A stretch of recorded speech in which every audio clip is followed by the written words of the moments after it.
Before the Death Row Inmates, before Pickle, before Musashi walked out of a cave like something the earth itself regretted creating, there was a boy who couldn't sleep, not because he was training, not because he was chasing a rival or a title or a dream anyone would recognize as noble. He couldn't sleep because somewhere out there, walking free, breathing the same air, was the man who made him. And until Baki Hanma was strong enough to stand in front of that man and not look away, sleep was a luxury he hadn't earned. That's where Grappler Baki actually begins. Not with a tournament, not with a monster, with a kid who was, by every honest measure, not that strong at all, desperately trying to become someone capable of challenging the single most dangerous creature alive. And that creature wasn't a beast, or a demon, or some ancient evil. It was his father. Here's the thing most people get wrong about Baki as a franchise. Ask a fan what Baki is about, and you'll hear the same answers. Insane fights, absurd physiology, guys surviving things that should kill them 10 times over. And later in the series, sure, that's true. That's the show it eventually becomes. But that's not what it started as. And if you only know Baki through the chaos of its later arcs, you've actually missed the part of the story that makes all of that chaos mean something.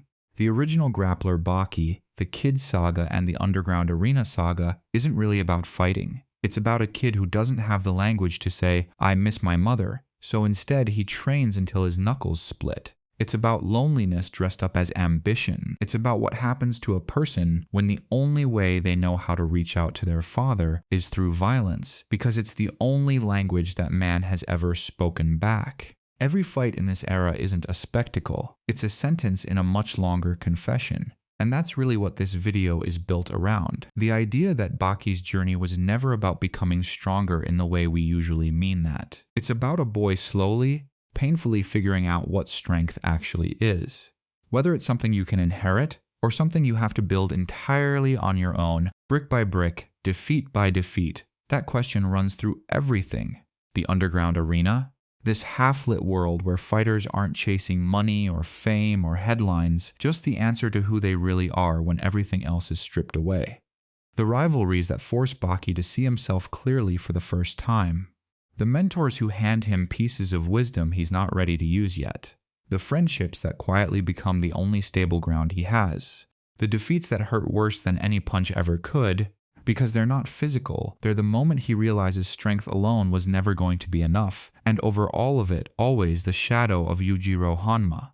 Not always on screen, not always spoken about, but always there, the gravity everything in this story bends around, whether Baki is fighting for him, against the idea of him, or just trying to prove he exists as something other than his father's shadow. This is where the emotional foundation of the entire Baki franchise was poured and set. Everything Baki becomes in every saga that follows, every choice, every fight, every flicker of who he really is underneath the muscle and the myth, traces back to this one. Now, I could have made this easy. I could have condensed all of that into a tight 90-minute highlight reel, hit the big fights, skipped the rest, and called it a full recap. Plenty of creators do exactly that, and honestly, it works fine for a casual pass. I chose not to do that because the character moments in this saga aren't filler wrapped around the fights, they are the story. The quiet scenes are doing just as much work as the fights are, sometimes more. So this recap runs long on purpose. Let's dive straight into the story, which opens up in a legendary fighting arena where the absolute titans of martial arts gather to prove their dominance. Suddenly, in the middle of all these veteran competitors, a young kid about 12 years old steps up. From the moment he arrived, he's been absolutely tearing things apart. This boy is virtually untouchable. Anyone brave or stupid enough to step into the ring with him ends up leaving on a stretcher. His name is Baki. There's this one fighter who actually thinks he's superior and starts psyching himself up to launch a massive attack, but he has no idea what's coming. As soon as the guy gets within range, Baki lands a single devastating blow. Baki takes the win effortlessly, just like he always does.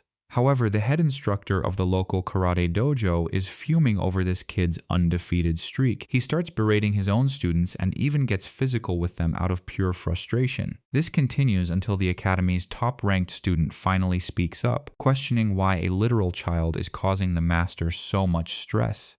He tells the master that it's pathetic to let a little kid get under his skin like this. He adds that the problem isn't the kid, it's the master's fault for picking weak students to go up against him. He tells everyone to back off and leave the boy to him, promising he'll handle the situation personally. After showing off some high-level skills to intimidate the crowd, this elite fighter, whose name is Sudo, prepares to make his move as he heads out. Sudo tells the coach to consider the kid's fighting career over before it even has a chance to begin. Meanwhile, on the other side of town, a legendary martial artist named Orochi Doppo is putting on an insane demonstration. The show involves a massive concrete pipe. The idea is for Doppo to climb inside and then somehow use his raw power to break his way out through the solid structure. Doppo steps up and climbs into the pipe while the entire crowd watches in breathless anticipation of what might happen. Suddenly, he shocks everyone by blasting the heavy cover right off the end. Using nothing but his bare hands, he begins to demolish the pipe from the inside. His strikes are so incredibly violent and powerful that the spectators actually start feeling terrified by the sheer intensity of his technique. As he continues to shatter the concrete, Doppo keeps ramping up the speed and ferocity of his punches. The pipe is already a total wreck, but Doppo decides he wants to pulverize it completely. He unleashes one final, massive assault, my friend, turning that heavy cement pipe into nothing but tiny pebbles scattered across the floor. It was a complete display of absolute destruction. The students and the audience are left completely speechless by what they just witnessed. As Doppo is making his exit from the arena, he comes face to face with Baki. He looks him in the eye and asks, "You're Baki Hanma, aren't you?" And Baki confirms it. Doppo then gives him a stern warning. "Just so you know, your upcoming fight against Sudo won't be a walk in the park. All those guys you beat before were just beginners compared to him." Doppo clarifies that Sudo is a first-class professional fighter. Baki calmly thanks him for the advice. At that moment, Doppo decides to test the kid's reflexes and lunges at him, but Baki surprises him by effortlessly dodging the strike. Baki leaves him behind and enters the ring, where Sudo is already waiting, looking incredibly pumped up to finally get his hands on Baki. Doppo watches from the side, analyzing the tension. Doppo warns Sudo that if he goes in there thinking he's just fighting some little kid, the only thing he's going to find is a humiliating defeat. This comment makes Sudo lose his cool completely as he enters the ring, fuming with rage. Both fighters take their stances, and the referee gives the signal to start. Sudo immediately rushes Baki with everything he's got, but Baki skillfully leaps out of the way. Baki jumps right over him and delivers a single perfectly placed kick that actually dislocates Sudo's shoulder and sends him flying clean out of the ring. Everyone in the building is absolutely stunned by Baki's power, especially since Sudo is massive compared to him and has a legendary reputation for never losing a single match. The referee looks at the fallen Sudo and tells him that's enough, the fight is over. The ref insists on calling for medical help, but Sudo gets angry and snaps, asking what a doctor is supposed to do. He then performs a brutal self-correction, snapping his own shoulder back into its socket with a loud pop. He stares at Baki and admits that the kid is actually pretty impressive. He warns Baki that the real battle is only just beginning, and then he settles back into a serious combat stance.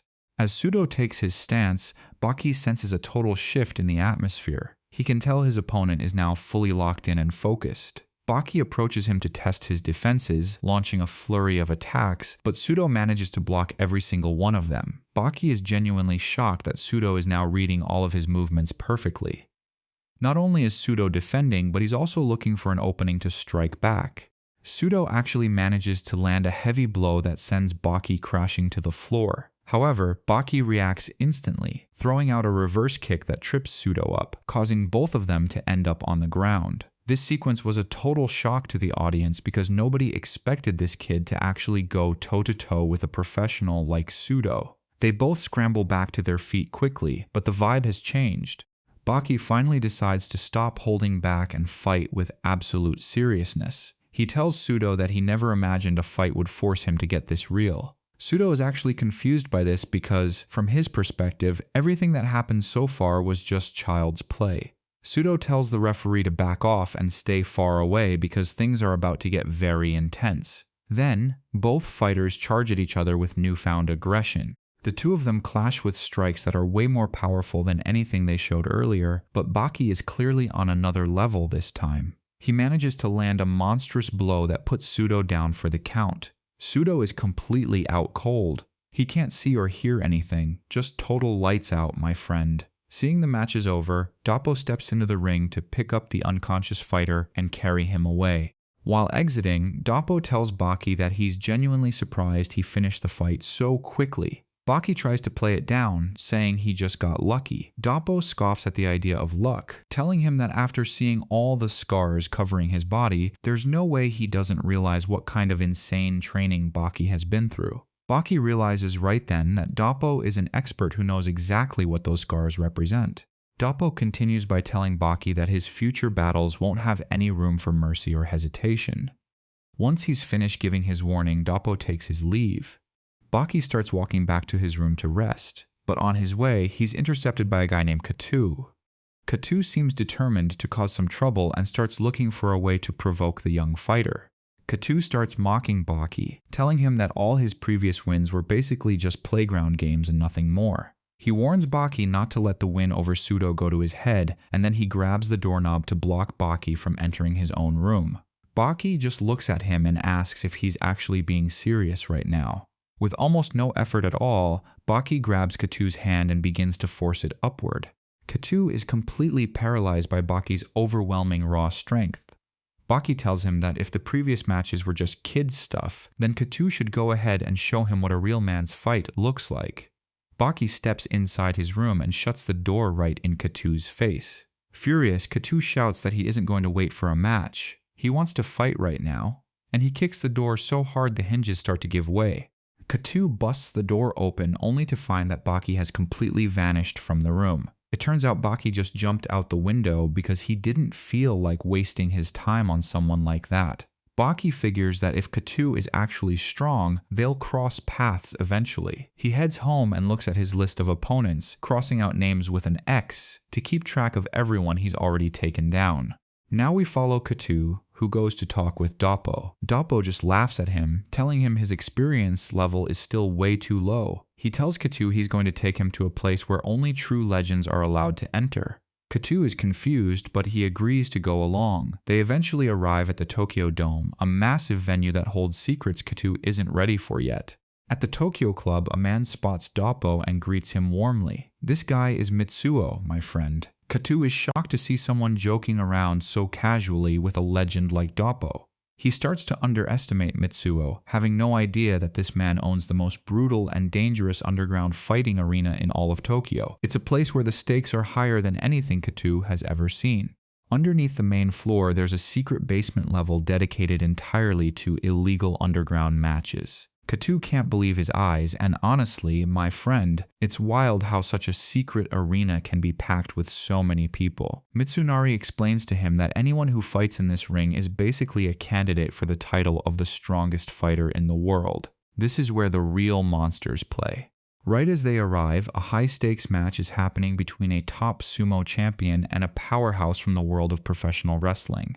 While the fight rages, Mitsuo tells Doppo that Baki is scheduled for the next match. Katu is completely floored. He had no idea that a kid like Baki was even aware of a secret place like this, let alone a competitor in it. We switch over to Baki, who is backstage getting himself ready for the upcoming battle. The referee comes in to tell him it's his turn, and Baki is fully prepared to step out into the ring. Meanwhile, Mitsunari reveals to Doppo that Baki's opponent today is Kosho. Doppo's eyes widen as he asks, "You mean Kosho the cord cutter?" And Mitsunari confirms that's exactly who it is. We see Kosho on his way to the arena when he crosses paths with the wrestler who just lost his match. Kosho starts mocking him, which obviously doesn't sit well with the wrestler. In an instant, Kosho uses his terrifying technique to slice through the guy's optic nerve, ending the confrontation in a split second. He just leaves the man there and continues toward the ring as the wrestler starts to realize the horror of what just happened. The wrestler is suddenly plunged into total darkness, completely unable to see a thing. His assistant is in total shock, realizing that Kosho is a truly terrifying fighter.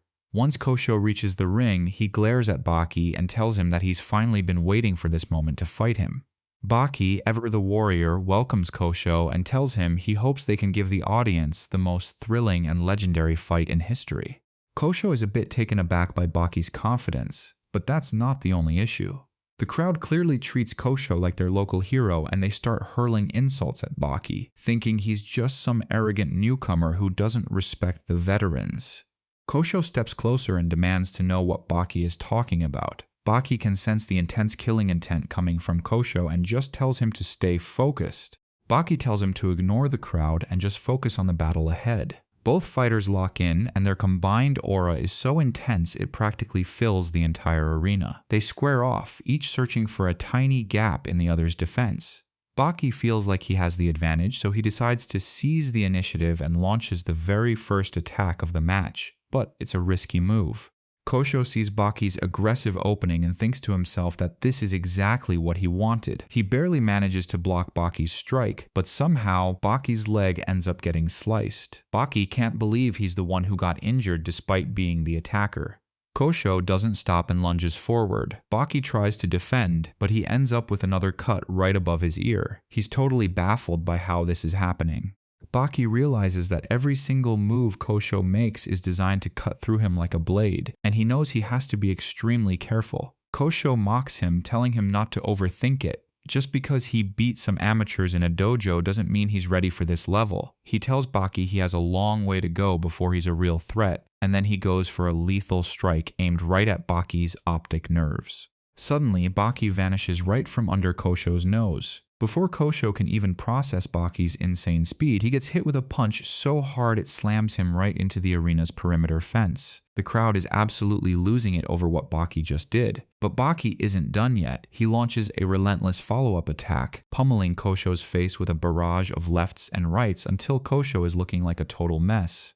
Finding himself completely overwhelmed by Baki's assault, Kosho decides to retaliate in the most brutal way possible. He manages to jam his finger into Baki's arm and slices through a nerve, completely paralyzing Baki's limb. Baki lets out a scream of pure agony from the intense pain. Even Doppo is surprised, noting that he didn't expect Kosho to target that specific nerve cluster so precisely.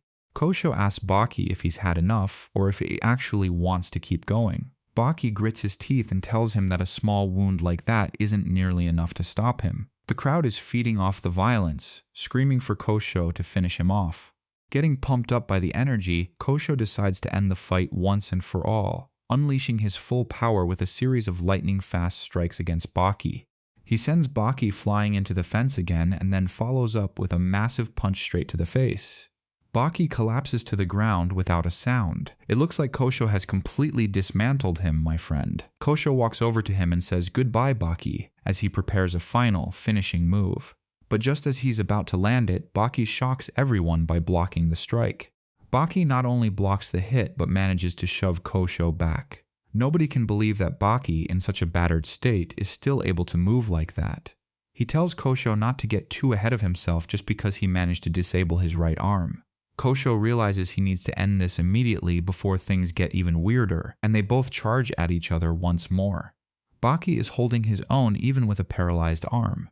Despite not being able to use his right arm, Baki manages to trap Kosho's hand using nothing but his legs and delivers a crushing blow that sends Kosho stumbling backward. Kosho looks at him with newfound respect, admitting that Baki is genuinely impressive. He tells Baki to prepare himself for something he's never seen before, then he lunges forward with a wild, reckless attack. Baki manages to block the initial impact. Baki realizes he's taken another cut to his hand. Before he can even regain his balance, Kosho is already on him again. Baki understands that simply blocking isn't going to work anymore, so he starts dodging every single swipe. Kosho eventually pins him into a corner of the ring and goes for a knockout blow, but Baki slips away at the last second, and Kosho's punch literally shatters the arena fence. Baki decides to take the offensive and lunges forward. Kosho thinks the kid has actually lost his mind, but Baki shuts him up with a vicious kick to the stomach. He then unloads on Kosho without a shred of mercy. Feeling himself being crushed under Baki's pressure, Kosho decides to go for his ultimate move. He targets Baki's eye, successfully cutting the nerve and leaving Baki blind in his right eye. With Baki's right eye blinded and his arm still paralyzed, Kosho declares that the fight is pretty much over. He takes off his jacket and throws it right at Baki's remaining good eye to distract him, then attacks from Baki's blind side. I'm telling you, my friend, Kosho starts unloading a brutal combo on him, thinking the victory is finally in his grasp. He's absolutely pummeling Baki, hitting him with everything he's got until Baki is barely standing. Kosho tells him that he won't be needing his vision anymore as he reaches for Baki's other eye, aiming to blind him completely. Kosho thinks he's already won, but he's suddenly struck with shock when Baki catches his hand right before it can reach his eye. Baki looks him in the eye and asks if that's really all he's got. In one smooth motion, he flips Kosho onto his back. Now that Baki is on top, Kosho is in total disbelief, wondering how the fight slipped away from him when he was so close to winning. Baki tells him it's simple. You underestimated me, and I just had to show you exactly who you're dealing with. Baki tells him the fight is over and suggests that he should just surrender. Kosho refuses, saying he'd rather have his arm broken 100 times than give up. Baki asks him if he really understands what that means, because if he breaks it, his fighting days might be over for good. Kosho remains stubborn, so Baki realizes talking is useless and delivers a massive punch that knocks him out cold. Baki emerges as the victor, leaving the entire crowd in a state of pure shock. Katu admits he had no idea the kid was this talented, but he asks Mitsunari a serious question. Since Baki's right eye is blinded, how is he supposed to keep fighting in the future? Mitsunari tells Katu not to worry, explaining that while they host the world's strongest fighters, they also have access to the world's finest medical experts. Baki's surgery is a success, and once he's recovered, he goes to check on Kosho. Kosho is surprised to see that Baki doesn't hold a grudge, so he asks him why he didn't just break his arm when he had the chance. Baki simply replies, "Why would I break it? It was just a match. We're not enemies." Kosho is deeply moved and humbled by Baki's words. He tells Baki to keep winning and promises to be one of his biggest supporters from now on. Now, after seeing all that, my friend, I need you to get ready because we're about to jump into the main storyline. The main story kicks off with a massive gathering of people brought together by a guy named Sheik. These guys aren't just random thugs. They're some of the most dangerous criminals you'll ever meet.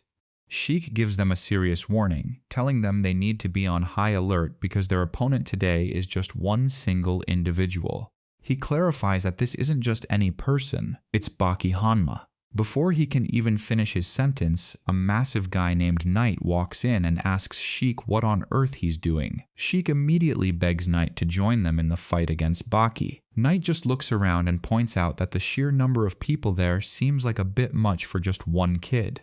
Suddenly, one of the thugs shouts that Baki has arrived. Baki walks in from the city fully aware of the ambush waiting for him, my friend. He stares at the gang from behind a large iron fence. Sheik starts taunting him, asking if he's too scared to step forward. When Knight finally sees Baki, he can't believe it, wondering if Sheik really gathered all these men for a 13-year-old. Baki doesn't hesitate and leaps right over the iron fence. The first thing he does is target Knight, grabbing his face and taking him out instantly.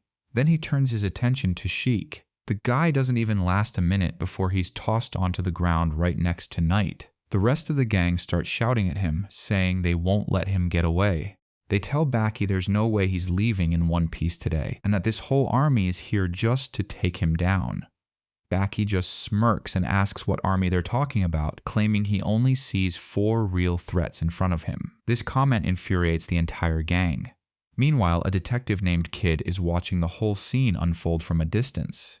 The detective's assistant asks if the boy is insane for trying to take on 100 people by himself. Kid just tells him that he doesn't know what Baki is capable of and tells him to just watch. Right then, Baki lets out a massive battle cry and charges straight into the crowd, my friend, starting to rain down punches and kicks on everyone in his path. He's moving so fast that nobody can even land a finger on him. Within the first 60 seconds, he's already knocked out 10 of them.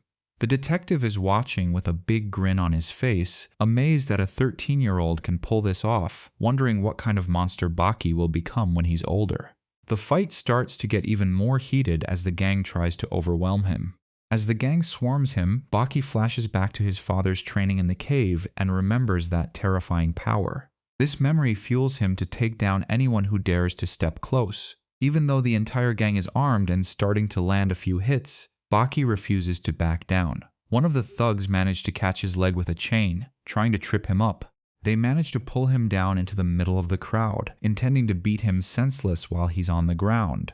Baki quickly takes out one of the guys holding him and sprints away to create some distance and regain his footing. The entire gang chases after him, determined to finish him off once and for all, but that's easier said than done when you're dealing with someone like Baki. Anyone who manages to catch up to him gets a fist to the face, my friend. The gang is at a total loss, unable to comprehend how a kid his age can be so incredibly fast. However, one of them manages to catch Baki off guard and hits him across the head with a heavy wooden club.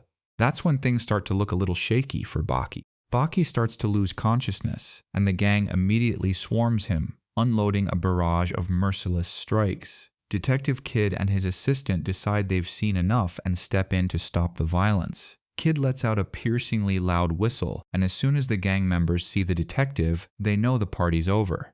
The thugs scatter instantly at the sight of Kid.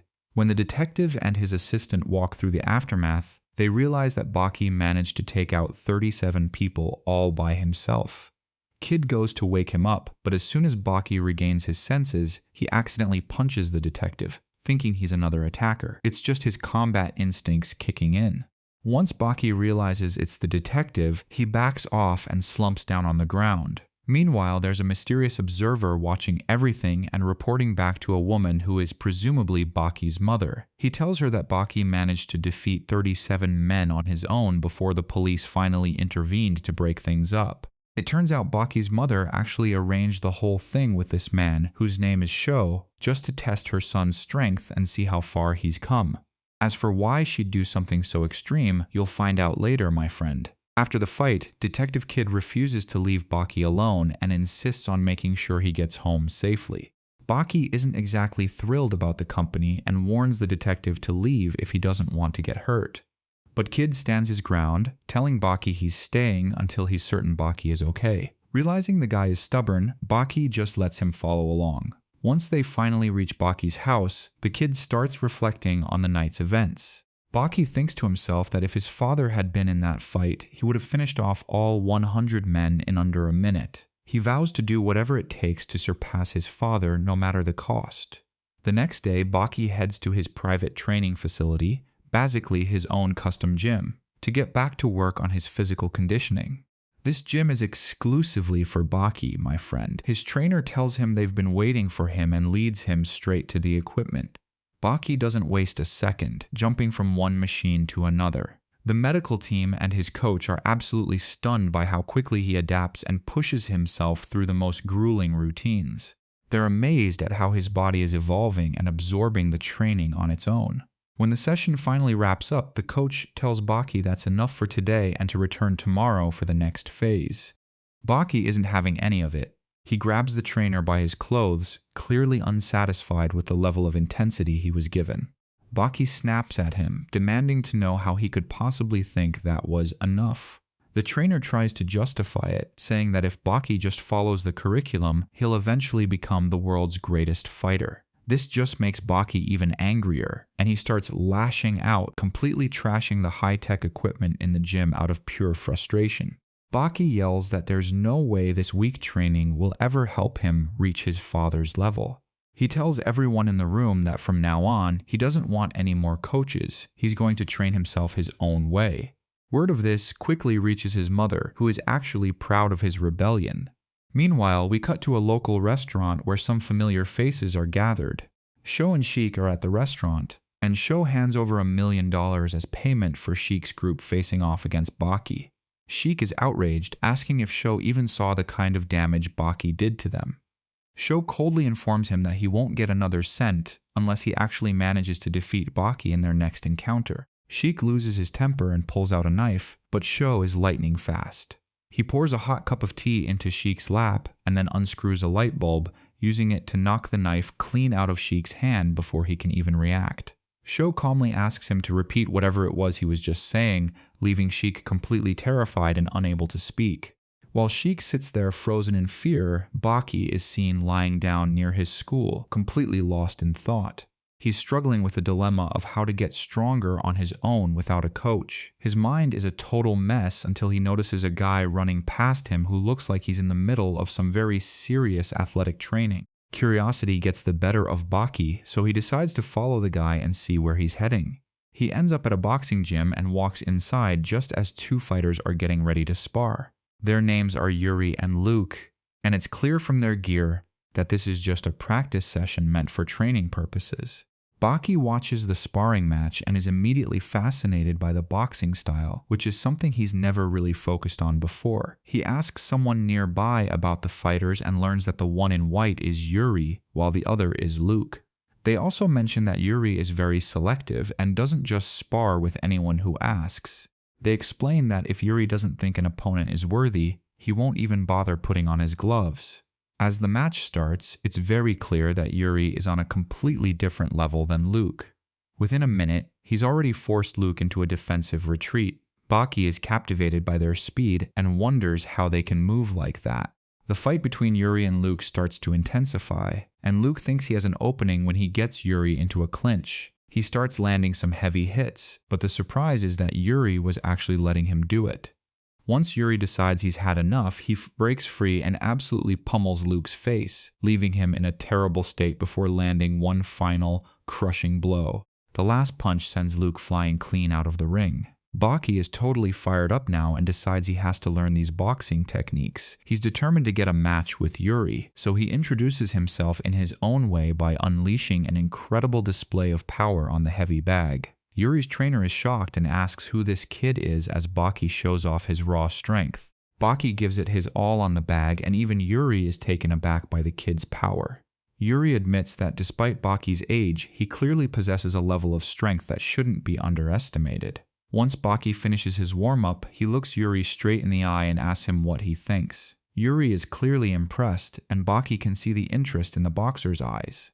Baki boldly challenges Yuri to a match. Yuri's trainer thinks Baki is out of his mind, wondering how a kid can have the audacity to challenge a world champion. But Yuri silences him and asks Baki if he truly understands the consequences of such a request. Baki replies that he wouldn't have asked if he didn't know what he was getting into. Intrigued, Yuri accepts the challenge. Yuri tells his team to get some gloves for the kid so they can start the match Baki asked for. Yuri asks him for his name, and Baki looks him in the eye and says Baki Hanma. He looks down at the ground for a moment and explains that his only goal is to become the strongest person alive, regardless of what it takes. Suddenly, Yuri is right in front of him and tells Baki he only asked for his name, not his life story. He delivers a single, lightning-fast punch that sends Baki crashing into the corner of the ring. It's a wake-up call for Baki to realize the massive power gap between himself and a world-class boxer. The people outside the ring are worried and want to intervene. Yuri stops them, warning that anyone who steps into the ring won't be leaving it in one piece. He says Baki is the one who asked for this, and he's going to give him exactly what he wanted. Baki is struggling to get back up, thinking to himself that Yuri's skill is absolutely breathtaking. Meanwhile, in a different part of the city, Sho is visiting a very dangerous place. Sho arrives at a location where some guys claim to have an incredibly powerful fighter to show him. They tell him the guy's name is Hanayama and that he's currently the leader of their gang. When they walk inside, they see a man named Genma in the middle of a workout, which confuses them because he's not the person they were expecting. They ask about Hanayama, and a man steps forward asking why they're late, saying his fighter has been ready for a while. Everyone is confused because they didn't come for Genma. But within a minute, another man enters the room, my friend, and this guy is an absolute mountain of a human being. Tall, broad, and incredibly imposing. The guys with Sho identify him as Hanayama Kaoru. Hanayama walks up to the man who is talking and, without saying a word, delivers a brutal kick right to his face, silencing him instantly. Hanayama is holding a deck of playing cards in his hand, and he looks like he's about to demonstrate something truly terrifying. With just the pressure of his fingers, Hanayama literally tears through the entire deck of cards. He hands the ruined deck to Sho and steps toward Genma. Genma launches an all-out assault, hitting Hanayama's face with a barrage of high-speed punches. Hanayama just stands there and takes every single hit, and everyone is wondering why he isn't even trying to defend himself. Hanayama was actually just letting Genma tire himself out. Once he's had enough, he delivers a single punch that sends Genma's world spinning. Then, he grabs Genma's arm and literally crushes it with his bare hands before tossing him onto the floor. Genma is absolutely paralyzed with fear after witnessing Hanayama's monstrous power as Hanayama stands over him. Genma is so terrified he's practically about to wet himself. Meanwhile, back at the gym, Baki is still in a very bad spot against the world champion Yuri. He's taking a lot of hits and can't find a way to strike back. However, Yuri notices that Baki is actually starting to adapt to the speed of his punches, so he decides to switch up his technique to keep the upper hand. Yuri delivers a powerful uppercut that looks like it's going to end the fight right then and there. Baki feels like he's on the verge of collapsing, but a sudden memory of his father's overwhelming strength flashes through his mind. He tells himself that this boxer is nothing compared to his father, which gives him the willpower to stay on his feet. He then completely shifts his fighting style. Yuri is stunned by how quickly Baki managed to recover and notices that the kid is now moving with much more agility and grace than before. Baki suddenly pounces on Yuri, delivering a back-and-forth barrage of strikes to his face. He's moving so fluidly and repeating his attacks with such precision that the world champion is left completely baffled by Baki's sudden evolution in the ring. The guy talking about Baki says the kid really reminds him of that time a whole pack of wolves jumped them. It was just him and Nina back then, and he had to make the choice to fight every single one of those hungry wolves to keep Nina safe. Since you've brought that fiery feeling back to me, Baki, I feel like I've got to reward you for what you've done. Immediately after, Baki tries to catch him off guard for the second time, creeping up from behind to launch an attack. But the boxer simply closes his eyes, senses exactly where Baki is, and delivers a blow that honestly levels Baki with the dirt. That punch was so powerful that Baki was knocked out cold, totally unable to move a muscle, bringing the fight to a definitive end. Yuri finally wins, but what shocks everyone is that the heavyweight world champion actually admits that Baki has the spirit and strength of a true warrior. He confesses he was fighting with absolute seriousness, even though Baki is just a 13-year-old kid. Meanwhile, Shu, after witnessing the sheer power in the previous fights, decides he needs to handle things. Shu saw Hanayama's fight and was so impressed by his power that he decided to talk to him about fighting Baki.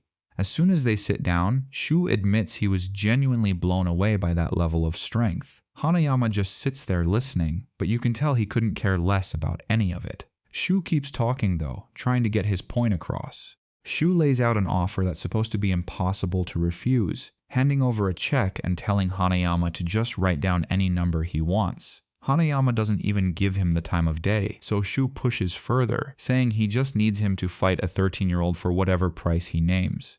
That's when Hanayama's bodyguard loses his patience and steps in. The bodyguard pulls a knife on Shu, asking if he thinks Master Hanayama is there just to listen to jokes. He tells him to say something useful or shut his trap. Shu responds by grabbing the guy by his tie and slamming him face first into the table. Then he turns back to Hanayama, explaining that this isn't just some ordinary 13-year-old kid he's talking about. Shu insists that this match is going to be something Hanayama will truly love. He acknowledges that Hanayama is an extraordinary fighter at just 15, but this 13-year-old is also a total freak of nature. He's been trained by the absolute best coaches in the world and has done the impossible just to become the most powerful fighter alive. Hanayama finds the conversation tedious and gets up to leave, but Shu follows him and is eventually stopped by Hanayama's men. Shu yells out that the person he's talking about is actually the son of the ogre, Yujiro Hanma. We all know Yujiro is a legend who needs no introduction, the most feared man on the planet. Yujiro is the strongest creature walking the earth, and the fighter Shu is talking about is his son, Baki. Once Hanayama hears the name Yujiro and realizes this kid is determined to surpass his father, he decides to turn back around. He's ready to hear every single detail of Shu's request and demands now. At this point, Baki has finally woken up from that last brutal attack by Yuri. The people around him are saying they never expected him to hold his own against the strongest fighter in the building during his very first boxing match. But Baki isn't taking that as a compliment. He breaks down crying because it's the first time in his life he's lost a one-on-one duel. Baki sprints out of there, heading home with the absolute determination to become stronger than anyone. When he gets to his house, the inspector is already waiting for him, demanding to know what took him so long. Baki just brushes him off completely and goes inside to get some rest after the rough day he's had. Suddenly, a luxury car pulls up and the driver opens the door for a woman stepping out. That's Baki's mother, believe it or not. Baki is stunned, wondering what brought her all the way there. When the detective realizes this is Baki's mom, he almost faints, shocked that the kid lives all alone like an orphan while his mother is clearly wealthy. Baki's mom came there specifically to tell him that he needs to become the strongest person in the entire world as quickly as possible. After dropping that command, she just leaves him there. The detective is baffled, asking Baki why on earth he's living in such a dumpy place when his mother is one of the richest people in the city. Baki completely ignores the detective and heads inside. The guy follows him in, but while Baki is busy cooking and getting his gear ready, the inspector falls fast asleep in his chair. Baki spends the entire night preparing his equipment and packing his bag, looking like he's planning to go off and train somewhere completely on his own. After finishing his preparations and tying everything up tight, Baki takes his gear and leaves to start his solo training journey. This follows his defeat at the hands of Yuri the boxer. By the time he's on the move, the terrifying fighter Hanayama Koro has already arrived in Baki's territory looking for him. Hanayama is eager for a fight now that he knows Baki is Yujiro's son. Meanwhile, Baki has reached the Yasha Mountains, a place famous for being home to incredibly dangerous monsters. After climbing to the peaks, he wanders through the wilderness until he finally finds a small hut belonging to a man named Ando. Baki drops to his knees in front of the hut, relieved to have made it. Suddenly, this massive guy comes up behind him, lifts him up easily, and mentions he hasn't seen another human in a year and a half. Baki is thrilled to see him and asks if he remembers him. He's Baki Hanma. Ando remembers him and immediately asks about his father Yujiro. Baki tells him to forget about that and says he brought along some food he'll really enjoy. But before he can even finish his sentence, Baki falls into a deep sleep. Ando realizes then just how much energy and effort Baki spent just to reach him. The next day, Baki wakes up. Baki goes down to the river to wash up and spots a massive tree in the area. He runs over to it and finds it's even more giant than it looked from afar. Ando follows him and asks what he's doing there, and Baki explains he just had to see the legendary tree up close after spotting it from the distance. Ando warns him that there are ruthless predators here that show no mercy, telling him never to come out here alone again. At that same moment, a bear is catching fish nearby until it senses something strange. The bear thinks it's found some easy prey and charges, but it's actually the one about to be hunted, my friend. A giant monster appears and hunts the bear, starting to feast on it right then and there. Meanwhile, Ando begins training Baki, explaining that his father Yujiro used to do this exact same training routine every single day when he was staying there. Baki is pretty stunned to hear that about his old man. Ando tells Baki that Yujiro spent a long time training with him, and Baki explains how he lost to the world champion Yuri. Ando tells him that just 1 month is enough to make him way stronger than Yuri could ever be. Meanwhile, Shu goes to see Baki's mom to inform her that Baki has headed to the Yasha Mountains. Shu notes that if Baki keeps this up, he's following the exact same path his father took. Baki is already training hard, doing everything to boost his power, but he feels it's still not enough. He goes to Ando and tells him he wants to go straight to the Yasha Rock to test himself further. Ando is shocked by the request, calling him crazy because the animals living there are incredibly dangerous. Baki stands his ground, saying he has to go or he'll stay weak forever. Ando explains it's not just about strength. No human has ever gone to that rock and come back alive, except for Baki's father. Baki's mind is made up. He's going no matter what. Ando realizes he can't stop him, so he lets him go. Baki takes his gear and starts training right in front of the rock itself, pushing his body to the absolute limit and beyond to prove himself. Before Baki left, Ando explained that a beast called the Yasha ape lives there, standing at least 2 meters tall with terrifyingly sharp claws. There used to be 2 of them, but the ogre Yujiro killed one with his bare hands. Since you're going there on your own 2 feet, you better take this axe with you. Baki refuses the axe, asking why he should take it when his father killed one with his bare hands. He tells Ando that if his father could do it, then he isn't any less capable. He's going to train there, and if the beast shows up, he'll fight it with nothing but his fists. Ando is left speechless at how stubborn they are. Ando can't find the words but thinks to himself, what a crazy family. Baki is deep in his training when he hears a noise behind him. When he looks, the Yasha ape has arrived. Baki is floored by its sheer size, especially when the beast easily lifts the weights Baki was struggling with using just 1 arm. The beast breaks the weights effortlessly, and Baki wonders how he's supposed to face a creature like this. Just then, Ando arrives and swings an axe at the beast to distract it from Baki. He's stunned to find that the axe blow didn't even seem to affect the monster at all.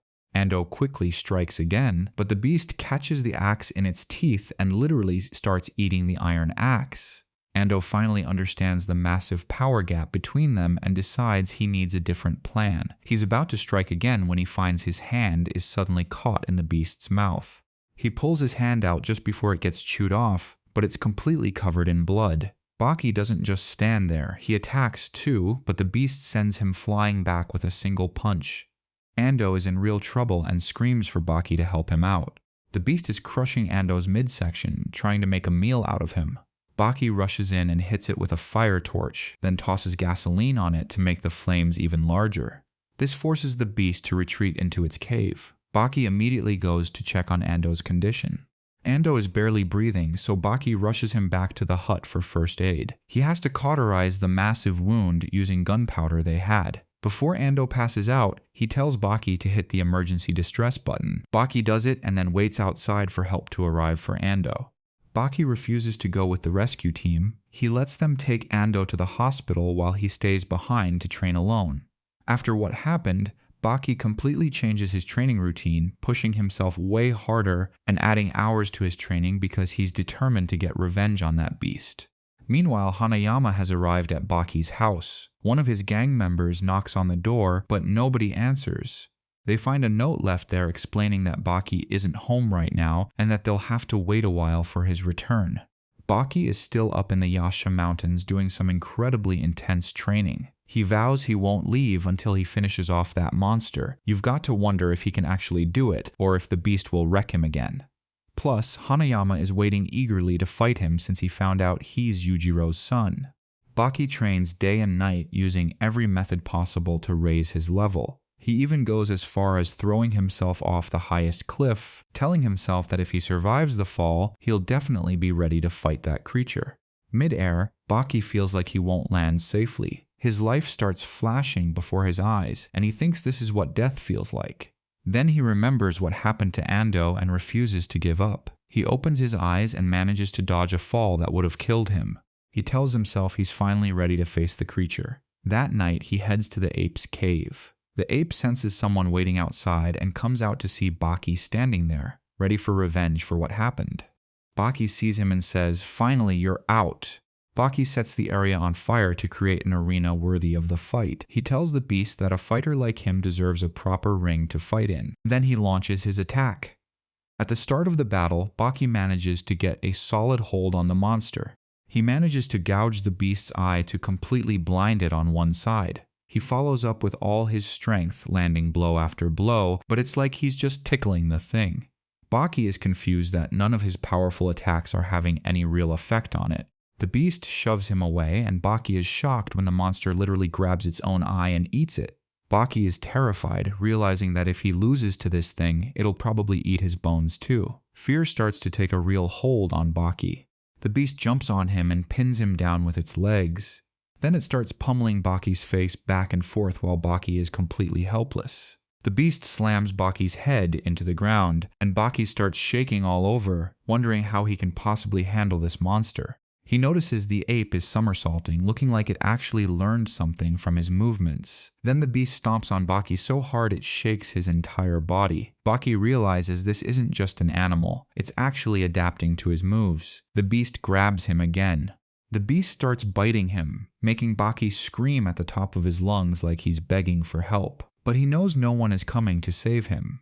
He lands a low blow right under the belt, which finally hurts the monster enough to make it release its hold on him. For the first time, Baki feels he's actually making progress. He starts targeting all the sensitive spots, but the beast strikes back with its claws, wounding Baki's stomach. Baki tries to move away and find an opening to catch the monster off guard.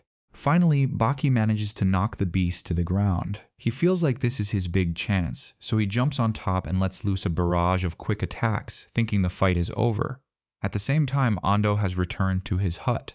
Ando is surprised to find Baki gone and sees all the empty plates. He realizes Baki didn't give up and went to fight the Yasha ape. Baki is still on top of the beast, punching away as hard as he can, believing that he has finally won the match. But the beast suddenly stands back up. All those hits didn't do a thing to it. It grabs Baki and starts slamming him around until his bones start to crack. It slams him into a wall, trying to make Baki lose every bit of hope he had left.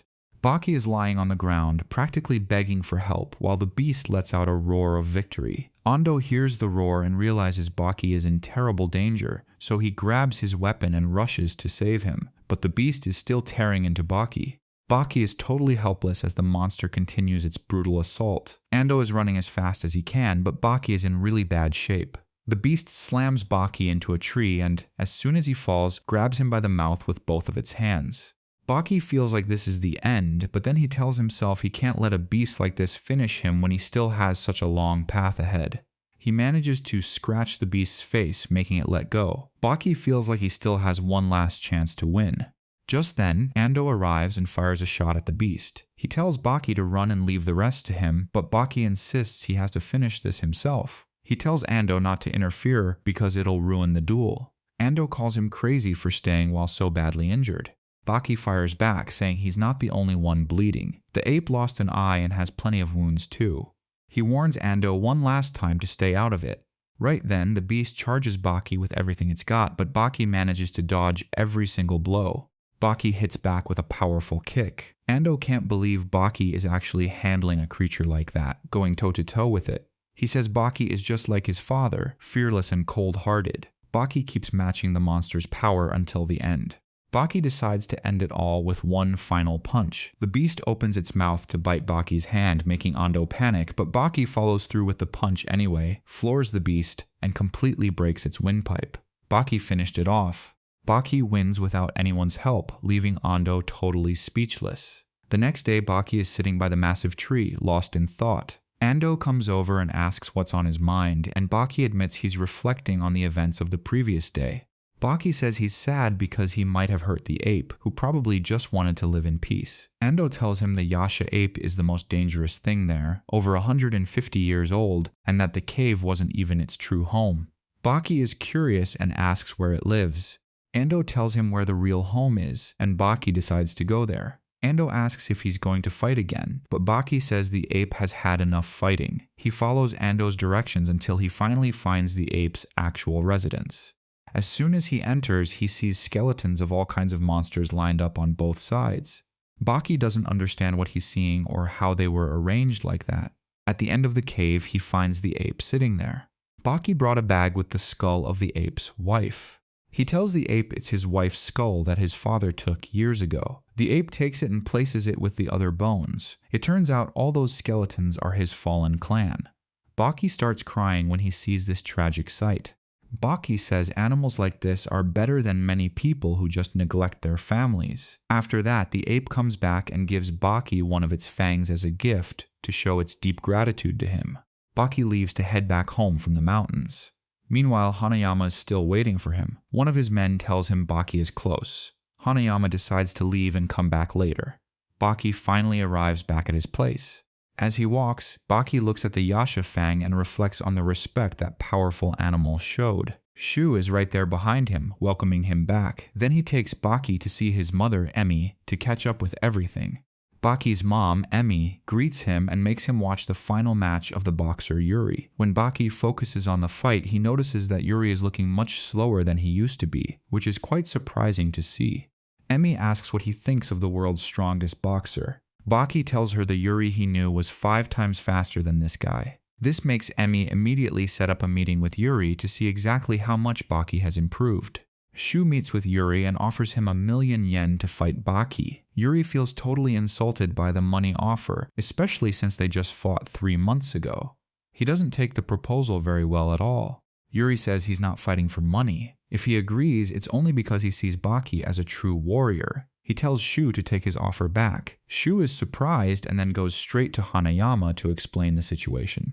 Shu tells Hanayama the fight with Baki will be delayed because Baki is fighting Yuri. Hanayama ignores him and asks if Yujiro will show up if he kills Baki. Shu confirms that if he beats Baki up enough, his father will appear.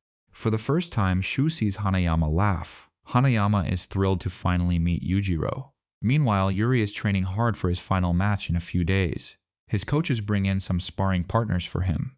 Yuri's coach brings 4 boxers at once to spar with him. Yuri tells him he can handle more if he wants. That's when Baki walks into the middle of them to greet Yuri. Yuri asks him why he's there. Yuri asks if he wants to fight again. Baki tells him boxing might be everything to him, but to Baki, it's just a joke now. Yuri is surprised, and one of the boxers behind him says he won't let Baki leave after that. Yuri tells the guy to leave the 13-year-old kid alone. The boxer says he won't go too hard, then goes over to a 100 kilograms punching bag and shows off his skills, sending it flying with a single punch.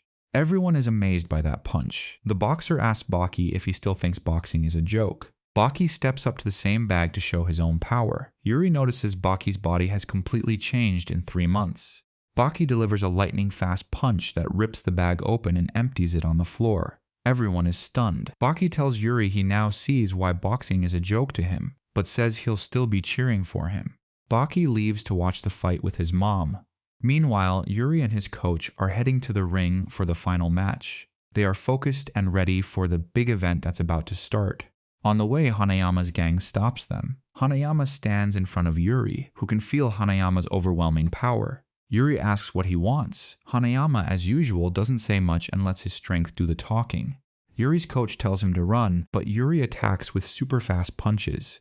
Hanayama just takes them, then swings. Yuri dodges, and Hanayama's fist goes right through the wall. Yuri realizes Hanayama is on a totally different level.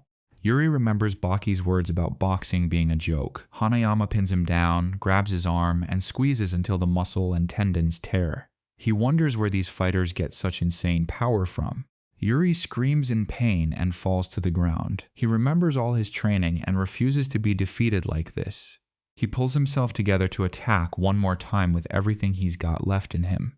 He goes at Hanayama, but Hanayama ends the fight by slamming Yuri's head through the wall. After he leaves, the news reports that unknown attackers seriously injured Yuri, leaving him in a critical state. Yuri can't fight in the next match. Baki and his mom are shocked. Emi wonders who could do this to the champ. Shu tells her the only one who could is Hanayama Kaoru, the strongest man in Japan right now.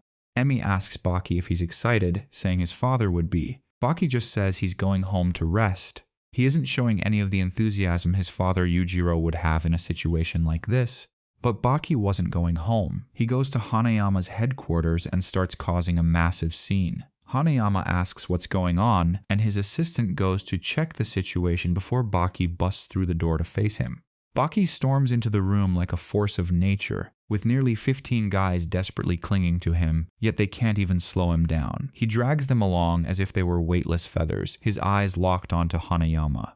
He coldly asks if he's the one responsible for the brutal state Yuri is in. In a sudden burst of explosive power, Baki breaks free from the mob and delivers a devastating strike to Hanayama's massive desk. With a single powerful kick, Baki sends the desk flying clear out of the building's window. He stares Hanayama down, noting that he seems to have a real appetite for violence. Hanayama just stands there, looming tall and silent, but before he can even react, Baki launches a strike so ferocious that it forces the legendary Hanayama to his knees for the very first time. Hanayama is in complete disbelief that anyone actually possesses the strength to ground him like that. He begins to stand up, ready to retaliate with interest, but the sirens wail as the police suddenly swarm the area. Hanayama's henchmen are baffled, wondering who tipped off the cops, but they quickly scramble to keep the situation from escalating into a total legal disaster. Bound by the presence of the authorities, Hanayama is forced to suppress his rage and can't make a move against Baki. Sensing this, Baki dials up the provocation, mocking him by saying it's quite embarrassing for a man of his stature to be kicked to the floor without being able to strike back.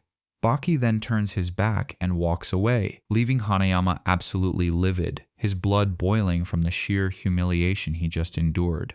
Hanayama rushes out after Baki but loses his trail in the streets. Needing an outlet for his uncontrollable fury, he turns his sights on a nearby car, grabbing it and literally tearing it apart with his bare hands. The bystanders are paralyzed with fear, witnessing a man dismantle a vehicle like it was made of paper. The next morning, the broken boxer Yuri finds himself trapped in a recurring nightmare. Yuri is haunted by the vision of Hanayama's grip crushing his hand until the bones and tendons snapped like dry twigs. He wakes up screaming in agony. Suddenly, a shady promoter who expected Yuri to fight for profit bursts in, hurling insults at the injured boxer for missing the match. Yuri's sister can't stand the abuse and tries to stand up to the man's vile tongue. The man retaliates by grabbing her face and harassing her, showing zero respect. Yuri growls at him to let her go, but his injuries leave him paralyzed and unable to protect his own sister. Right at that moment, Baki arrives to check on Yuri and finds this lowlife in the way. Baki immediately snatches the man by his ear, towering over him with a terrifying presence. Baki scolds the man, asking if he feels no shame harassing a girl young enough to be his daughter. The man yelps, demanding Baki let go and threatening him with his supposed status. Baki just smirks, telling him that ears tend to rip right off if they are pulled with just a bit more force. Terrified, the man begins to beg for mercy, and after a thorough shaming, Baki tosses him aside and lets him scurry away. Yuri is at a loss for words, but he offers his sincere gratitude for the intervention. The following day, Baki goes through his normal routine and attends school. But once the final bell rings, he decides to head out to a local festival to clear his mind and relax. As he is navigating through the festive crowds, a strange sensation washes over him. Baki senses a massive presence looming behind him and remarks that he's been expected.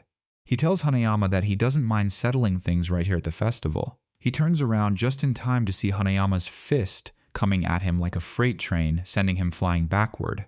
Baki is stunned that a man of such gargantuan size can move with such blinding, lethal speed. Hanayama stays on the offensive, delivering a second punch that rattles Baki's entire skeletal structure. A third thunderous blow follows, slamming Baki into the pavement and leaving his muscles spasming involuntarily. Baki realizes this power is on an entirely different level. Even the Yasha ape didn't possess this kind of raw, crushing strength. Just then, Sho arrives at the scene to witness the carnage. Sho sees that the battle between the two monsters has already spiraled out of control. Hanayama has Baki in a relentless grip, raining down blows that leave no room for a counterattack. Showing absolutely no mercy, the giant lifts Baki up and hurls him with terrifying force through the glass facade of a nearby building, causing Baki to plummet from the structure as the glass shatters into a million pieces. Hanayama assumes the fight is over and begins to walk away with grim satisfaction. However, a metallic sound stops him in his tracks. He turns back to see Baki miraculously hanging onto a large festival speaker, having caught himself on the cables to survive the fall. Hanayama is visibly shaken by Baki's resilience as the young fighter tells him that he's survived far more desperate life-or-death situations than this. Baki tosses his jacket aside, declaring that the pleasantries are over and the real battle begins now. He launches himself at Hanayama, who manages to intercept and grab Baki's arm. However, Baki utilizes a graceful, fluid technique to slip from the giant's grasp effortlessly. He resets and strikes again, but this time, the momentum of the fight feels very different. Suddenly, Baki is parrying Hanayama's heavy-handed strikes with uncanny ease, following up with crisp counterblows. Hanayama is baffled that a boy so much smaller than him can go toe-to-toe with his raw power. Baki then shocks the entire crowd as he leaps through the air, delivering a blinding flurry of precision kicks directly to Hanayama's face. The final kick in the sequence is so powerful it sends the massive Hanayama crashing into the center of a giant display screen. Baki stands his ground, radiating newfound confidence, but Hanayama is far from finished. He finally acknowledges Baki as a worthy adversary and decides to unleash his full, terrifying potential, stripping off his clothes to reveal a physique carved from pure muscle. The onlookers are horrified, unable to believe that a mere 15-year-old could possess such a monstrous and developed body. Hanayama ignores their whispers, his only focus being to turn Baki into a gruesome example for anyone who dares to challenge him. Even Baki finds himself momentarily frozen, staring at the sheer physical intimidation that Hanayama radiates. Adding to the terror is the demonic tattoo sprawling across Hanayama's back, making him look like a literal devil. Baki shakes off his fear and charges, landing a rapid-fire sequence of strikes on the giant's torso. Curiously, Hanayama just stands there like a statue, absorbing the hits without attempting to block or dodge. Sho watches in confusion, wondering why the monster is letting Baki hit him freely. With every punch Baki throws, he feels like he's striking a solid brick wall. He taunts Hanayama, asking why he isn't fighting back, until the giant suddenly decides he's had enough. Hanayama begins to deftly evade Baki's attacks, much to Baki's surprise. Before Baki can adjust his strategy, Hanayama's hand shoots out and clamps onto Baki's arm with a grip like a hydraulic vice. Hanayama applies his legendary crushing power, and Baki's arm literally explodes under the pressure. Baki lets out a harrowing scream of pure agony, realizing in that moment that this was the exact same move that shattered Yuri's boxing career. Despite the pain, he quickly binds his wounded limb and immediately tries to move his fingers to check if his tendons have been permanently severed. Finding that his fingers still function, Baki breathes a sigh of relief, knowing the damage was only skin deep this time. He knows he won't get a second chance if Hanayama gets another grip. He launches another attack, staying much more cautious of the giant's reach. Hanayama, however, changes tactics and prepares a move that threatens to change the entire landscape of the fight. Hanayama drives a fist into the floor, shattering the boards beneath them. He rips up a massive piece of the flooring and hurls it at Baki as a heavy distraction. While Baki blocks the flying debris, Hanayama circles around and snatches his injured arm again. The giant's intent is clear. He wants to finish what he started and ensure Baki never uses that arm again. Just as Hanayama prepares to exert his crushing force, Baki utilizes a sophisticated kung fu redirection technique, flipping the massive man onto the ground with shocking ease. Even Baki is startled by the effectiveness of his own move. Hanayama, stunned by being floored yet again, roars back to his feet and charges, this time managing to snag Baki's other hand. Baki immediately sprints in the opposite direction to neutralize the grip's leverage, successfully sending Hanayama crashing to the floor for a second time. Sensing a window of opportunity, Baki believes victory is within reach and begins relentlessly pummeling the grounded giant. Strangely, Hanayama seems to be relishing the combat, a dark joy spreading across his face as he absorbs the punishment. Hanayama suddenly blocks a kick so solidly that Baki's own leg throbs with pain from the impact. The giant rises and, for the first time in his life, enters a formal martial arts stance. Upon seeing this, Hanayama's right-hand man mutters that the fight is effectively over. A confused Sho asks why, and the assistant explains that when Lord Hanayama takes that stance, it means he is 100% committed to ending his opponent's life.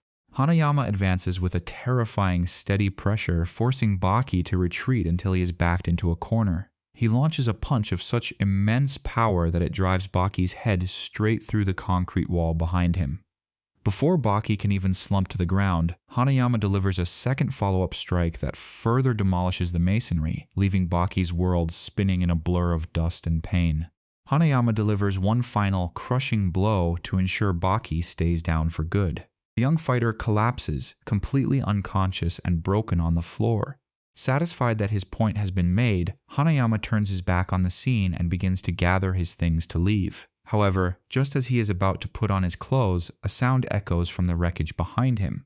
Baki staggers back to his feet, coughing out blood and taunting Hanayama, telling him it's disrespectful to walk away before the fight is actually over. Hanayama is absolutely flabbergasted, unable to comprehend how anyone could stand after such a beating. He turns back around, his eyes burning with intent, vowing that this time he will hit Baki so hard he won't even be able to blink. The two charge at each other once more, but Baki has a surgical plan. He specifically targets Hanayama's fingers with a precise strike, aiming to disable the giant's primary weapons. The crowd is amazed by Baki's tactical genius in the heat of battle, but Hanayama is about to show them why he is feared as a freak of nature. In a display of insane pain tolerance, Hanayama forces his broken fingers back into a fist to strike Baki again. Baki doesn't let up, targeting another finger and snapping it as well, systematically dismantling Hanayama's hand. Baki believes that by breaking half of the giant's fingers, he has successfully neutralized his punching power once and for all. Hanayama treats his shattered digits as if they were nothing more than a minor annoyance, forcing them into a grotesque fist once more. Baki is genuinely horrified by the giant's sheer willpower as Hanayama lunges again. Baki manages to evade the first strike, but Hanayama is already coiled and ready to launch a devastating blow with his other hand. Baki intercepts the incoming strike with his elbow, snapping the fingers on Hanayama's second hand. Just as Baki thinks he has finally secured the win, Hanayama delivers a massive sideswipe that sends Baki crashing into the wall. Both fighters finally collapse to the floor, completely spent and motionless as the dust from their battle begins to settle. Hanayama is at his absolute limit, but his assistant is frozen in shock as Baki, somehow, someway, starts to crawl back up. The assistant wonders what kind of monster Baki truly is, as it should be physically impossible for anyone to endure that many of Hanayama's killing blows and still keep moving. Baki slowly limps toward the fallen giant. Upon reaching Hanayama, Baki spits out shards of glass he had hidden in his mouth. He explains that the pain from the glass cutting his gums kept him from slipping into a permanent coma. He looks at Hanayama and admits the fight was the thrill of a lifetime, graciously offering to concede the victory. Hanayama, however, looks at him and says that since Baki is the one still standing, the true victory belongs to him. Hanayama insists that Baki is the winner, and the crowd erupts into applause for the incredible display of heart. Meanwhile, Sho is on the phone giving Baki's mother a full report of the carnage. Emi is standing on her balcony, her eyes fixed on a helicopter descending upon the city, sensing a familiar and terrifying presence approaching. Emi whispers that she knows exactly who is on that aircraft. In a dramatic reveal, the legendary ogre Yujiro Hanma makes his appearance, signaling that the real conflict is only just beginning. Having heard that his son was challenging the city's most feared crime boss, Yujiro decided he needed to see the boy's progress for himself. Yujiro stands perched on the edge of the helicopter. General Stridum asks what he's planning, but Yujiro ignores him completely, jumping from the massive height straight onto the building where Baki and Hanayama are resting. He enters the room with such overwhelming aura and style that the air itself feels like it's caught fire, leaving everyone in the room paralyzed with fear. The witnesses are utterly stunned by the arrival of the strongest creature on Earth. Sho is in shock, having never actually expected the ogre to show up in person. Yujiro walks toward the battered Baki and Hanayama, casually remarking that it seems he arrived just in time as they look like they've barely even begun to fight. Both Baki and Hanayama look at him in total bewilderment at his insane statement. Yujiro scoffs at their injuries, calling their life-threatening wounds mere scratches and demanding they resume the battle immediately. Baki stands his ground, telling his father that they have already fought to their absolute limits and neither of them has any desire to continue. Yujiro lets out a thunderous, mocking laugh, asking if they actually have the nerve to call that pathetic display a fight. Upon hearing the insult, Hanayama's pride flares up, and he forces his broken body to stand again, ready to prove himself. Sho reels in disbelief at Yujiro's standards. This was objectively the most brutal and intense battle the city had ever seen, yet to Yujiro, it hadn't even reached the level of a warm-up. As Emi waits on her balcony, she drifts into a memory of her first encounter with Yujiro. She was enjoying the evening air when her then-husband Emi Akezawa approached her affectionately. He told her to prepare herself for a special gala he organized specifically so she could witness the world's most elite warriors in action. Emi was touched by the gesture, and Emi promised to introduce her to high society as his wife, declaring to the world that she was the center of his universe. Radiant with joy, Emi went to prepare for the prestigious event. When they arrived that evening, the atmosphere was thick with anticipation for the promised spectacle. Emi asked her if she was ready for the most intense combat display on Earth, and Emi felt incredibly lucky to have such a devoted husband. The main event featured a world-class boxing champion pitted against a master of karate. Emi found herself unexpectedly captivated by the raw intensity and power radiating from the arena. The violence of the fight stirred something primal deep within her. The boxer charged at the karate master, Karan, hoping for a quick knockout. To everyone's surprise, Karan countered flawlessly, grounding the champion and forcing a swift submission with a few masterful technical moves. Baki's mother was left completely breathless by the display. Emi admitted she never imagined fighting could be so enthralling, but her excitement was suddenly cut short by a chilling sensation. She felt a gaze so heavy and powerful it seemed to physically pin her to the spot. She looked toward the source and saw a man whose eyes were locked onto hers with predatory intensity.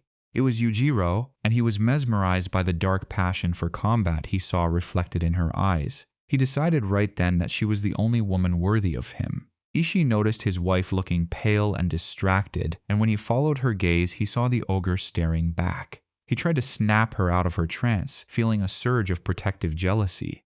Ishii approached Yujiro aggressively, insulting his rugged appearance and claiming it didn't fit the gala's dress code. Yujiro Hanma, already world-renowned as the ultimate soldier, said nothing as Ishii picked up a plate of food and threw it all over him. Ishii mocked him, laughing that he looked much better now that he was covered in scraps. Emi rushed to her husband, begging him to stop, as Yujiro hadn't done anything to warrant such an assault. Yujiro, however, decided to push Ishii's buttons even further, relishing the man's mounting rage. He calmly stepped into the center of the ring and began to strip off his shirt, wordlessly daring Ishii to settle their differences in the arena.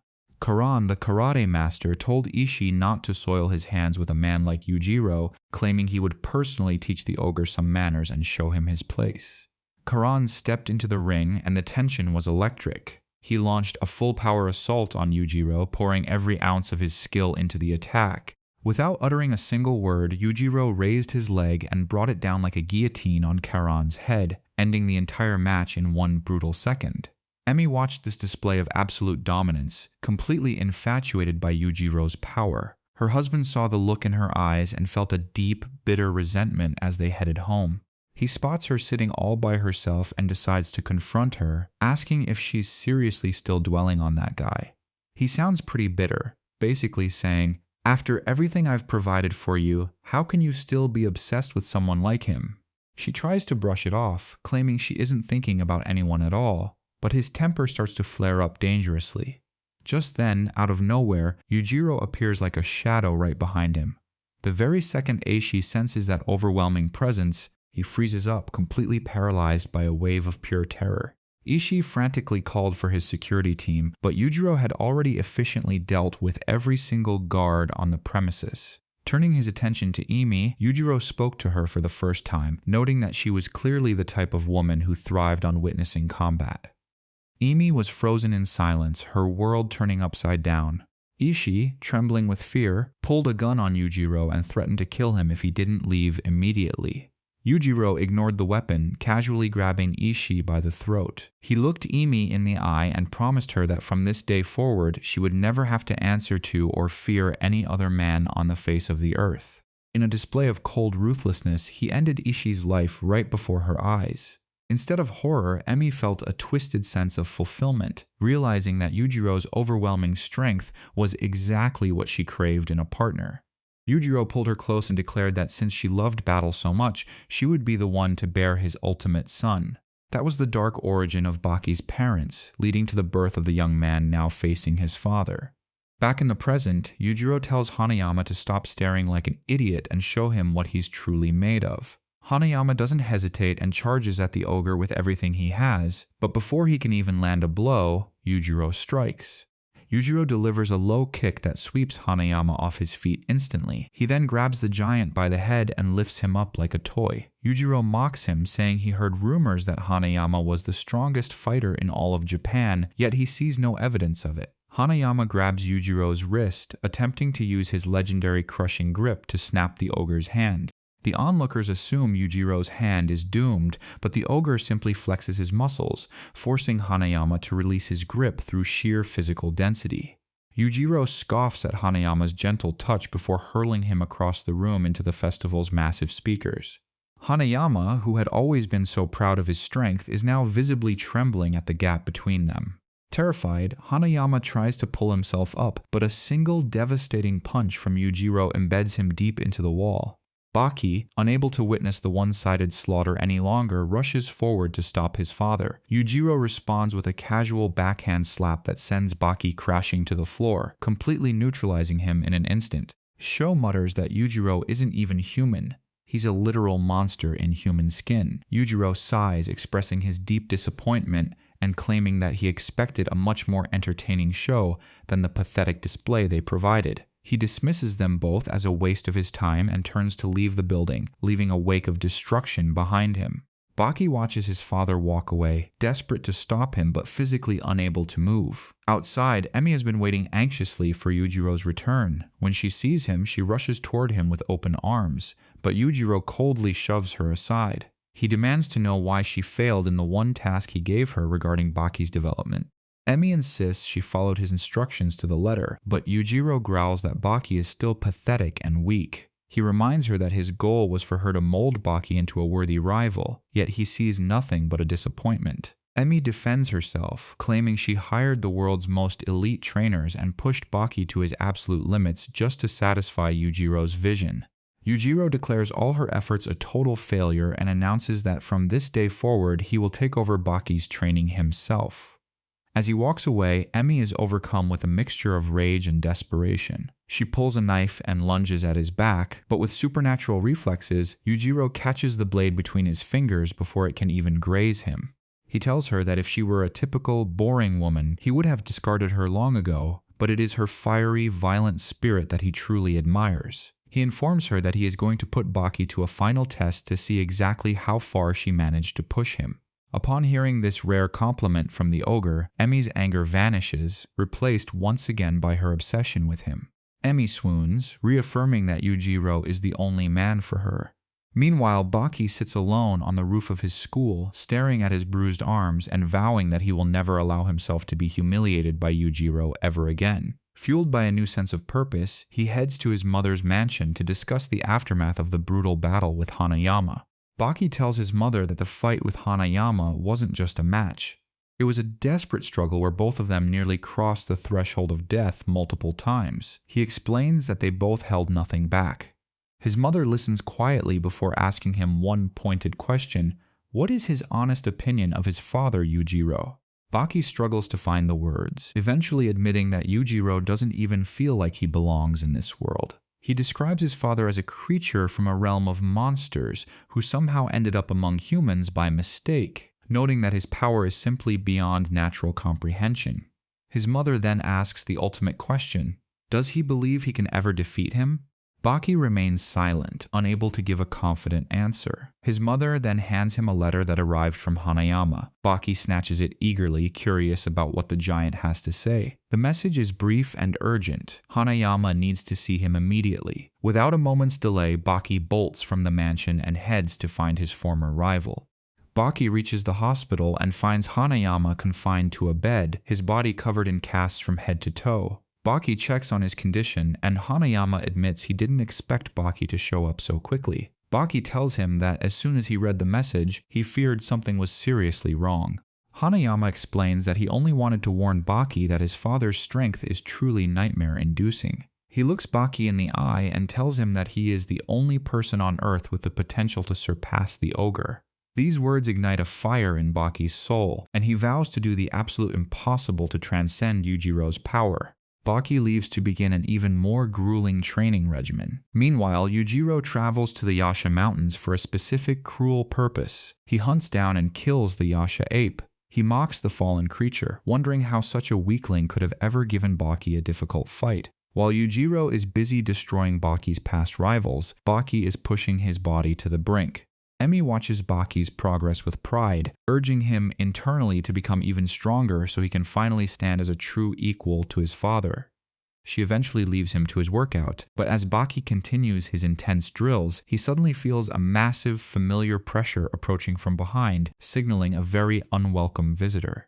Baki turns to find Yujiro watching him with a look of utter contempt. He asks why his father is there, and Yujiro tells him to stop wasting time with such pathetic low-level training, claiming these exercises will never grant him the strength he desires. Baki snaps back, telling Yujiro to mind his own business, but the ogre has other plans.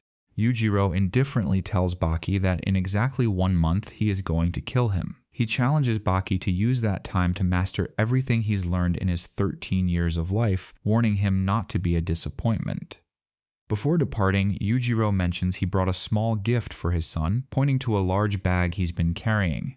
Baki asks what the gift is, and Yujiro opens the bag to reveal the severed head of the Yasha ape. Baki is absolutely horrified and heartbroken, screaming at his father in grief. Yujiro simply laughs, stating that he can't fathom how such a weak beast could have ever challenged his son. Baki roars in fury, calling his father a complete psychopath. Yujiro throws the bag at Baki and delivers a sharp kick to his chest to snap him out of his shock. Blinded by rage, Baki launches a desperate attack, but Yujiro dodges with zero effort, causing Baki to slip and fall. His hand lands on one of the Yasha ape's fangs and he clutches it tightly, tears streaming down his face as he mourns his fallen friend. Yujiro looms over Baki, telling him that if he continues to let his heart and emotions rule him, he will never stand a chance of reaching his level. He mocks Baki, asking if he finally understands how truly evil his father is, and challenges him once more to do whatever it takes to defeat him in 1 month's time and prove the value of his years of struggle. Baki tries to lunge at him again, but Yujiro effortlessly flips him onto the pavement. By the time Baki recovers his footing, his father has vanished into thin air, leaving only the echo of his voice promising a final showdown in 30 days. Suddenly, a swarm of crows descends from the sky, eager to feast on the remains of the Yasha ape. Baki screams at the scavengers, chasing them away from his friend's remains. He carefully gathers every piece of the ape and gives it a proper burial, keeping only its fangs as a memento. He looks at the teeth, recalling their final encounter and how he realized the Yasha ape was a noble creature with deep feelings and a fierce love for its clan.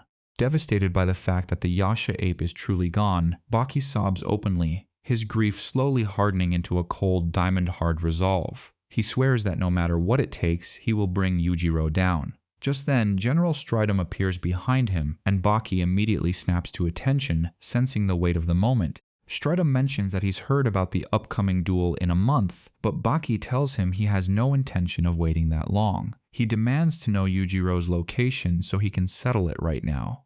Stridum warns him that it's not that simple, telling him that if he fights Yujiro today, the result would be less of a battle and more like a lion slaughtering a helpless rabbit. Baki asks what he must do to close the gap. Stridum explains that if he truly wants to reach the ogre's level, he must survive a real battlefield. He tells Baki about a legendary location called Hokkaido, where Yujiro himself once fought.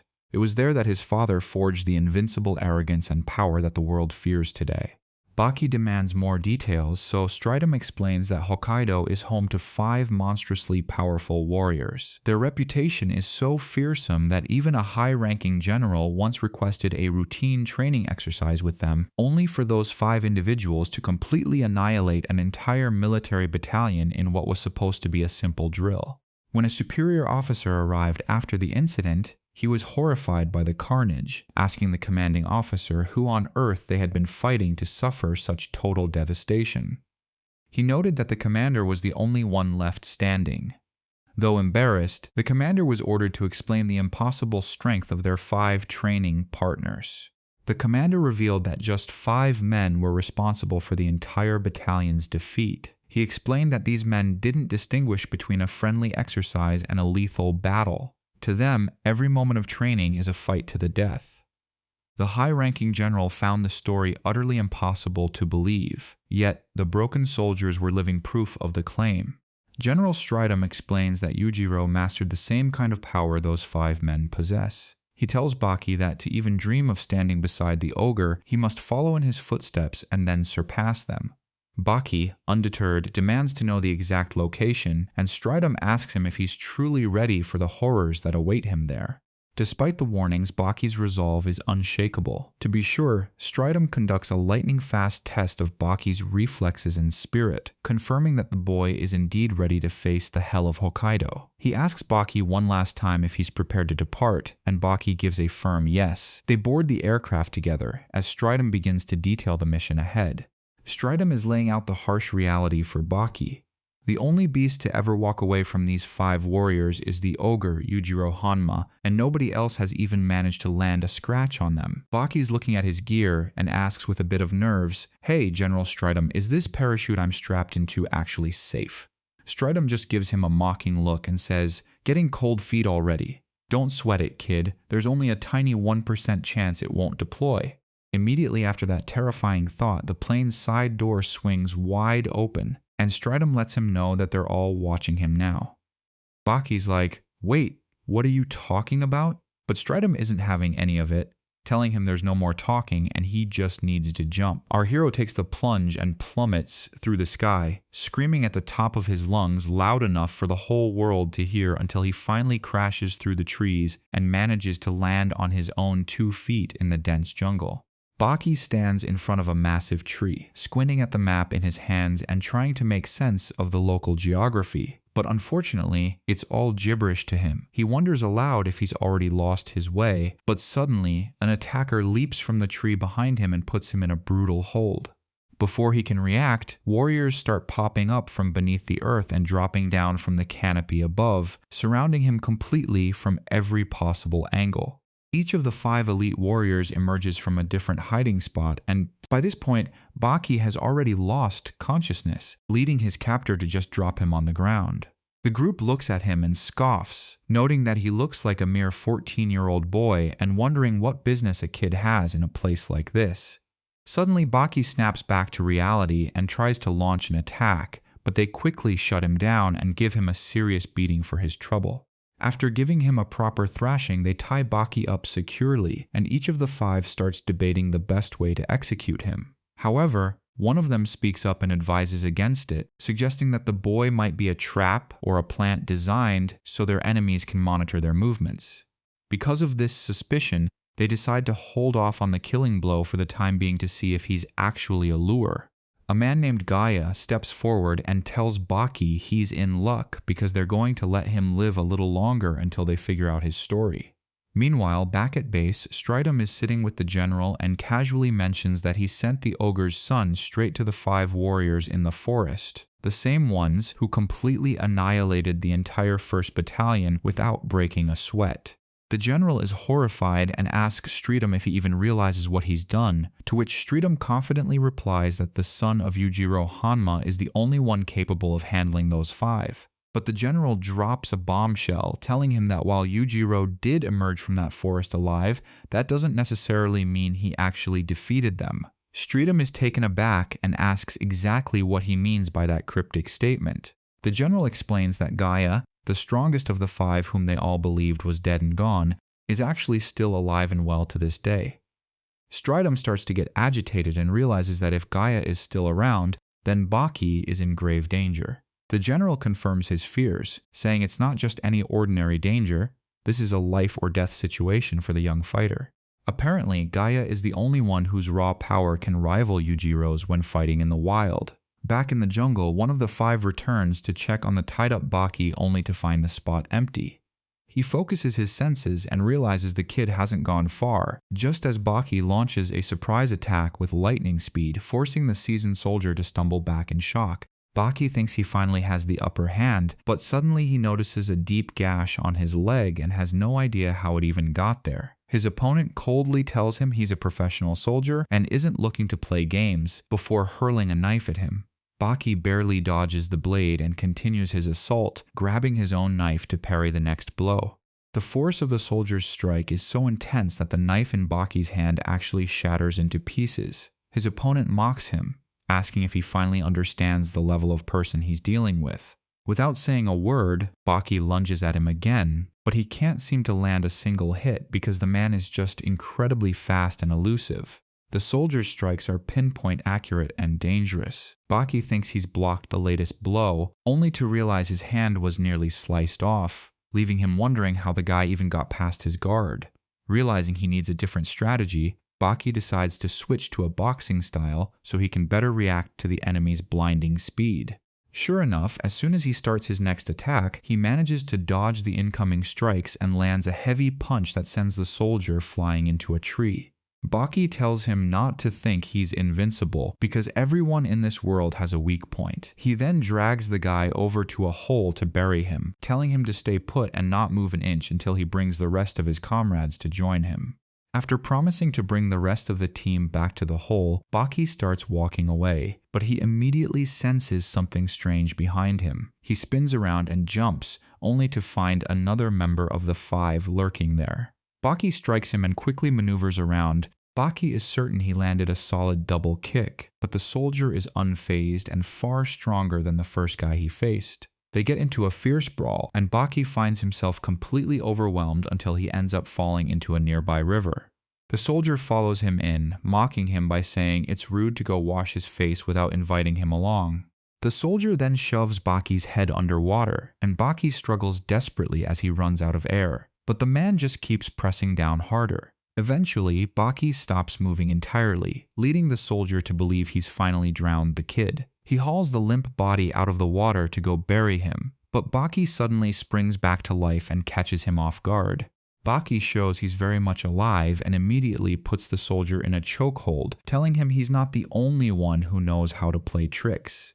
He squeezes until the man passes out, then proceeds to dig another hole right next to his comrade and buries him there. One of the soldiers tells him this is his only chance to escape while he still can. The soldier warns him that staying any longer will be incredibly dangerous, but Baki scoffs, asking how he can talk big while being buried in a hole. He tells him that none of this even compares to the brutal training he went through with Yujiro. Upon hearing the name Yujiro, the soldier is stunned and asks how he knows him, to which Baki casually reveals that the ogre is his father, leaving the man even more shocked. The soldier explains that to them, Yujiro is essentially a king, but he notes that if Yujiro is the strongest in the world, then Gaia is a very close second. Baki asks who Gaia is, and the soldier reveals he's their leader who, just like Yujiro, never uses conventional weapons. Instead, Gaia views everything in the natural environment around him as a potential weapon to be used in combat. The soldier insists that no matter how strong Baki might be, he's nothing compared to Gaia, who turns nature itself into a tool of destruction. This only makes Baki more curious about who this Gaia guy actually is. The soldier warns him again that it's better to run away without ever meeting him, because Baki has no idea the level of monster he's about to deal with. Baki completely ignores the soldier's warnings and goes off searching for Gaia. He quickly runs into another soldier acting like a scout and takes him down effortlessly, before digging another hole to toss him in with his buddies. Baki mocks the situation, wondering if these are really the elite soldiers Stridum was so worried about, and then sits down to rest while keeping a sharp eye on his surroundings. He stays alert to make sure nothing sneaks up on him again, and sure enough, he senses a strange presence approaching. He stands up to prepare for a fight, but out of the brush comes a massive grizzly bear. Baki thinks he's in for a rough night, but the bear suddenly collapses, and its stomach is sliced open from the inside as another soldier emerges from the carcass to fight. Baki is left wondering how the heck he got in there. Before Baki can even process why a man was hiding inside a bear's stomach, the soldier is already attacking him. Baki tries to fight back, but suddenly a second version of the soldier appears. It turns out they're identical twins. The two of them manage to grab a hold of Baki and are on the verge of finishing him off. But Baki refuses to give up. Baki tells himself there's no way these guys can be on the same level as the ogre. He gets fired up, dodging all their coordinated strikes and eventually throwing them both to the ground in a crushing defeat. He stands over them and tells them they're all useless, and that their combined power doesn't even come close to the overwhelming strength of his father. One of the twins starts screaming out the name of the ogre, Yujiro Hanma, in a frenzy. The soldier buried nearby starts panicking and tells Baki to run for his life immediately without even stopping to ask why. Baki is confused and doesn't understand what has the man so terrified until the person who was just screaming starts making some very bizarre and unsettling movements. The man starts moving with strange, twitchy motions until he manages to pull himself entirely out of the hole. He suddenly shouts, "Attention!" and the two soldiers on the ground snap to their feet instantly, standing perfectly still like statues. The buried soldier whispers that Gaia has finally decided to step in and end the fight with the young boy personally. When Baki hears the name, he looks at the man and asks if he's really the Gaia that everyone tells legends about. Gaia calmly responds that legends are only believable once you've seen them with your own eyes. Baki tells him to cut the chatter so they can get down to business and start the fight. But Gaia just stands there, telling Baki that his level of skill won't even be enough to make him break a sweat. Baki snaps back, asking if he's still just going to keep talking, and launches a fast strike. To his shock, his blow seems to land and miss at the same time. Baki wonders what on earth is happening and tries to increase his speed, but not a single one of his punches can actually touch Gaia. It's as if Gaia's movements are so refined and fast that Baki is just swinging at shadows. Gaia's speed is simply on another level, leaving Baki unable to even graze him before Gaia lands a heavy counter that sends him sprawling onto the ground. Gaia then starts lecturing Baki, explaining that real fighting isn't fueled by blind rage. He tells him that true combat is about maintaining total self-control and analyzing your opponent's abilities to find a way to dismantle them. He tells Baki that if you can analyze your enemy, you'll know exactly how to deal with them, and adds that the only person he's ever acknowledged as a true equal is Yujiro Hanma, even though they've never actually met face to face. To him, everyone else is just beneath his notice. Baki is left thinking that there's no way this man can be a normal human being.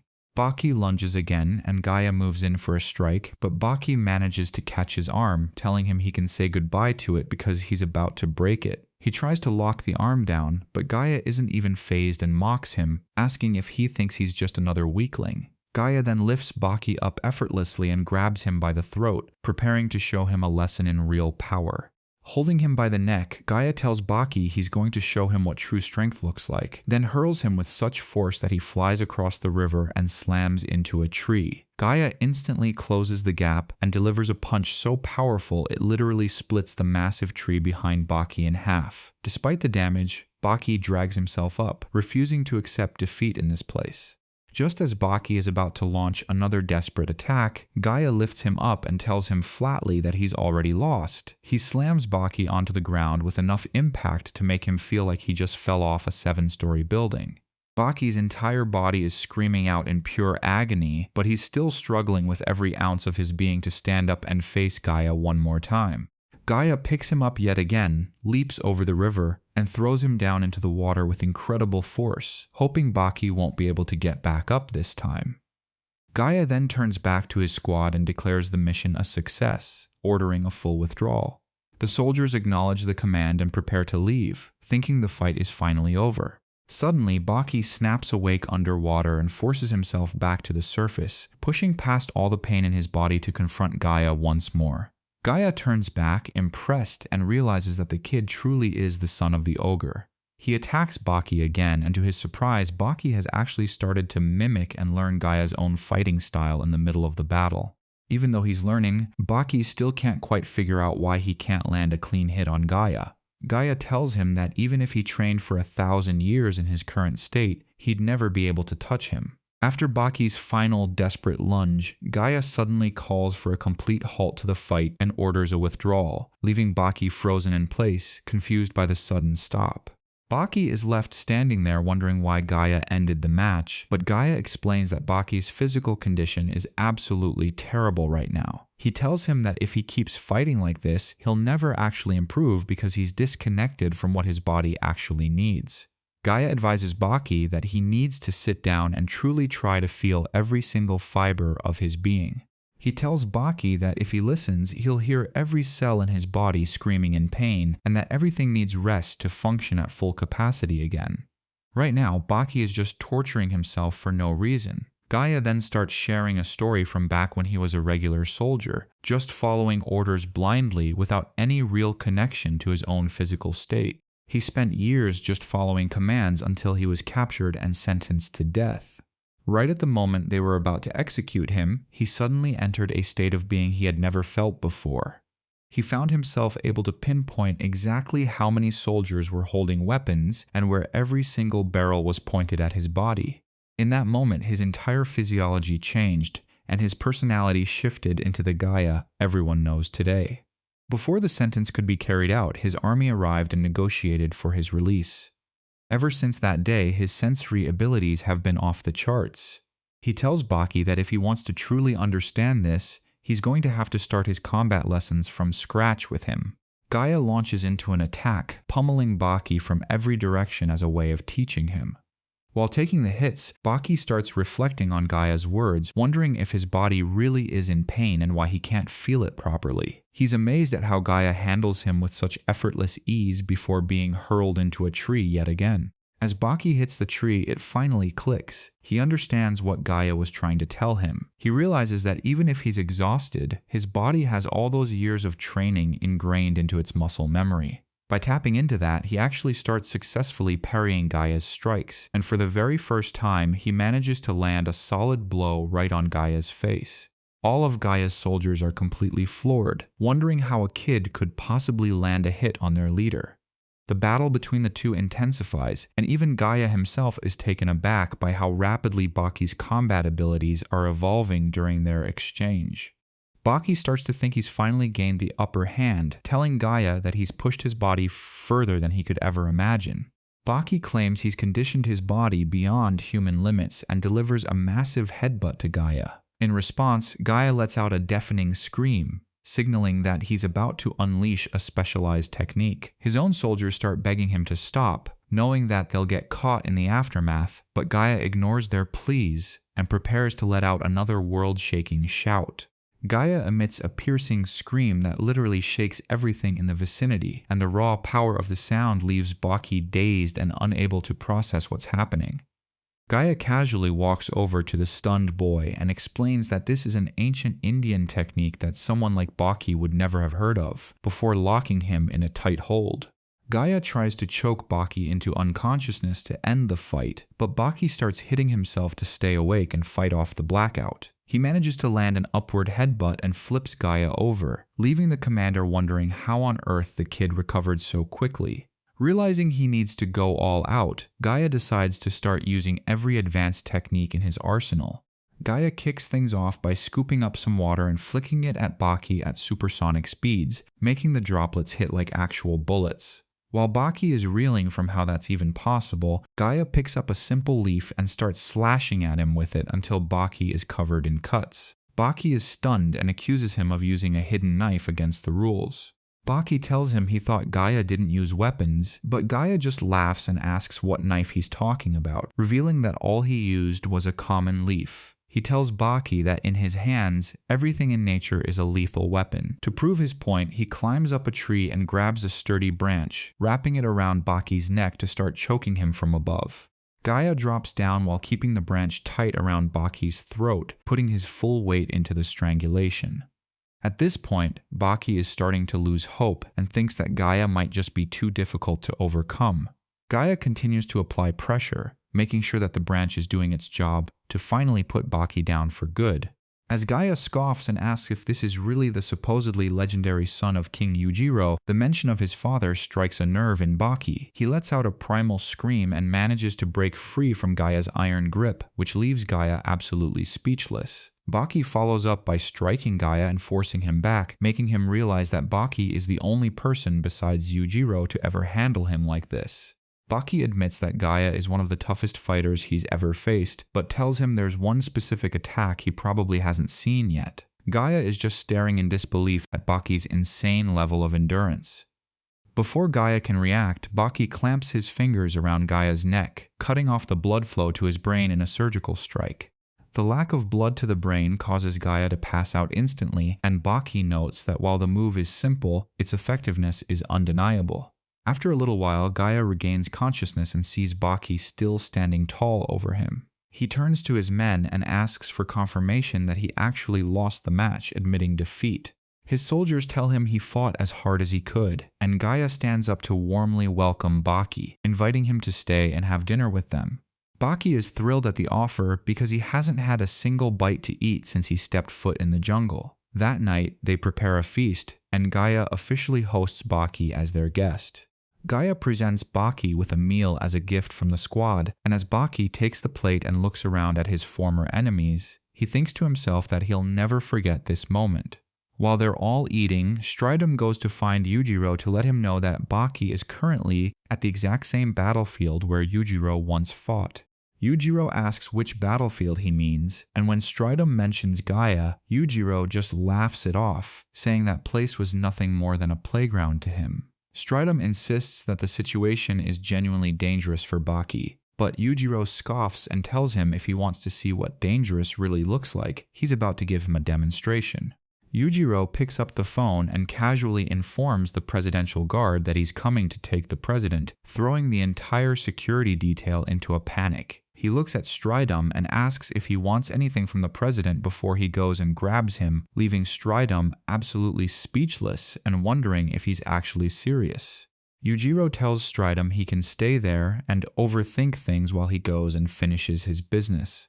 Meanwhile, the presidential guard is on high alert after hearing the threat. The commander is busy barking out orders to his troops, making sure they're ready to take down anyone who dares to approach the executive residence. The commander tells his men to kill anyone who gets close on sight, but suddenly he feels a terrifying presence right behind him. It's clear the ogre wasn't joking about kidnapping the president. The commander gives Yujiro one final warning to leave or face immediate consequences, but Yujiro isn't intimidated at all. Yujiro tells the commander to shut up and listen, but when the man tries to restrain him, Yujiro takes him down with a single effortless move. This triggers the rest of the guards to attack, but Yujiro wipes the floor with all of them in seconds. Even when reinforcements arrive and surround him, Yujiro remains completely calm and unbothered. Yujiro casually lights a cigarette and asks the commander if he really thinks this many men will be enough to stop him. The commander tells him to surrender, but Yujiro is insulted that anyone would try to give him orders. He walks straight into the line of guards, spreading his arms and pushing back against all of their riot shields at once. The commander is in total disbelief that 100 men can't even push Yujiro back a single step. Yujiro then launches himself at the commander, takes him out, and sprints toward the presidential palace. The remaining guards try to intervene, but they're already neutralized before they even know what hit them as Yujiro charges forward. Yujiro kicks the door to the president's office clean off its hinges and goes straight for the leader, grabbing him by the head and mocking the quality of his security detail. The president, surprisingly, tells Yujiro it's an honor to meet the world's strongest fighter. In response, Yujiro smashes the president's desk with his foot, just to show off. Yujiro tells the president to take this as a final warning. When he says he wants to see him, he expects him to be ready. He then just leaves the office, leaving the guards to find the room in total shambles. The president himself is left sitting there, barely able to believe that he's actually still alive after that encounter. When Sho tells Emi about Yujiro's latest stunt, she just starts laughing, saying you can always expect the unexpected from him. Sho is worried, insisting that there's no way the authorities will let this slide and that Yujiro is bound to be arrested any second. Emi just scoffs at the idea of anyone being able to arrest the ogre. Emi tells Sho he clearly doesn't understand who Yujiro is, explaining that the government will likely drop all charges because they aren't willing to lose their entire military trying to stop one man. She points out that Yujiro's actions were actually a blatant challenge directed at Baki, showing him that he's the only one capable of such things. She insists that no matter how strong Baki gets, he'll never be able to replicate his father's feats. Sho asks if she's at all worried about Baki, given that his showdown with Yujiro is only a few days away. Emi responds that she's actually vibrating with excitement, unable to wait for what she expects will be an absolutely legendary battle. Emi is so thrilled about the fight that Sho starts to wonder if she's even human, seeing as she's happy about her son potentially facing his doom against Yujiro. He views her as more of a monster than a mother. Meanwhile, Baki has traveled to find a man named Kuro to test his skills against a true master of the sword. Kuro demonstrates his speed by slicing a wooden log in half before Baki can even blink, leaving him completely stunned. Baki admits he didn't even see the blade move. Kuro apologizes but tells Baki he can't fight him because he doesn't want the boy to get hurt, even though he doubts if even Yujiro could handle his blade. Kuro is confident that his sword is a match for anyone, and Baki realizes this is exactly the kind of expert he needs to train with to elevate his skills. He asks Kuro to test the sword against him, but Kuro just laughs, telling Baki that while he admires his enthusiasm, the request is far too dangerous to actually fulfill. Baki keeps pleading, but Kuro simply turns around and starts walking away. Baki decides that if he won't do it willingly, he'll force the issue, and launches an attack at Kuro's back. Kuro senses him immediately and, without even unsheathing his sword, uses the scabbard to knock Baki straight to the ground. Kuro asks if Baki has lost his mind, but Baki tells him he can call him whatever he wants, as long as he agrees to use his sword against him. Kuro looks at Baki's stance and realizes the kid isn't going to let him leave without a fight. He can feel the intense aura radiating from Baki and admits he's never seen anything quite like it before. Kuro gives Baki one final warning, telling him that his sword won't just leave a scratch, it's designed to slice a man clean in half. Baki tells him that's exactly what he's looking for, as he can feel the same lethal energy coming from Kuro that he feels from his father. It's the ultimate high-stakes training for him. Baki carefully closes the distance, and Kuro lunges with all his strength, but Baki manages to shock him by expertly dodging the strike and tackling him to the ground. It was a brilliant, seemingly simple move that actually required a massive amount of focus and effort to pull off against a master like Kuro.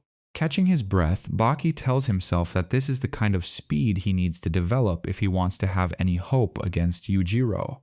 Meanwhile, Yujiro is catching up with an old friend who mentions that Baki is looking to challenge him. The friend jokes about the audacity of the boy wanting to take on his own father like that. Yujiro tells him not to worry about the kid and checks his friend's physique, noting that he's still in great shape and clearly still hunting. The friend shows him a custom-made high-tech bow designed specifically for him, boasting that it shoots arrows at near supersonic speeds with incredible accuracy. He shows Yujiro a trophy from a hunt, claiming he took the beast down with a single shot. Yujiro admits the bow looks powerful, and when his friend says it's stronger than anything he's seen, Yujiro tells him to fire an arrow directly at him. His friend is completely stunned by the request, wondering if Yujiro has finally lost it. Yujiro repeats himself, insisting that he wants to personally test the speed and power of the weapon. The friend doesn't know what to say, but he knows that once Yujiro sets his mind on something, there's no talking him out of it. He takes off his coat and starts preparing to fire a lethal arrow right at the ogre. Yujiro tells him not to hesitate for a second. His friend draws back the arrow and Yujiro stands ready, focused. As soon as the arrow is released and streaks toward him, Yujiro moves in a flash and catches it right out of the air. He laughs and mocks the bow, saying it's nothing more than a toy for display. Switching back to Baki, he arrives home only to be greeted by Detective Kido, who asks him where he's been hiding lately. Suddenly, Baki senses something off and quickly turns back to investigate. Meanwhile, Sho is talking to Emi, who is pressuring him to keep Baki focused on the upcoming fight with his father. Emi tells Sho she wants the fight tomorrow to be the most intense thing Yujiro has ever experienced. Sho reminds her that Baki is her son and that Yujiro won't show him any mercy, but Emi coldly tells him to just mind his business and do what he's told. She then goes to see Yujiro, who is busy training and showing off his incredible physique. Emi is mesmerized by Yujiro's abnormal muscular development, but when she tries to embrace him, he pushes her away.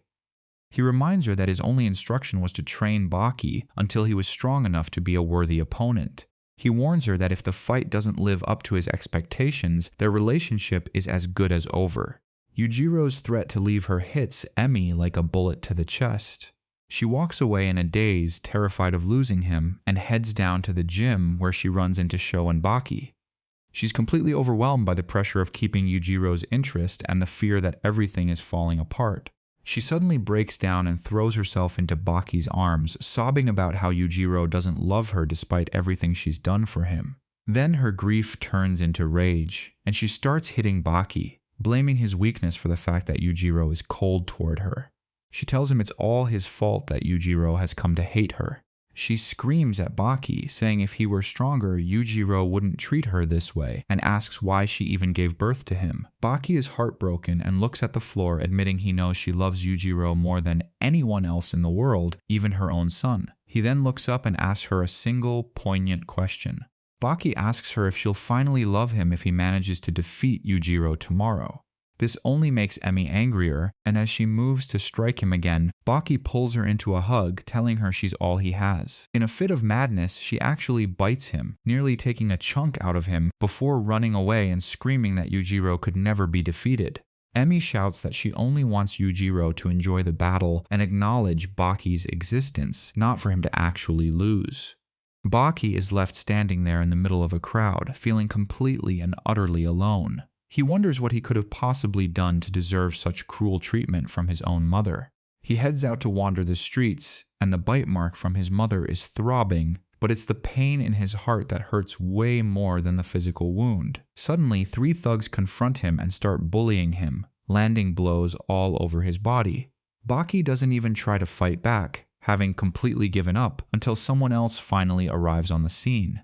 So Hanayama starts teaching these guys some manners because they dared to cross him, and Baki is genuinely thrilled to see him in action. However, the moment Hanayama catches a glimpse of Baki's arm, the memories of his mother's bite come rushing back, and Baki sinks into a deep sadness all over again. Seeing this, Hanayama decides to take him back home, where they sit down and he begins to talk to him, trying to figure out exactly what's been weighing on his mind. Hanayama asks him what's going on, and Baki opens up, explaining that his mother gave him a hug only to bite him right after. When Hanayama tells him he's actually quite lucky, Baki misinterprets this as a comment on a mother's affection and snaps, telling him she's nothing like that. He grabs onto Hanayama in frustration, shouting that he doesn't understand the pain he's going through, but Hanayama is about to drop some perspective. Hanayama responds calmly, saying he knows his mother might be harsh, but at least Baki has a mother who is alive and can move around. He hints that if Baki saw his own mother, he would understand what true loss feels like. Hearing this, Baki pulls away to focus on his training because today is the big day, the legendary showdown between Baki and the ogre, Yujiro. Baki starts warming up with an intensity that shows he's ready for war. Baki is pushing his body to the absolute limit, vowing to unleash everything he's learned over the past several months during this fight. Stridum notices the time and points out it's already midnight, suggesting Baki should get some rest before the battle begins, but Baki brushes him off, saying there's no time for talking. Just then, Shoot arrives and informs Baki that he has completed every single task Baki requested of him. Shoot points toward 4 massive young men who look like absolute tanks, telling Baki that each of these guys possesses the strength of 20 ordinary men. One of the thugs suddenly strikes Shoot, yelling at him to watch his mouth and reminding him not to act like their boss. They clarify that they only showed up here because they were promised a chance to fight someone truly powerful. When Shoot points them toward Baki, they all look at him with skepticism, asking if this small kid is really the one. Baki politely says it's a pleasure to meet them and tells them he hopes they're ready to go, which naturally enrages them into an immediate attack. Baki spins around and bolts toward his car at high speed, making the group believe for a second that he's actually trying to run away from the fight.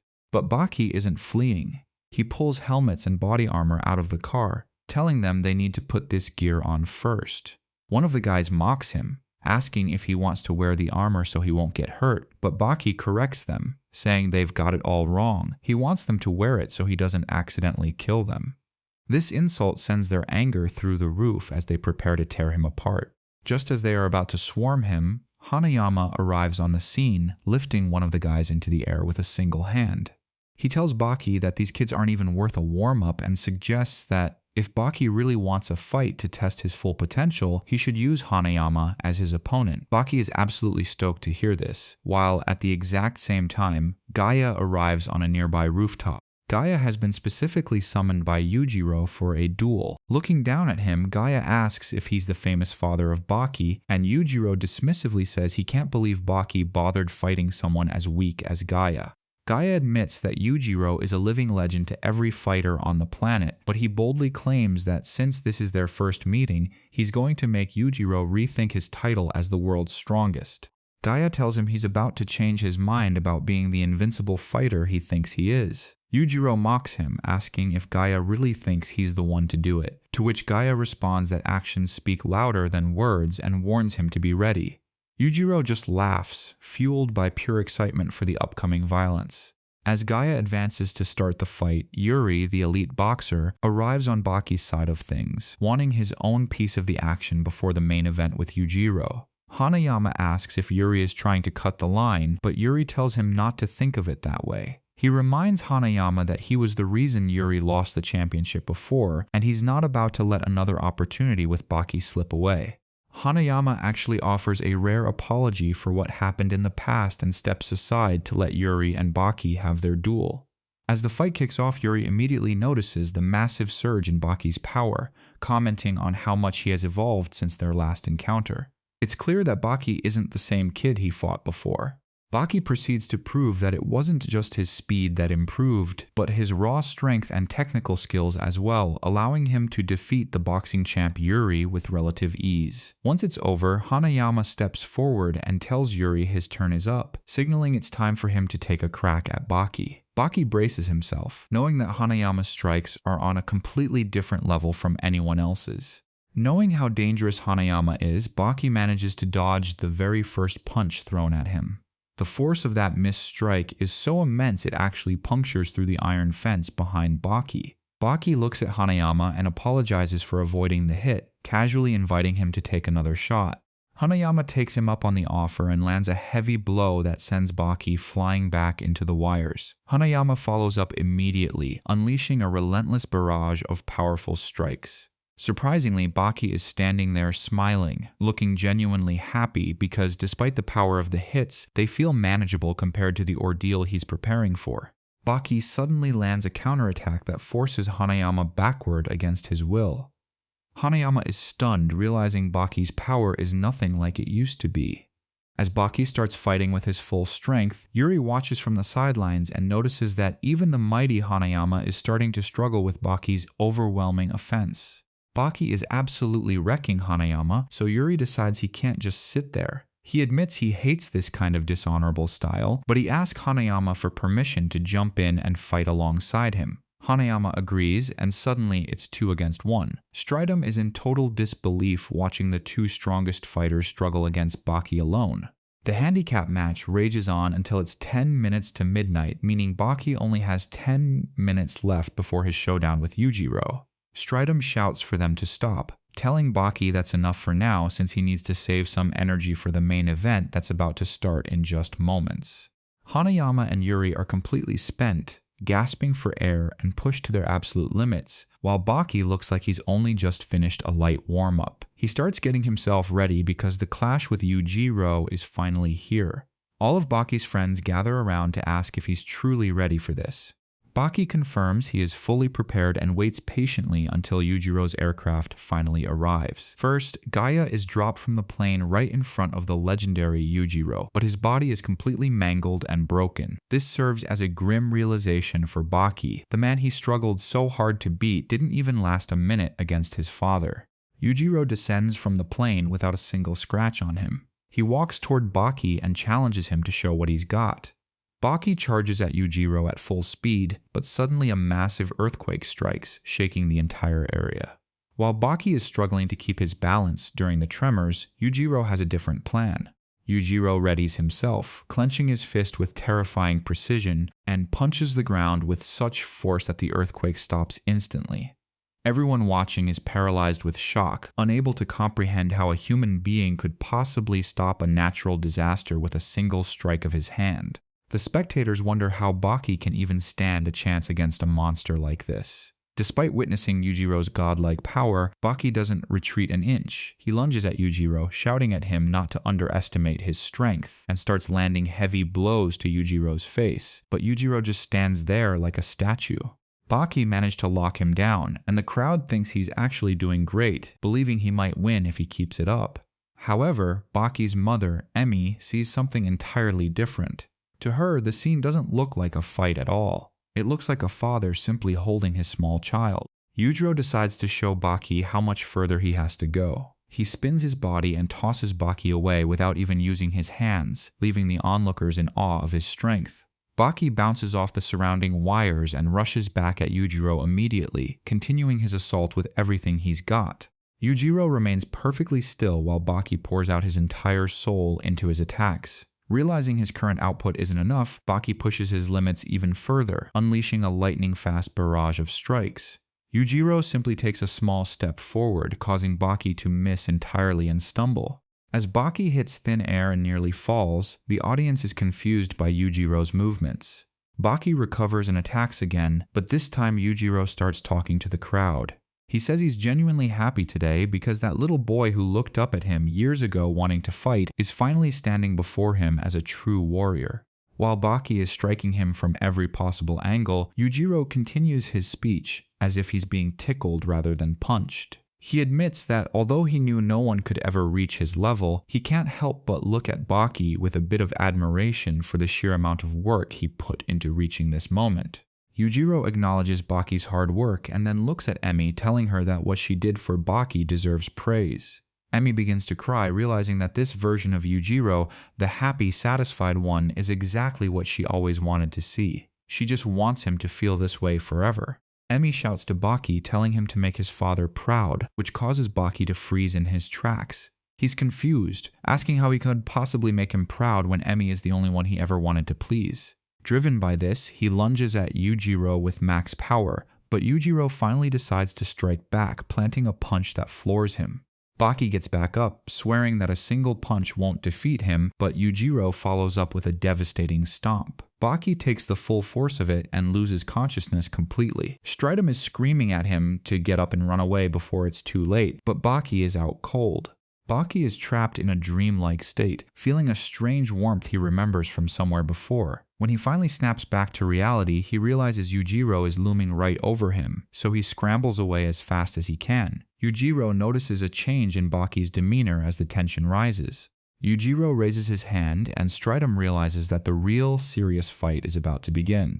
Baki feels a new surge of energy, unlike anything he's felt before. He closes his eyes and waits for Yujiro to charge. When Yujiro attacks, Baki spins with a strike to mitigate the damage. Baki attempts a counterattack, but Yujiro maneuvers around it effortlessly and delivers a massive counteroffensive that sends Baki crashing down. Stridum and the onlookers are convinced the fight is over. Baki lies motionless on the ground and Yujiro stands over him, waiting for any sign of life. When Baki doesn't get up, Yujiro's bloodlust doesn't fade. He leans down and punches Baki right in the face with enough power to shake the earth. The spectators are horrified, questioning why Yujiro is still beating a man who is clearly already defeated and unconscious on the ground.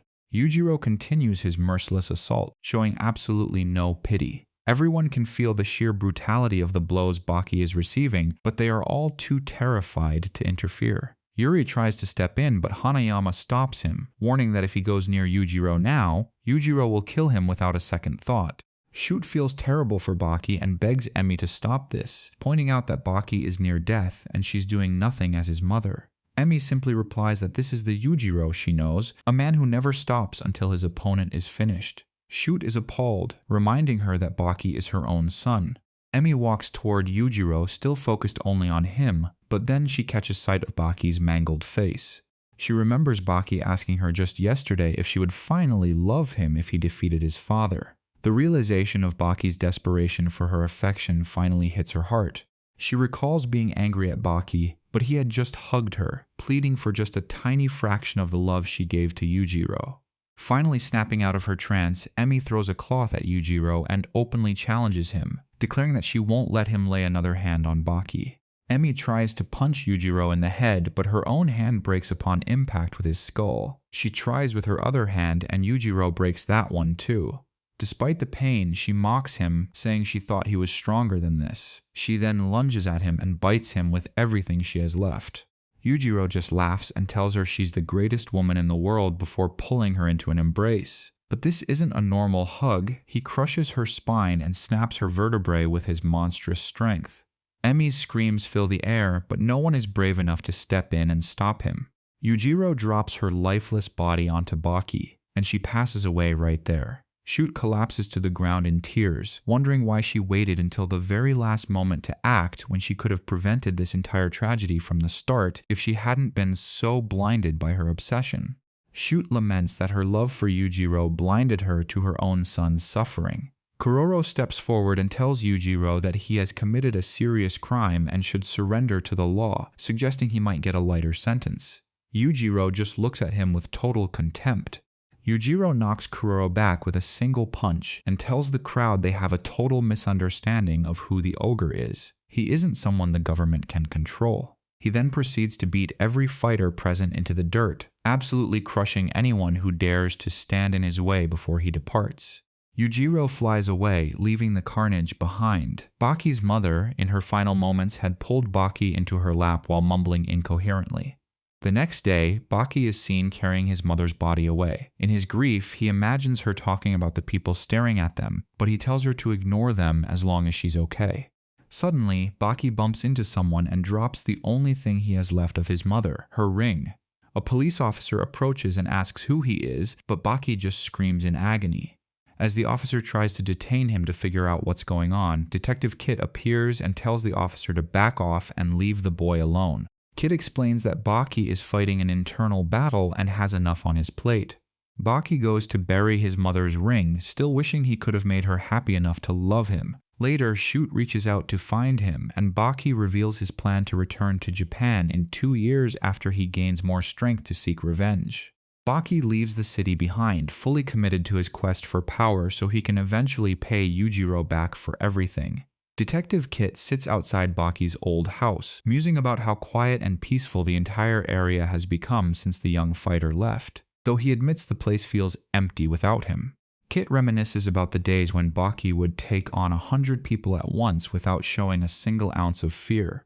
Having seen Baki's incredible abilities with his own eyes, Kit is absolutely certain that the boy has a massive future ahead of him, wherever he might be training right now. Shoot eventually meets with Kit and tells him the full story of what happened with Baki, details Kit never knew. He describes how Baki's mother always prioritized Yujiro over her son, even though Baki became incredibly strong just to earn a single look of affection from her. The tragic outcome of the fight with Yujiro is now common knowledge among them. Kit sighs, acknowledging that Baki has been treated unfairly his entire life. Shoot informs him that Baki has traveled abroad to elevate his skills and will likely return in a couple of years as a completely different man. Shoot is confident that Baki will be unrecognizable when he returns. We then shift scenes to a man named Mitsunari, the mastermind behind the underground fighting rings. He's complaining to an associate about how the current crop of fighters are all useless and can't put on a decent show for the fans. While Mitsunari grumbles about the lack of talent, his companion mentions he has some very interesting information. Mitsunari asks for details, and the man asks what he knows about Yujiro.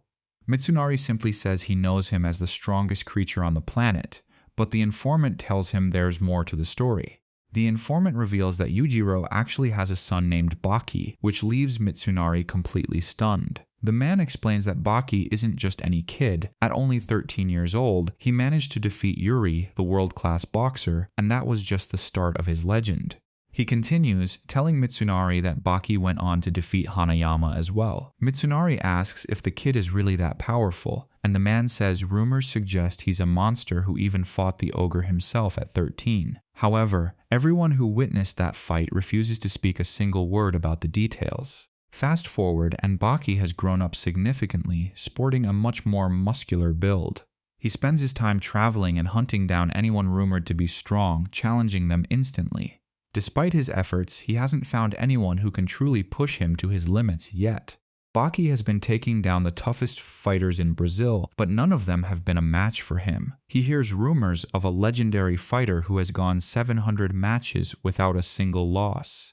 Without hesitating, Baki decides to seek this man out immediately to see if he's the challenge Baki has been looking for. Baki arrives at a massive mansion, realizing this legendary fighter must be incredibly wealthy. A guard greets him and says the master has been expecting him. Inside, Baki passes through a room filled with countless trophies and awards, wondering how one man could have accumulated so much glory in his career. The guard leads Baki to the master, but Baki is shocked to find the man sitting in a wheelchair. He wonders how a man in this condition could be called the strongest fighter, but the man reveals that his very last fight was the reason he ended up paralyzed and broken. Baki mentions he never heard about him losing a match, and the man admits that's because his loss happened outside the official, televised circuit. He says he went to a place that made him realize his strength was absolutely worthless. When Baki asks where that was, the man promises to be honest with him. The man advises Baki to return to Tokyo if he truly wants a challenge, explaining that there is a secret underground arena there. He warns that even though he thought he was invincible, he found himself to be one of the weakest people in that arena, which led to his current state. The man tells Baki that the brutal matches in that arena are what destroyed him. Baki asks how to get in, and the man points him toward Mitsunari, the only person who can grant entry to the ring. After finishing their conversation, Baki wastes no time and heads straight for Mitsunari's location. Baki arrives at Mitsunari's place and is immediately confronted by a massive guy who was just talking about him. The big man identifies Baki as Yujiro's son and asks if Baki knows who he is. Baki coldly replies that he doesn't care who he is, and warns him that if he gets in the way, he'll regret it.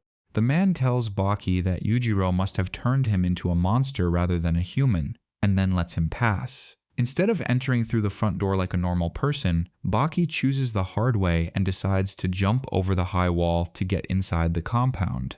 Once inside, Baki is spotted by alert security guards who quickly surround him. Baki isn't bothered by a few guards and decides they'll be a good warm-up, attacking the entire group and taking them down one by one until none of them are left standing. Suddenly, a voice from behind asks who he is. Baki jumps back in surprise, asking when the man even got there. The man tells him the timing doesn't matter, but he correctly guesses Baki is there because of the secret arena. Baki confirms he wants in, no matter what it takes. Baki asks to be taken to Mitsunari, but Shobi, the head guard, refuses. He tells Baki that if he wants to see the master, he has to go through him first in a fight. He warns Baki that if he can't win here, he has zero chance of ever entering the secret arena. Baki accepts the challenge instantly. Baki thinks the deal sounds easy enough, but Shobi reveals he is the head of security and one of the top 50 fighters in the history of that arena. This news only excites Baki more, and he launches an attack, but he's surprised by Shobi's incredible defensive skills as he blocks everything Baki throws. Baki is amazed to find such a skilled fighter right here in Tokyo after searching the whole world. He tries a high-speed strike, but Shobi anticipates it and lands a heavy counterattack that puts immense pressure on Baki's neck, showing he's not just a pushover guard. Shobi declares that this is what happens to anyone who underestimates him, but Baki just smiles and tells him his power isn't bad. Shobi is shocked that Baki can even speak, let alone stand, after that hit. Baki attacks again, and this time, Shobi shifts his stance from defense to a full-on offensive style. Shobi charges at Baki, but Baki skillfully evades every single strike with ease. Shobi keeps trying but can't land a single hit. Baki then mocks him, questioning if he's really one of the top 50 fighters in the arena, which sends Shobi into a blind rage. Shobi asks if Baki is doubting his rank, and Baki explains that while his defense is great, his offense is far too slow to be effective. Shobi yells that Baki hasn't seen anything yet and manages to grab Baki's arm during a fierce exchange, but Baki is already moving to counter. Baki easily escapes the hold and delivers a brutal low strike that shatters Shobi's teeth and breaks his arm, completely incapacitating him. Baki leaves him behind and walks to the main door, sensing that someone very important is standing just on the other side, watching the whole thing. Baki speaks to the door, admitting he broke in the wrong way but saying he prefers the difficult path to prove his worth. He officially requests entry into the secret arena. Finally, the door swings open, and Mitsunari himself steps out to face the young intruder. Mitsunari asks who he is, and Baki introduces himself as the son of Yujiro, stating he's here to join the underground ring. When Mitsunari asks about the guards Baki beat up, Baki arrogantly says he expected to find someone stronger than himself but was disappointed, prompting Mitsunari to give him a reality check. Mitsunari warns Baki not to get too cocky, explaining that while Shobi is a top fighter, he's actually the lowest ranked of the elite group. He tells Baki he can only imagine what the higher ranked fighters are capable of, but officially welcomes him to the secret arena. Baki thanks him for the opportunity and asks where the arena is located. Mitsunari enigmatically says it's in a place he'd never suspect. The next day, Mitsunari visits a legendary fighter named Doppo Orochi, a man with a massive reputation in the underground world. Doppo Orochi is a true veteran of the arena who left a lasting mark as one of the greatest to ever step into the ring. When Doppo sees Mitsunari, he's happy to see his old friend and tells him he should have just called instead of making the trip personally. After the greetings, Mitsunari gets down to business, mentioning that he knows about a fighter named Katsumi who is the strongest in Doppo's academy. Doppo confirms he's talking about his own son, Katsumi, and wonders what Mitsunari has in mind for him. Mitsunari explains he wants Katsumi to compete in the underground arena because Yujiro's son has appeared. He's eager to see a match between the ogre's offspring and the man Doppo considers his strongest student, hoping for an epic showdown. Doppo notes that Katsumi is currently training in America, so bringing him back immediately will be quite difficult. Mitsunari says it's fine, though he's secretly dying to witness that fight. Just then, one of Doppo's students rushes in to report an emergency. The student says someone has entered the main hall and is absolutely wrecking everyone there. Doppo is intrigued by the reports of this person's strength and decides to head down and see for himself who is causing such a commotion in his academy. Doppo finds a man named Kato, who he actually knows, dominating his students and throwing them around like ragdolls. One student tries to stop him from leaving, but Kato slams him to the floor and kicks him aside with total ease, showing off his superior skills. Kato tells Doppo he's been gone for several years and finds the place weaker than when he left. He was once Doppo's top student, and now he's back because he heard about the secret arena where the strongest are determined, and he wants in. Mitsunari is impressed by Katu's performance and asks Doppo who he is. Doppo confirms Katu used to be the Academy's #1 fighter before he left. Mitsunari is delighted, thinking that Katu's level might be comparable to Katsumi's, making him a great addition to the arena. As Mitsunari leaves, he tells Doppo to make sure to bring Katu along for the fights. Katu rudely asks who the old man is, but Doppo quickly puts him in his place with a sharp strike to the forehead. Doppo hands him a tissue and tells him to show some respect while cleaning himself up. The atmosphere is thick with disbelief as Katu stares in absolute shock, realizing that Doppo managed to inflict such a nasty, precise wound using nothing more than a single finger. Meanwhile, our protagonist Baki is locked away in his own world, grinding through intense training sessions in a small rented house he's tucked away near his school. Suddenly, there's a knock at the door from a girl named Kozue, who, let's be real here, definitely seems like she might be his former girlfriend, and she's arrived carrying some food for the dog. While she's busy feeding the dog, she starts reminiscing about her father, telling Baki that he used to train with the exact same relentless spirit that Baki shows now. Even Kozue's mother has a soft spot for him, treating Baki with the kind of care you'd expect for her own son. Baki, being the considerate guy he is, starts worrying that his loud and aggressive training sessions might be disturbing the neighbors, but she quickly interrupts him to say something very revealing. She explains that everything Baki is doing now is a mirror image of how her husband lived before he met his end, revealing that he was actually a professional boxer back in the day. She tells Baki that he reminds them so much of him that she actually wants him to keep going and never quit. On the other side of town, we see Doppo sharing a meal with Katu, taking the time to school him on the existence of the secret underground arena and the terrifying level of danger involved for anyone thinking of stepping inside. Katu, however, isn't buying a single word of Doppo's warning, standing up in a fit of arrogance and asking if Doppo thinks he's some kind of fool to believe such stories. He starts bragging that his current power level surpasses everyone else's, even claiming he surpassed Doppo himself, before aggressively slamming the table they were eating at and flipping it right over. But what he doesn't realize is just how outclassed he actually is in this moment.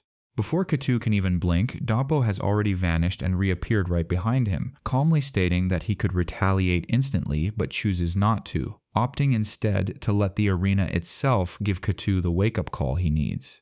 Doppo sits back down and tells him flat out that if he truly wants to prove his might, that underground ring is the only place to do it. These words spark a fire in Katu, who suddenly gets incredibly hyped about the prospect of fighting there.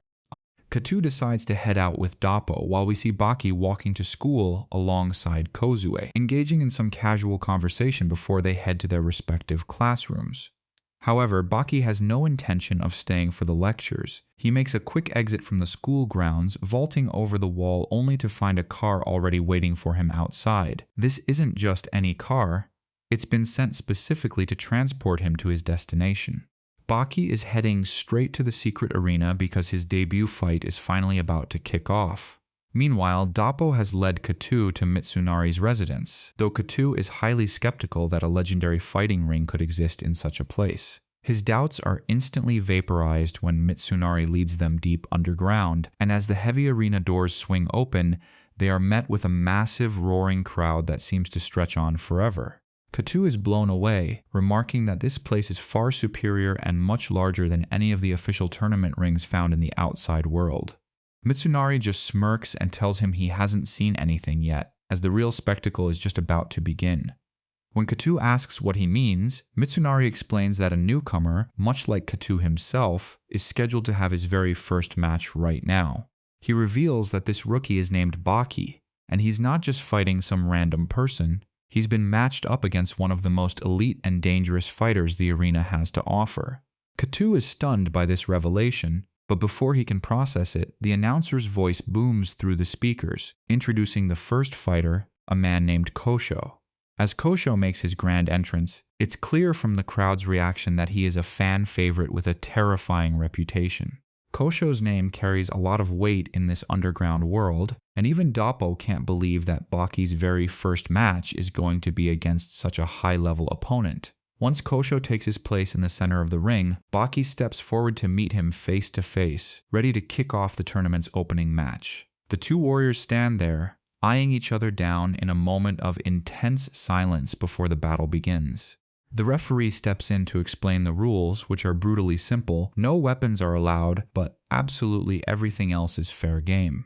With that, he gives the signal to start the fight.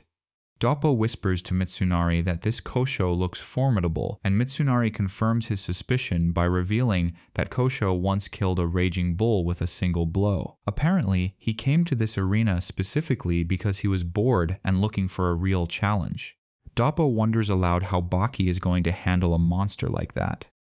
The fight kicks off immediately, with Baki taking the initiative and launching the first attack. However, Kosho blocks the strike with effortless grace, leaving Baki wondering how he could have been countered so easily. Before he can recover, Kosho goes on the offensive, launching a counterattack aimed directly at Baki. Kosho moves with blinding speed, landing multiple hits on Baki across his body. Every time Baki tries to retaliate, Kosho is already gone, evading every single punch and kick for the second time in a row. He even manages to slice Baki's ear so cleanly that Baki doesn't even realize he's been cut until a moment later. As Baki stares in shock, Kosho arrogantly tells him that his fighting style isn't something just anyone can handle. Kosho lunges forward for another strike, but this time Baki shocks everyone by using Kosho's own evasive techniques to dodge the blow perfectly. He follows up with a powerful throw that sends Kosho crashing into the arena fence. Baki is on him in a flash, getting behind him and unleashing a brutal flurry of punches that starts to break Kosho down. For the first time, Kosho is on the receiving end and seems to be struggling to find a way out. Just as things are looking bad for him, Kosho uses his finger to pierce right into Baki's arm, grabbing hold of a tendon and ripping it out completely. Baki lets out a blood-curdling scream of agony as his arm is mangled. Watching from the sidelines, Doppo explains that the sheer, unadulterated pain caused by having one's tendons snapped like that is something beyond human imagination. Despite the horrific injury, Baki grit his teeth and forces himself to stay in the game, taunting Kosho by asking if he's just going to stand there all day. Hearing this, Kosho charges in again. Baki tries to dodge, but he's clearly slowed down now. His right arm is essentially useless, hanging limp and unresponsive. This injury has created a massive opening, and the difficulty of movement is making Baki a sitting duck.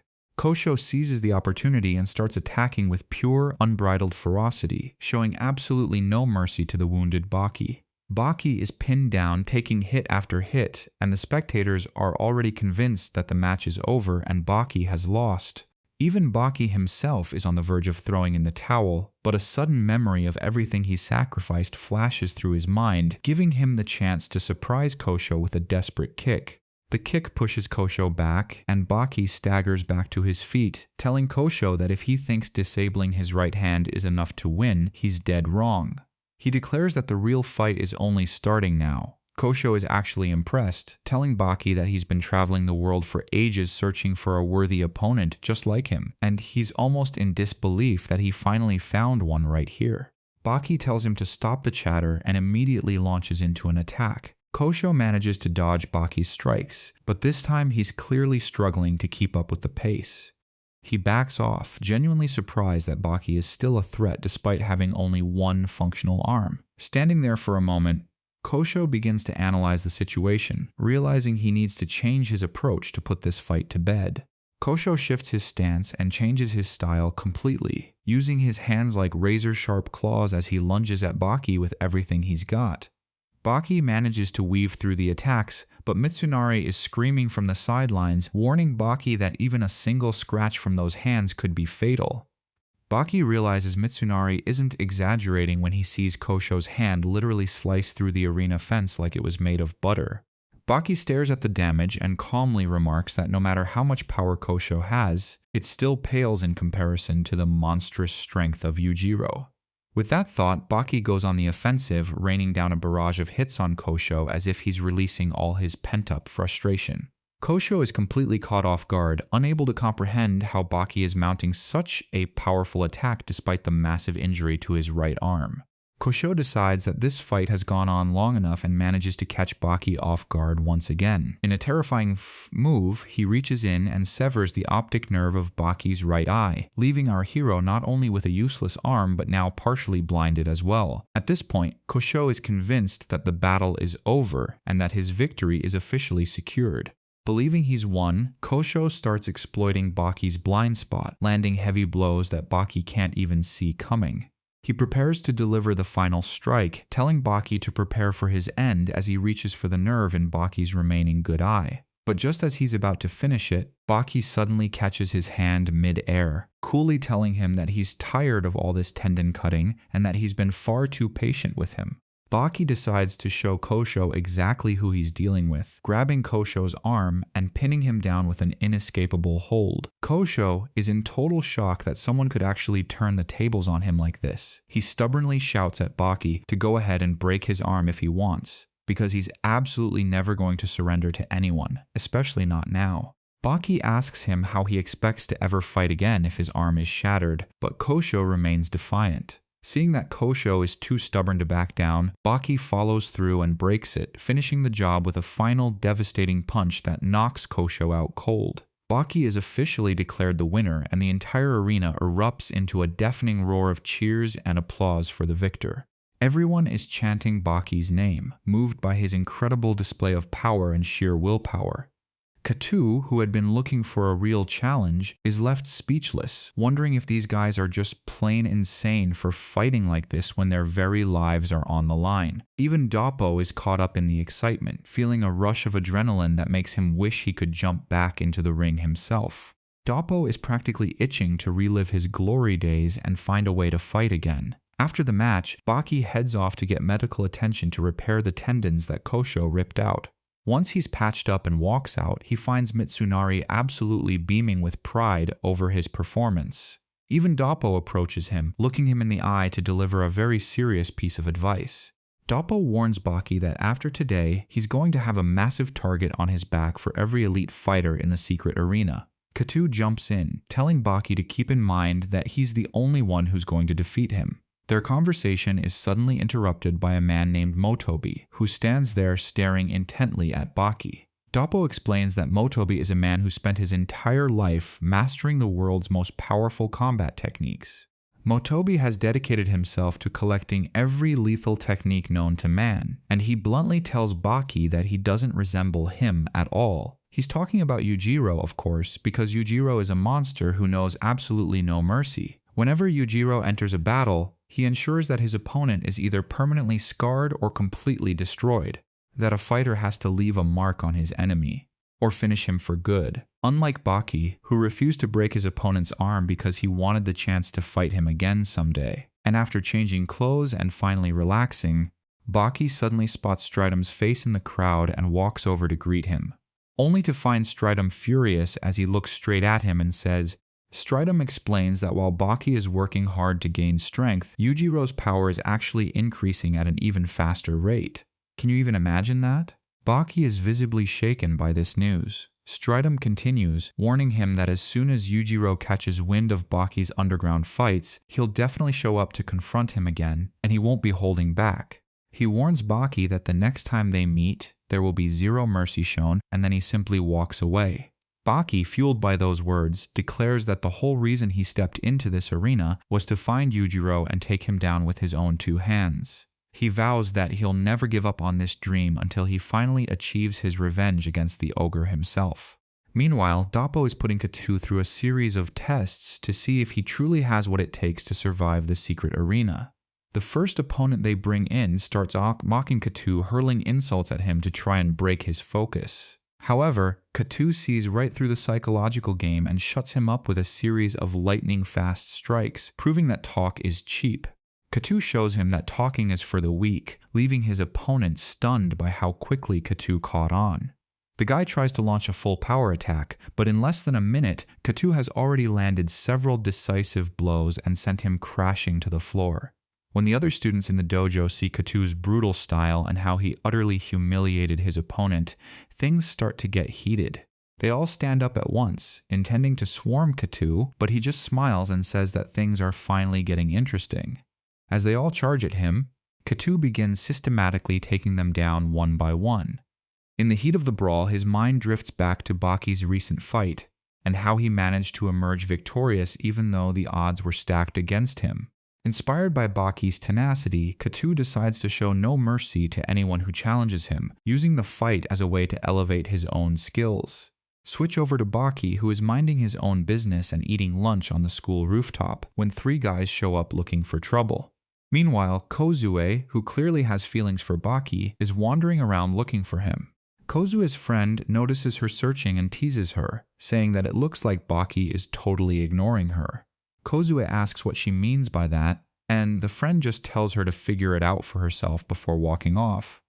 Kozue continues her search and eventually finds Baki cornered behind the school by 3 bullies who are in the middle of picking on him.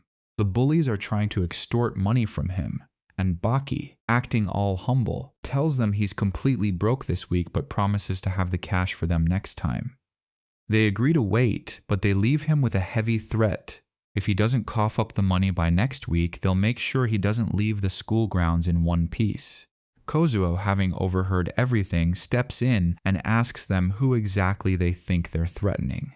She boldly tells them that the person they're bullying is actually strong enough to break every single one of them.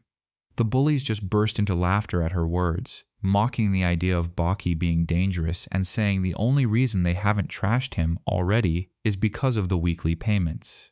Just as Kozue is about to spill the beans about Baki's intense training to scare them off, Baki quickly covers her mouth to stop her. He grabs her and they bolt out of there to keep his secret identity safe. The bullies try to give chase, but they're way too slow to catch up. Once they've successfully lost them, Baki turns to Kozue with a very serious look.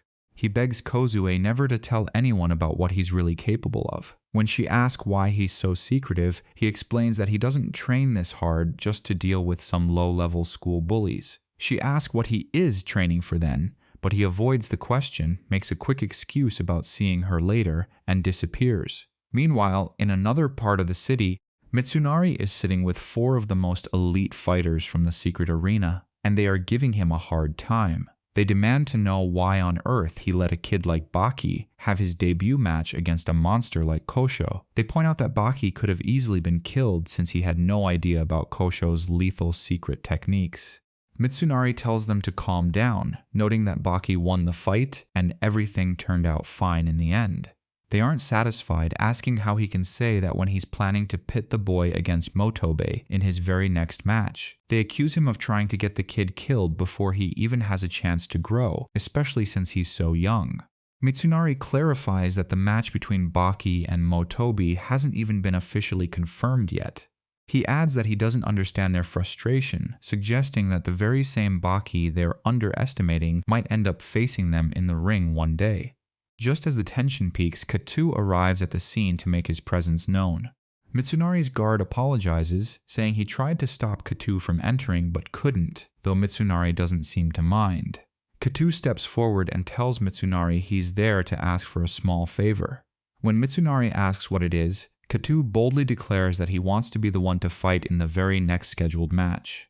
While this is happening, we see Motobe training with his students. 4 of them have him locked in a hold that looks completely inescapable, but Motobe is unfazed. With total confidence, he flexes his muscles with such force that he slams the first 2 students into each other before ducking down to handle the others.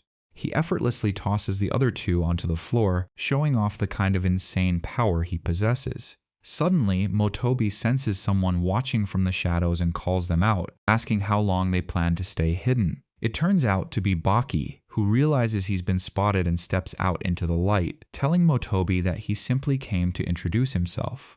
Baki mentions he has a small request, and when Motobe asks what it could possibly be, Baki asks if Motobe would be willing to train him. Motobe is taken aback, calling him crazy and reminding him that they might very well be opponents in the next upcoming fight. He wonders why Baki would ask for help from a potential enemy. Baki shrugs it off, saying the match isn't a certainty yet, and adds that he just really wants to learn from someone as legendary and respected as Motobe. Motobe looks at him for a moment and then tells his students to step back, signaling that he's actually going to take Baki up on his request. Meanwhile, the tension over at Mitsunari's place is about to reach a breaking point. The elite fighters at Mitsunari's are outraged when they hear Katu wants the next slot, and they decide to challenge him right then and there to see if he's actually worth anything. But the confrontation is interrupted by the arrival of a massive wrestler named Anthony.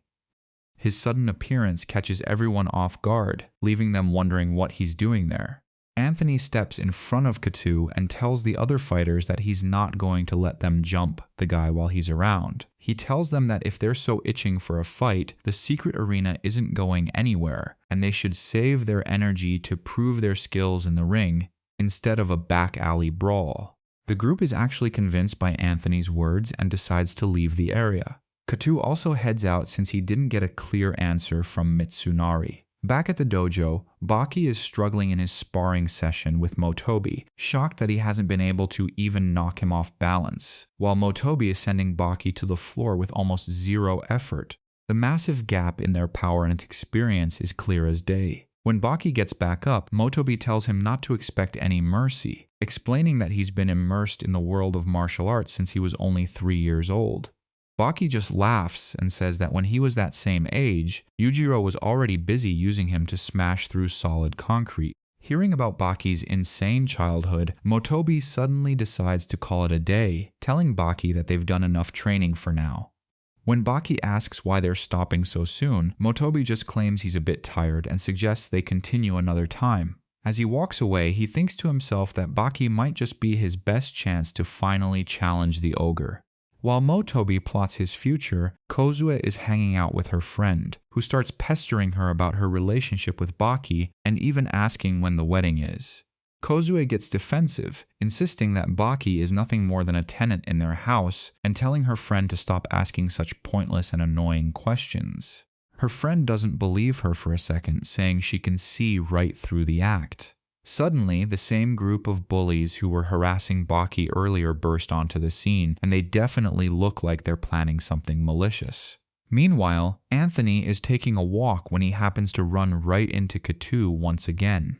Anthony asks Katu if he's waiting for someone, and Katu replies that he was waiting for Anthony specifically. He wants to know if Anthony is the one scheduled to be Baki's next opponent. Anthony asks what he'll do if he is, and Katu simply says it's easy.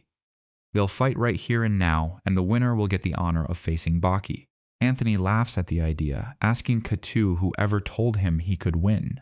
Katu squares up, saying they won't know for sure unless they try. But their standoff is cut short when the group of fighters from Mitsunari's office shows up again. Only this time they've brought a whole mob of people with them, ready for a serious fight. They're clearly planning to gang up on both Katu and Anthony.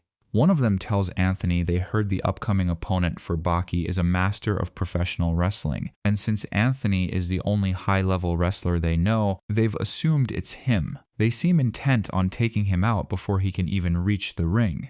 Anthony looks at the sheer number of people and realizes they have a very specific goal. They bluntly tell him it's not complicated. They're going to beat him down right then and there. Anthony realizes he has no choice but to fight his way out, but surprisingly, Katu, who wanted to fight him just moments ago, decides to stand by his side. Katu joins forces with Anthony and mocks the other fighters, saying he thought they were honorable enough to only fight in the arena, but now he sees how low they've truly sunk. But before the brawl can even begin, a massive, towering figure arrives on the scene from behind the crowd, immediately making his presence felt in a big way. This giant doesn't waste any time, immediately punching the loudest talker in the group and sending him flying to the ground. Katu, Anthony, and the rest of the mob are stunned, wondering who this beast is. The newcomer starts tearing through the crowd like a hurricane, showing no mercy as he slams one guy into a wall with terrifying force. He continues his rampage, taking out 3 people with a single massive slap and leaving them unconscious on the pavement. The rest of the attackers realize they're completely outmatched and flee in terror.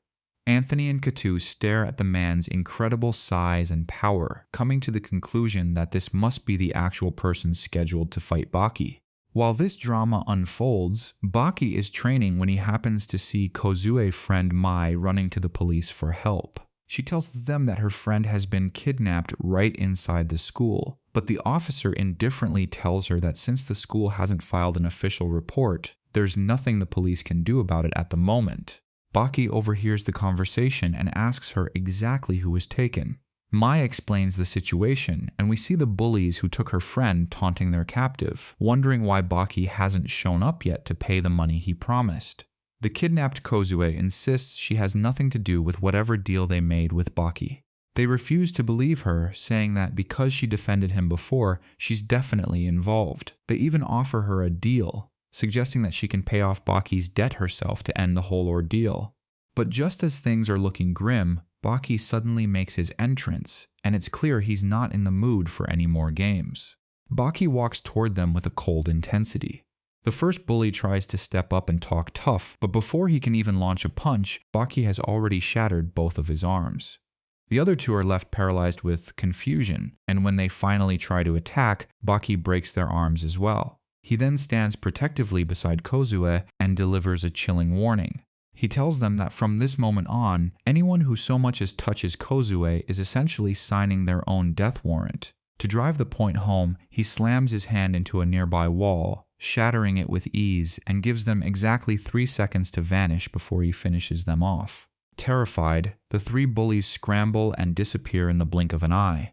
Baki apologizes to Kozue for the trouble he caused and once again asks her to keep everything she saw a secret. Kozue thanks him for saving them, and then Baki heads off. Meanwhile, Mitsunari is meeting with the legendary wrestler who is scheduled to face Baki in the secret arena, a man who goes by the name of Mount Toba. Mitsunari tells Toba how much he appreciates him coming out to fight Baki as a special favor.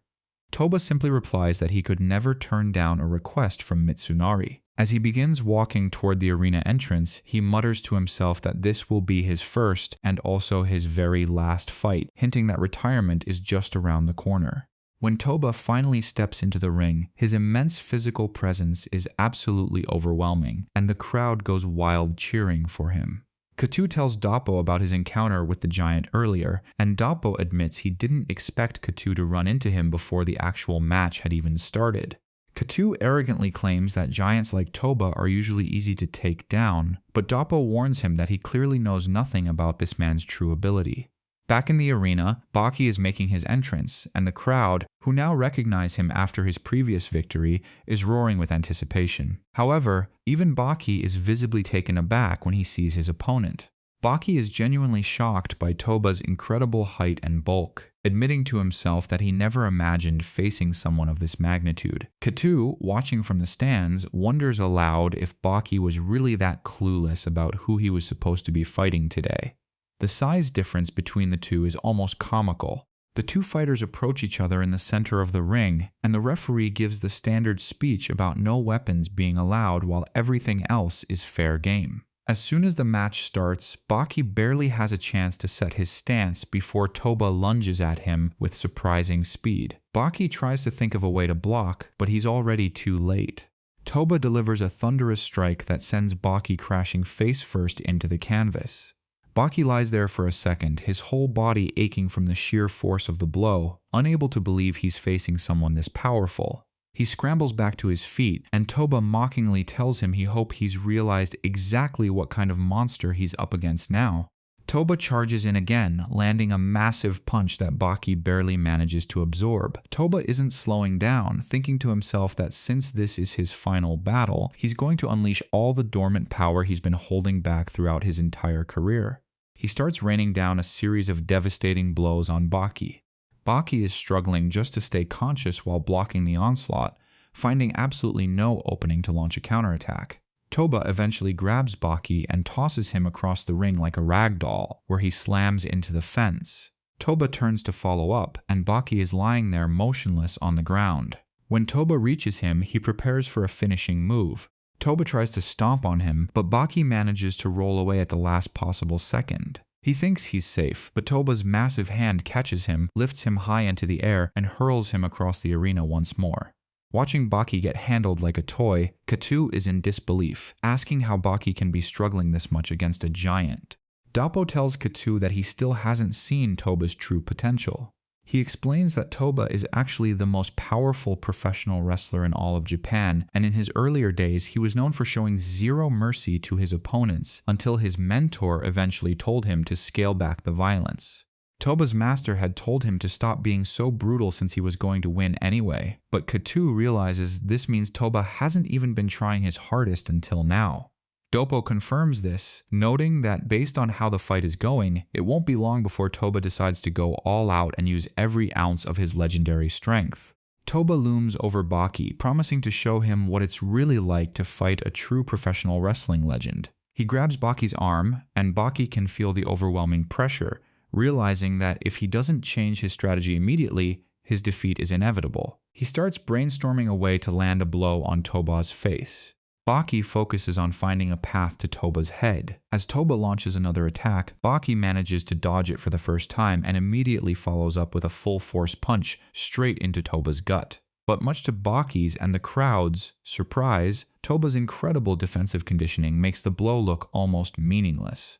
No matter how hard Baki hits him, Toba doesn't budge even a single centimeter. Realizing that simple strikes aren't enough, Baki suddenly leaps into the air toward Toba's face, unleashing a rapid-fire combination of punches and kicks. This aerial assault finally seems to have an effect, visibly rattling the giant for the first time. Toba tries to retaliate, but Baki is relentless, landing a sharp elbow that snaps Toba's head back. Baki follows this up by jumping at him with a double leg kick that actually manages to knock the massive Toba to the ground. But Toba isn't the type to stay down. He springs back up with terrifying speed and charges at Baki with blind rage. Toba launches a devastating kick that sends Baki flying all the way to the other side of the arena. As he approaches Baki, he tells him that after his master passed away, he vowed to do whatever it takes to make the world respect professional wrestlers. He's determined to shatter the myth that wrestlers are just athletes and not real fighters. He wants to prove to everyone that professional wrestling is a truly powerful and lethal art form. He lunges at Baki with a massive earth-shattering attack that is so powerful it literally breaks through the arena's outer wall, sending Baki flying out of the ring entirely. The entire crowd, including Katu and Motobi, can only watch in absolute awe. The spectators were all rooting for Baki to find a way to escape his clutches, but Mount Toba had absolutely no intention of letting him slip away. He unleashed a brutal barrage of strikes, prompting Mitsunari to wonder if the giant had completely lost his mind. Toba eventually managed to pin Baki down, mocking him by saying that just because he landed a few meaningless hits, he shouldn't get so full of himself. However, Baki quickly retaliated with a sharp kick. That powerful back kick forced Toba to loosen his grip, but before Baki could make a run for it, Toba snatched him up for a second time. Toba told him he clearly didn't understand the situation yet, but that's when Baki decided to get savage and use his teeth. He bit down hard, forcing Toba to release his hold on his neck. Launching a counterattack, Baki reminded him that, as far as he could recall, anything goes in this arena. Baki pointed out that everything except weapons is permitted here, and Toba was genuinely surprised by the kid's tactical intelligence. To gain an advantage, Baki bit his own tongue and spat the blood directly into Toba's eyes to blind him momentarily. He followed this up with a massive headbutt that forced the giant to back off. Watching from the side, Katu was completely baffled and couldn't figure out what kind of wild strategy Baki was executing. It seemed like Baki had no qualms about hurting himself if it meant securing a victory. He kept pressing the attack against Toba, but the veteran wrestler eventually managed to knock him down. Toba looked down at him and said that regardless of his tricks, he had been a pro wrestler taking hits for 30 long years, meaning everything Baki was throwing at him felt like nothing more than a warm-up. Toba dismissed Baki's efforts as mere child's play, but Baki shot back, saying they'd see if this child's play could actually get the job done. He targeted Toba's vital points with precision, and this time, the strikes really started to take a toll on the giant. Katu was amazed, wondering how on earth Baki was able to think so clearly and strategically in the middle of such a chaotic and high-stakes battle. Doppo explained to Katu that this fight was a masterclass in what real combat actually looks like. Toba warned Baki not to think his little tricks would work on him forever, and in an instant, he closed the distance and grabbed him in a powerful hold. Toba was convinced that he had Baki completely immobilized and helpless, thinking he had finally secured the upper hand for good. Just when it looked like Baki was trapped, he surprised everyone by saying this was exactly what he had been waiting for all along. In a flash, he unleashed a flurry of devastating blows to Toba's face and sensitive areas. The pressure was too much, finally forcing the giant to lose consciousness and collapse onto the floor. The entire arena was in a state of pure shock, unable to believe what they had just witnessed. Everyone was stunned that Baki had managed to take down a wrestler of that immense size and bring him to the mat like that. Mitsunari was absolutely delighted with the spectacle, while the other fighters realized that facing Baki would be a nightmare. Baki quickly moved in to pin him, and Toba realized that for the first time in his entire life, he was facing an opponent with this level of sheer ferocity. Despite the brutal assault he had just endured, Toba managed to force himself back onto his feet through sheer willpower and threw Baki away. Baki didn't let up, grabbing him by the waist and delivering a powerful suplex to show Toba who was boss. When Baki looked at him again, he could sense a shift in the atmosphere. Toba seemed like a completely different person than when the fight had first started. Baki noted that there was something unsettling and unnatural about Toba now, who was clearly determined not to lose no matter what happened next. Dappo was also shocked by Toba's change in demeanor, realizing that the wrestler had finally decided to unleash his full potential. Katu was confused and asked for clarification, shocked at the idea that Toba hadn't even been using his maximum strength up until this point. It turns out Toba had been holding back, but now he charged at Baki while keeping his distance, sensing that getting grabbed again would be disastrous. Baki responded with incredibly fast strikes, and for a moment Toba just stood there taking the hits. Baki rained down punches across every inch of the giant's body, trying to find a weak spot in his massive frame as the battle reached a new level of intensity. On the sidelines, Motobi was questioning Baki's tactics, knowing full well that these kinds of strikes wouldn't faze someone like Toba for long. Despite the sheer ferocity of Baki's offensive, Toba didn't even budge from his position. Eventually, the giant managed to secure Baki in another hold, and Baki found himself struggling to find a way out of the wrestler's iron grip for a second time.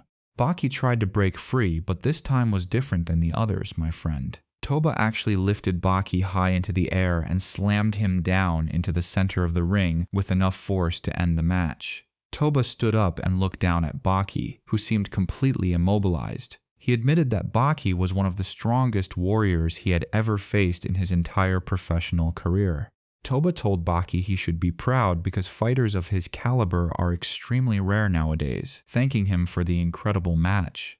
The crowd was buzzing, acknowledging that Baki had given it his absolute all and then some. Toba then looked over at Mitsunari and told him that he believed he had fulfilled every request asked of him, and with that, he prepared to take his leave from the arena. Just as Toba was about to walk away, he felt an eerie sensation and turned around to see a terrifying aura radiating from Baki. He couldn't believe it. How could Baki still have the will to fight after such a devastating final attack? Baki slowly pulled himself back up and addressed Toba directly, questioning the mindset of modern fighters who assume they've won the moment their opponent falls to the ground. Baki criticized the way fighters these days just walk away before the job is finished. He argued that no one should leave the ring until they are absolutely certain their opponent is incapable of moving ever again. This talk really struck a nerve with Toba, who got incredibly angry. He charged at Baki once more, vowing that this time he would make sure Baki stayed down for good. Toba locked him in another hold to ensure he wouldn't move, but Baki already had a plan and declared that the fight was finally his. He jumped to break the grip, but Toba managed to hold on. Because of this, Baki intentionally flipped his body in a way that used Toba's own height against him. He maneuvered through the air with expert precision to turn the giant's momentum into a disadvantage. Toba tried to follow Baki's direction to avoid taking damage, but when he landed, his knee joint was violently dislocated. His entire body felt like it was breaking down, and every movement was now an agonizing struggle. Toba was in utter disbelief that Baki had found a solution to his fighting style, something no one else had managed to do in his entire 30-year career. Toba launched one final desperate attack with whatever energy he had left, but Baki could sense that the giant had reached his limit. The strikes were now weak and meaningless, and Baki actually felt puzzled as to why Toba was even bothering to continue the fight in such a state. Meanwhile, the doctor watching from the sidelines rushed toward Mitsunari, deeply concerned about the unfolding medical emergency. The doctor scolded Mitsunari for laughing, warning him that Toba's injury was catastrophic and that his tendons might have completely snapped. Mitsunari, however, dismissed the concerns, claiming that the real fight was only just beginning. Toba kept swinging at Baki, who was mostly just ignoring the weak attempts at this point, but he couldn't help but notice the sheer determination coming from the broken giant. Seeing Toba's unwavering resolve, Baki decided to finish it by targeting the already injured leg one last time. After that final blow, Toba's offense crumbled entirely, and Baki knew it was finally over. Toba collapsed onto the mat, and Baki actually went over to check on him. Toba looked up at Baki and admitted that he was one of the finest individuals he had ever encountered in his life. Toba gave Baki his respect just as the medical team rushed in to tend to his collapsed body. When the doctor examined the severity of the leg injury, he stared at Baki in shock, wondering how a teenager could inflict such damage. Baki, meanwhile, was busy celebrating his hard-earned victory, seemingly unbothered by anything else as the crowd cheered for the new champion. As they carried Toba away for treatment, the doctor noted something incredible. Although Toba had forced himself to stand on a dislocated knee, Baki's final strike had actually popped the joint back into place. If Baki hadn't done that and had allowed Toba to continue fighting on a dislocated leg, the bone would have likely shattered, leading to a much more dangerous and permanent disability. A break like that would have been a career-ending injury, but right at that moment, Stridum and the legendary Yujiro Hanma finally arrived on the scene. Yujiro looked at Baki with pure disdain, labeling his actions toward his opponent as nothing more than pathetic weakness. He wondered aloud when the boy would finally grow up, toughen his heart, and stop with these merciful theatrics. Yujiro suddenly leaped over the crowd and landed right in the center of the ring, standing face to face with Baki and shocking everyone in attendance. No one could believe that a man of his legendary status would just appear out of nowhere like that. Even Baki was caught off guard, staring at his father in total disbelief as the atmosphere in the arena turned freezing cold. Baki asked how and when he got there, but Yujiro simply reminded him that it had been 5 long years since their last meeting. Baki didn't care for the small talk and immediately lunged at him, seeking some sort of vengeance. However, before Baki's strike could even come close, Yujiro caught him effortlessly and mocked him, saying Baki's attack was so slow it was practically putting him to sleep. Yujiro decided to show Baki exactly where he stood in terms of power, and with just a single finger he rendered Baki unconscious in an instant. He then turned his gaze toward Mitsunari and asked if he recognized him. Mitsunari was so overwhelmed with excitement he was practically on the verge of tears, exclaiming that a man like Yujiro Hanma could never be forgotten. Yujiro told Mitsunari that if he remembered him so well, he should add his name to the official roster of fighters. Mitsunari was stunned that the ogre was actually requesting to enter the tournament. At that very moment, Japan's strongest karate master, Doppo Orochi, stepped forward to face Yujiro, creating a tense standoff between two of the world's most dangerous men. Yujiro looked at Doppo and mockingly noted that he was still alive. Doppo reminded him that 10 years had passed since their last encounter. He stepped closer, admitting that for every single day of those 10 years he had been obsessing over how to pay Yujiro back for the scar on his face. Without wasting any more words, Doppo stood his ground as Yujiro unleashed a kick, mockingly telling him to enjoy a second scar to remember him by. Yujiro observed that Doppo must still be training hard, as the strike could have reached his heart if it had been just a little bit deeper.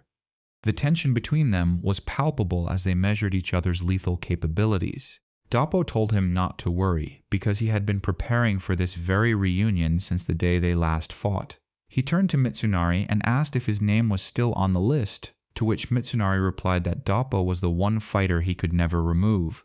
Doppo then officially requested to be matched up against the beast Yujiro to settle an old grudge. Mitsunari was nearly weeping with joy, my friend, declaring that this year's tournament was shaping up to be the greatest in the history of the underground arena. Later, Motobi and Doppo went to check on Baki. They admitted that they never expected Yujiro to show up at a time like this and suggested that Baki was likely the reason for his sudden appearance. Baki warned them not to underestimate his father, reminding them that he isn't called the strongest creature on Earth for nothing. He described Yujiro as a literal monster in every sense of the word. Baki emphasized that there isn't a single shred of mercy in the man's heart, regardless of who his opponent is, even if that opponent happens to be his own son. Motobi interjected that Doppo Orochi is no ordinary fighter either, noting that he earned the nickname Tiger Slayer for a reason. However, Baki remained skeptical, arguing that regardless of Doppo's legendary skill, Yujiro is on a level where he can defeat, and possibly kill, any living creature on the face of the planet without breaking a sweat. While Baki expressed his concerns, Yujiro was riding in a car with Stridum. Stridum remarked that the things Yujiro does are beyond the capabilities of any other human being. Yujiro abruptly cut him off and ordered him to stop the car immediately. Stridum was surprised by the sudden request but complied, wondering what had caught the ogre's attention this time. Stridum questioned why Yujiro wanted to get out in front of a random boxing academy where he didn't know a soul. Yujiro ignored the question and walked straight into the facility. Inside, he was greeted by one of the trainees who, having no idea who he was dealing with, asked if Yujiro was there to sign up for lessons or something. The poor trainee told Yujiro to just have a seat and wait for the coach to finish. Yujiro walked over, but instead of sitting, he picked up the entire bench and hurled it in front of the exit. Everyone in the academy stopped what they were doing, completely bewildered by this stranger's bizarre and aggressive behavior as he effectively blocked the door. After creating a barricade at the door, Yujiro looked at the boxers and told them that now nobody was leaving. The men in the gym were furious, asking if he realized what he'd just done. They pointed out their numbers, implying that he was vastly outnumbered and about to regret his actions. But Yujiro didn't seem concerned at all. The star pupil of the gym told the others to back off, sensing that the intruder was looking for a challenge. He stepped forward and introduced himself as a top contender for the national boxing title, warning Yujiro that he wasn't dealing with an amateur. He wanted Yujiro to understand exactly who he was about to face before things got ugly. The boxer launched a full-force assault, but Yujiro didn't even move from his spot, effortlessly parrying every single punch. The onlookers were stunned, unable to comprehend how their champion couldn't land even a glancing blow. Meanwhile, Baki was still engaged in a serious discussion with Doppo and Motobi regarding the sheer impossibility of the challenge ahead. Baki reiterated that Yujiro has no mercy and warned Doppo not to harbor any illusions about winning. Doppo wondered why Baki was so anxious, but Baki tried to make him understand that a fight with Yujiro isn't just a match, it's an encounter with death itself. On the other side of town, Yujiro had finished his workout by leaving every boxer in the gym unconscious on the floor. After decimating the entire boxing academy, Yujiro got back into the car with Stridum. When asked what the point of all that destruction was, Yujiro replied with a grin that he would finally be able to get a good night's sleep. Apparently, he needs a bit of high-stakes violence just to feel relaxed enough to rest properly, which says a lot about his nature. Baki visited Doppo once more to try and convince him to withdraw from the challenge against Yujiro, which was scheduled for a month away. Doppo asked Baki if he truly believed there was zero chance of victory. Baki was blunt, stating that when dealing with a monster like Yujiro, the traditional concept of chances simply doesn't apply to a normal human fighter. Baki emphasized that Doppo wasn't just facing a martial artist, but a literal beast. Doppo acknowledged this, but remained firm, stating that since the fight was a month away, he would use that time to accept challenges from anyone who thought they had the skills to test him, seeing it as a necessary part of his final preparation. Baki was amazed by Doppo's unconventional approach, thinking the man was truly one of a kind. Later, Baki went for a walk with one of the students from Doppo's karate academy. The student bragged that in a month's time, their academy would be the most famous in the world once Doppo defeated Yujiro, but Baki just stayed silent, knowing the reality was far grimmer. The student continued his optimistic chatter, but Baki just thought to himself that the poor kid had no idea what kind of disaster was coming. Eventually, they reached the training hall, and the student pointed out a group of top fighters who were there to challenge the master today. Suddenly, Doppo himself walked in, looking ready for a serious session. Doppo stepped in front of his elite students, who immediately prepared to bow in respect. Doppo stopped them, saying formalities were unnecessary today. He told them that for this session, they were his enemies, and he expected them to attack him with everything they had, because he certainly wasn't planning on holding back against them. The students got fired up and launched a coordinated attack, but Doppo dismantled them one by one with surgical precision. Baki stood by the side, absolutely mesmerized by Doppo's skill level. It wasn't just the technique. The sheer power and speed the master displayed were far beyond what Baki had previously imagined possible for him. Baki admitted to himself that he had underestimated just how strong Doppo really was. Seeing Baki watching, Doppo offered him a chance to step up and join the fray. Baki accepted the challenge, reminding Doppo that he never turns down a good fight, but he asked the master not to drag him into anything too reckless. Doppo jokingly told Baki that even if he managed to win, the students would never let him leave the building in one piece. They all shared a laugh at the joke, including the student who had brought Baki there. However, the light-hearted atmosphere vanished in an instant when Baki suddenly launched a surprise attack that caught Doppo off guard. Baki landed a swift low blow that left Doppo doubled over in pain, much to the horror of the students. As they tried to restrain him, Baki yelled at Doppo, pointing out that if he couldn't even predict a basic move like that, he stood absolutely no chance against the strongest creature on Earth and should withdraw for his own safety. Doppo shed his training gi and told Baki not to worry about his performance against Yujiro. He then challenged Baki to a quick match right then and there. Baki didn't refuse, wanting to prove once and for all that the threat of Yujiro was nothing to take lightly, and they both squared off in the center of the hall. Doppo explicitly told Baki that he was going to punch him in the face and told him to get ready. Despite knowing exactly where the hit was coming from, Baki was unable to react in time, and only Doppo's self-control saved him from the impact. Doppo then warned him that a kick was coming next, leaving Baki completely baffled by his own inability to defend. Even with advance warning, Baki couldn't block the follow-up attacks. He backed away, truly stunned by Doppo's level of mastery. He asked how it was possible that he couldn't dodge or block even when he knew exactly where the strikes were aimed. Doppo's speed and technique had reached a point that defied Baki's combat instincts. Doppo explained that what Baki just experienced was the result of 5 years of relentless, daily training, hour after hour, specifically to reach this level. Baki acknowledged Doppo's undeniable strength, but reminded him again that fighting Yujiro is a completely different world compared to fighting anyone else, regardless of their skill level. Doppo just laughed with supreme confidence, seemingly unfazed by Baki's warnings.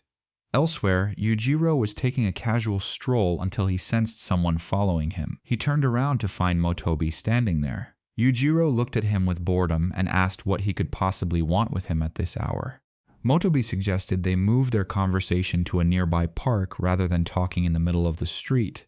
Yujiro mocked him, asking if he was afraid of the hard pavement. Motobi took the jab in stride, noting that Yujiro actually seemed to have developed a sense of humor, though the underlying tension was still incredibly thick. They arrived at the park, and Yujiro impatiently asked what the point of all this was. Motobi revealed that he had been harboring a desire to kill Yujiro for 8 years since his previous defeat. He explained that while he missed his chance in the arena because Doppo took his spot, he was now determined to take his chance outside of it. Yujiro told him he should have just said he wanted to fight instead of wasting time with a long speech. Motobi lunged forward, but Yujiro ended the confrontation with a single strike that sent Motobi flying into a tree. Despite the blow, Motobi claimed that 8 years of training had prepared him for any possible attack Yujiro could throw. Motobi tried to counter, but none of his efforts could even graze the ogre. Yujiro decided to reward him for his years of dedication by offering him a specific challenge. He held up his hand and told Motobi that if his next attack couldn't overcome just this one hand, then he truly didn't deserve to be standing on the same battlefield as him. Stung by the insult, Motobi charged and actually managed to grab Yujiro's arm, intending to break it. However, Yujiro's muscles were like iron, and he easily overpowered the attempt. He then snatched Motobi by the face and slammed him into the ground, standing over him to show the massive gulf in their respective power levels. Yujiro told Motobi he was lucky they were on soft dirt because concrete would have ended him permanently. He then walked away, leaving Motobi defeated. Meanwhile, Baki and Doppo were discussing the origins of Doppo's grudge, revealing that Yujiro once ambushed him without warning, resulting in the permanent scars he carries today. Doppo recalled how Yujiro had expressed disappointment in their previous encounter, which fueled Doppo's drive to train harder ever since. He walked over to a heavy punching bag and began unleashing strikes so powerful that the entire room felt the vibrations. Baki watched as the master poured all his unresolved frustration into the training equipment. Doppo's punches were so forceful they actually tore holes in the heavy bag. Baki complimented his training but decided to show a bit of his own progress, striking another bag with such violence that the chains snapped and the entire thing crashed to the floor. Baki then warned Doppo that even with this level of strength, Yujiro was still a different kind of threat. Baki spent the next day reflecting on his father's terrifying power and his own goal to surpass him. As he was leaving school, Kozue called out to him, asking if he was heading straight home or off to some other mysterious training spot as usual. Their conversation was suddenly interrupted by the arrival of Katu, who was looking for Baki. Katu told Baki that since a match in the underground arena was hard to secure, he decided to challenge him right there on the street. Baki was desperate to keep his double life a secret from Kozue, so he pretended not to even know who Katu was. He tried to quickly lead her away to avoid a scene that would expose his fighting career. Baki grabbed Kozue's hand to flee, but Katu mocked him, questioning how a champion of the underground arena could be so cowardly when faced with a street fight. He told Baki he should show more courage, leaving Kozue completely confused as to what Katu was talking about and what this underground arena mention actually meant. Katu began spilling the beans to Kozue, revealing that Baki was actually one of the strongest underground fighters in the world. Realizing that Katu was about to expose his entire secret life to everyone at school, Baki grabbed Kozue and bolted, leaving Katu puzzled by the massive difference between Baki's public persona and his warrior spirit. Katu mused that Baki seemed like a completely different person outside the ring. That night, Baki went straight to Mitsunari to plead with him to call off the fight between Doppo and Yujiro. He was terrified that someone, specifically Doppo, was going to end up dead if the match proceeded as planned. Mitsunari told Baki not to worry about the elder's fight and instead focus on a surprise he had prepared for him. He suggested that Baki should have his own match on the same day as the Yujiro-Doppo showdown. Mitsunari claimed to have found an opponent so formidable that even Yujiro and Doppo would be shocked by his presence. Baki was intrigued and confused, wondering who this mystery fighter could possibly be. Meanwhile, elsewhere at night, a man was seen sneaking into a circus with a set of keys to a tiger's cage, laughing to himself as if he were about to unleash some serious chaos upon the city the very next morning. The next morning, the tiger from the circus was found dead in front of Doppo's karate academy, served up as a chilling demonstration of raw power. Doppo realized that there was someone else in town capable of killing a tiger with their bare hands, and he began to wonder who could have committed such an act of intimidation. At a local hospital, a doctor named Shinogi was being scolded by a nurse for disappearing when he was needed for an urgent surgery. Shinogi casually remarked that he had just been hunting, leaving his true activities a mystery for now. After finishing his medical duties, he was approached by Kosho Shinogi, the first fighter Baki ever faced. Kosho asked his brother Shinogi if it was true that he was scheduled to fight Baki in the underground arena soon. Shinogi didn't bother to answer him directly, instead heading to the gym to work out. The weights he was lifting were so incredibly heavy that everyone else in the gym stopped their own training just to watch in awe. Kosho repeated his question, but Shinogi clarified that his decision to fight Baki wasn't about avenging his brother's loss. He stated that he was only entering the arena to test the limits of his own medical and martial techniques, treating Baki more like a laboratory subject than a traditional rival. Shinogi told Kosho to stay out of it, asserting that his goals were far beyond Kosho's understanding. Suddenly, a massive man in the gym, annoyed by Shinogi's reputation for lifting the heaviest weights, decided to intervene. He knocked aside a smaller trainee and confronted the doctor, wanting to see if the rumors were true. Shinogi asked the giant if he was there for a reason or just to chatter. Infuriated, the giant attacked, but in the blink of an eye, Shinogi was behind him. Despite the opponent's enormous size, Shinogi delivered a punch that sent him flying through the air, leaving the crowd in the gym absolutely speechless.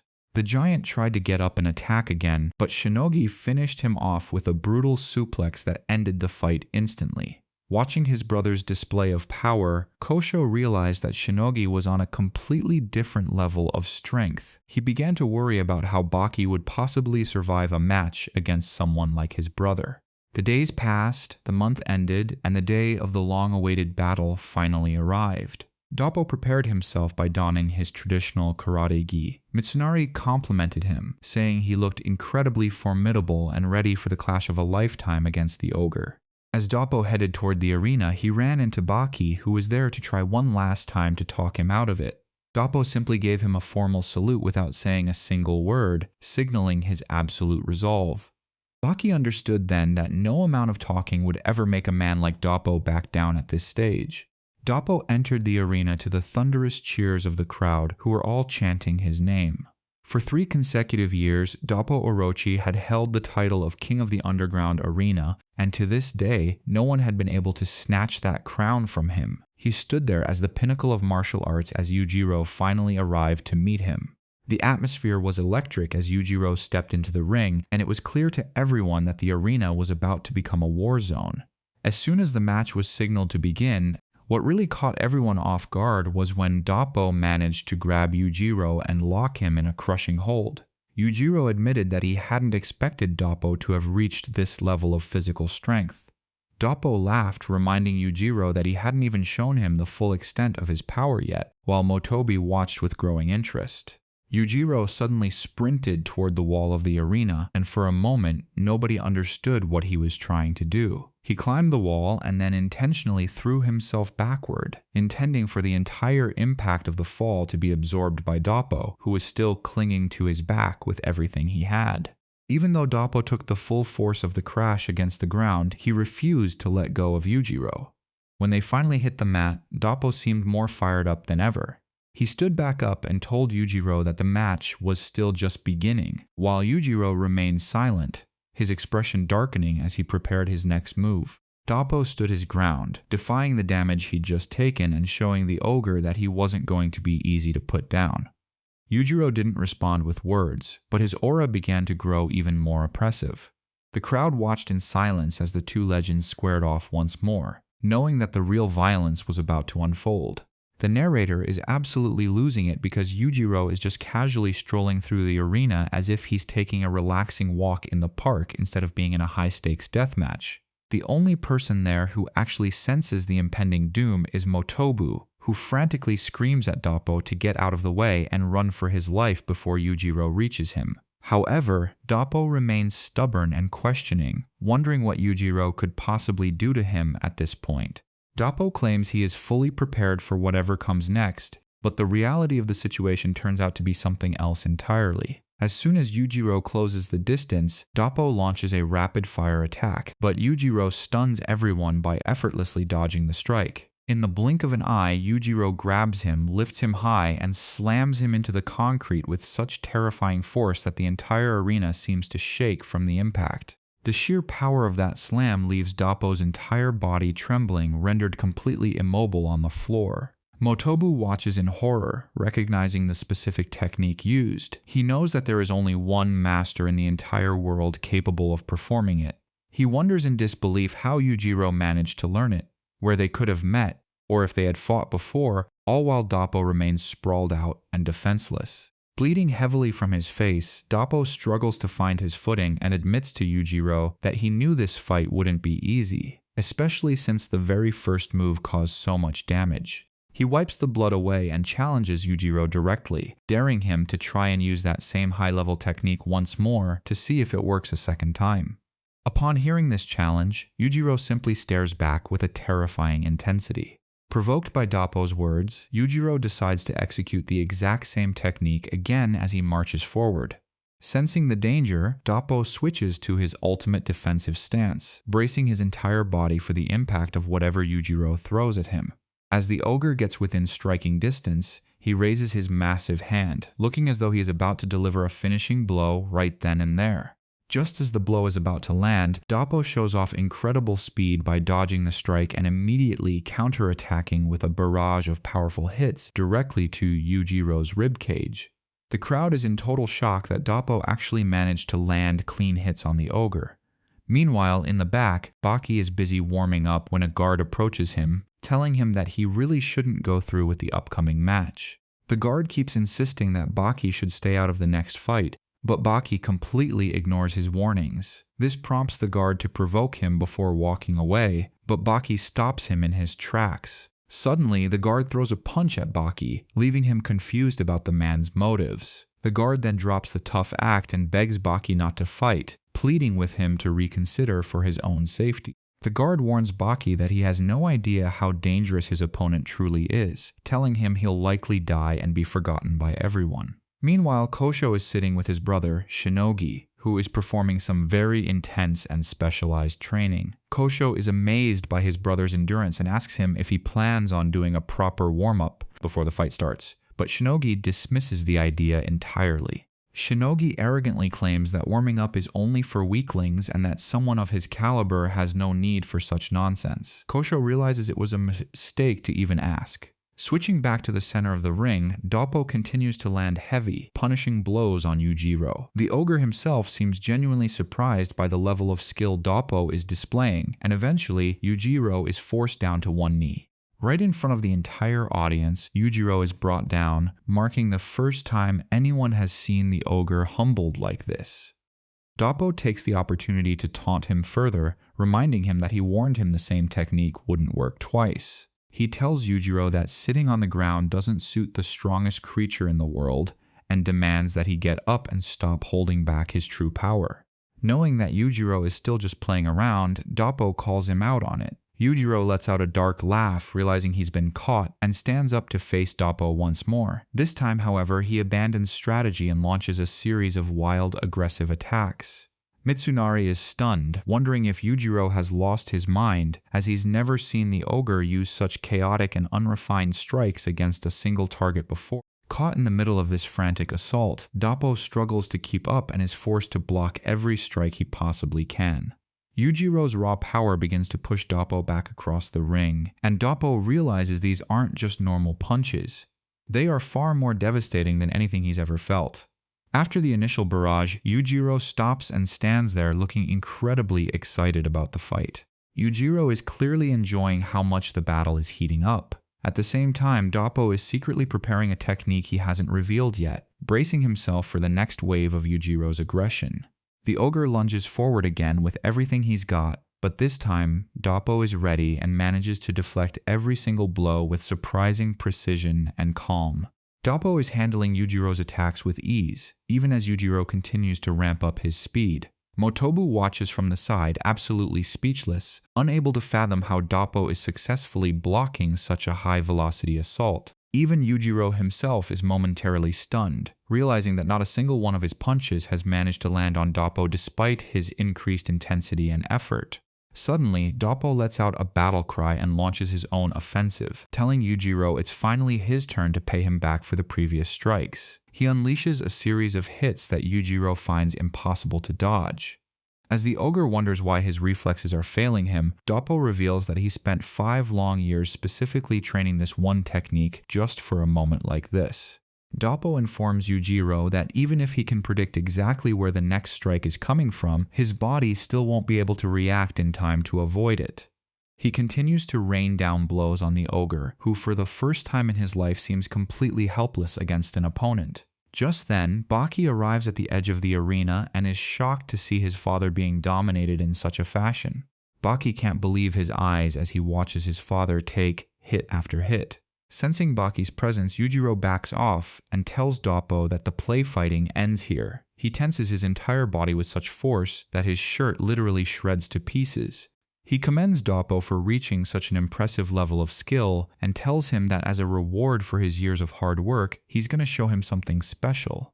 Yujiro turns his back to Doppo and flexes, revealing a muscular structure unlike anything Doppo has ever seen in his entire career. Doppo is horrified and confused, staring at the muscles on Yujiro's back that have shifted to form the unmistakable image of a demon's face. He wonders what kind of insane training or lifestyle Yujiro had to endure to achieve such a monstrous physical transformation.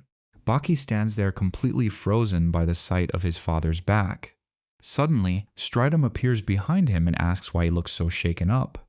Baki asks how long he's been standing there, but Stridum tells him that's not important. He points toward Yujiro and explains that the terrifying muscular development Baki is looking at right now is something that can't be achieved through normal means. Stridum clarifies that this demon back is the direct result of surviving countless horrifying life or death battles throughout Yujiro's entire existence. Normal gym training or daily exercises could never produce such a result. It's born from pure combat. With his body now fully primed and his demonic muscles flexed, Yujiro prepares himself and then launches a devastating full power attack toward Doppo. The situation changes instantly as Doppo finds himself completely unable to keep up with Yujiro's newfound power. Every single one of the ogre's strikes sends shockwaves through Doppo's entire being, and although he tries desperately to defend himself, his efforts are completely futile. Yujiro's strength has transcended all logic, leaving Doppo standing there, barely able to process the onslaught. Doppo is left paralyzed, his body shaking uncontrollably from the sheer volume and force of the hits he's taken. Stridum turns to Baki and explains that karate is ultimately just a refined method of self-defense, which makes it no match for Yujiro's raw, evolving combat style. He points out that while someone like Doppo takes 5 years to master a single move, Yujiro evolves and improves right in the middle of the fight. As Yujiro continues his relentless assault, Doppo tries to use his specialized technique one more time, but this time it fails miserably against the ogre's overwhelming power. Doppo is on the verge of a mental breakdown, realizing with horror that the specific skill he spent half a decade perfecting has been rendered completely useless in a matter of seconds. Seeing that his technique is failing, Doppo tries one desperate last move, forming his hand into a spear and lunging at Yujiro with everything he has left. Yujiro, however, decides it's time to end the match. He catches Doppo and delivers a massive double-handed strike to the sides of his head, causing Doppo's eardrums to literally burst from the pressure. Doppo stands there dazed, completely unable to continue and barely aware of his surroundings before his body finally gives out and he collapses motionless onto the floor. The audience is in complete shock, never imagining a fight could reach such a level of brutality. They can't believe that the legendary champion Doppo, who held his title for 3 straight years, has been so decisively defeated. The 3-year reigning champ has finally fallen to Yujiro, and Mitsunari is left in total disbelief over the manner of the defeat. Stridum takes the opportunity to lecture Baki, telling him that he should now understand what it truly means to be a real warrior. He explains that a real fighter is someone who risks their life in every single encounter, spending their entire existence training just to survive at the highest level. As Yujiro begins to walk out of the arena, assuming the battle is over, the referee prepares to announce the official verdict. However, just as he's about to speak, Doppo surprises everyone by struggling to his feet at the very last second. He manages to stand up through sheer willpower, leaving everyone in the building absolutely stunned by his resilience. Mitsunari is incredulous that Doppo still has the strength to even breathe, let alone stand up. As Doppo steadies himself, he lists his injuries, noting that half of his ribs are likely broken, his leg bones feel shattered, and his eardrums are completely ruined. Despite the catastrophic damage to his body, he refuses to stay down and let the fight end this way. Doppo declares that no amount of pain will stop him from trying to win against Yujiro. This display of spirit fires Yujiro up, and he immediately turns back toward the center of the ring to face Doppo again. Seeing the horrific state Doppo is in, Baki cries out to him, pleading for him to stop and accept that the fight is already over before things get even worse. Baki desperately wants Doppo to understand that he can't go on, but Doppo is far past the point of listening and is determined to see the fight through to the end. Yujiro looks at him with genuine respect, telling him that after such a performance, he truly honors him. Doppo gathers every bit of his remaining strength for one final strike, but Yujiro prepares his most powerful response. Yujiro executes a devastating move that causes Doppo to lose sight in his right eye, following up with a series of strikes that finally bring the battle to a definitive close. The entire crowd falls into a deathly silence, and even the other seasoned fighters are left speechless by the brutality. Doppo remains standing purely on instinct as Yujiro turns to leave the ring for good. The referee warns Yujiro that if he leaves while Doppo is still on his feet, he'll technically lose by forfeit. Yujiro coldly replies that if the ref would just look closer, he'd see that Doppo is already essentially dead. In a haunting sight, Doppo is standing perfectly still, no longer even breathing. Mitsunari rushes to his side in tears, screaming for the referee to help get him to the emergency room immediately. As Doppo is rushed to the clinic for emergency treatment, Stridum tells Baki that this is the reality of facing Yujiro, and he hopes Baki finally understands the kind of monster he's dealing with. In the clinic, the medical staff frantically tries everything to stabilize Doppo and get him breathing again, but all their initial efforts seem to be failing as his vitals remain flat. Despite the doctor's best efforts, there's no sign of life from Doppo.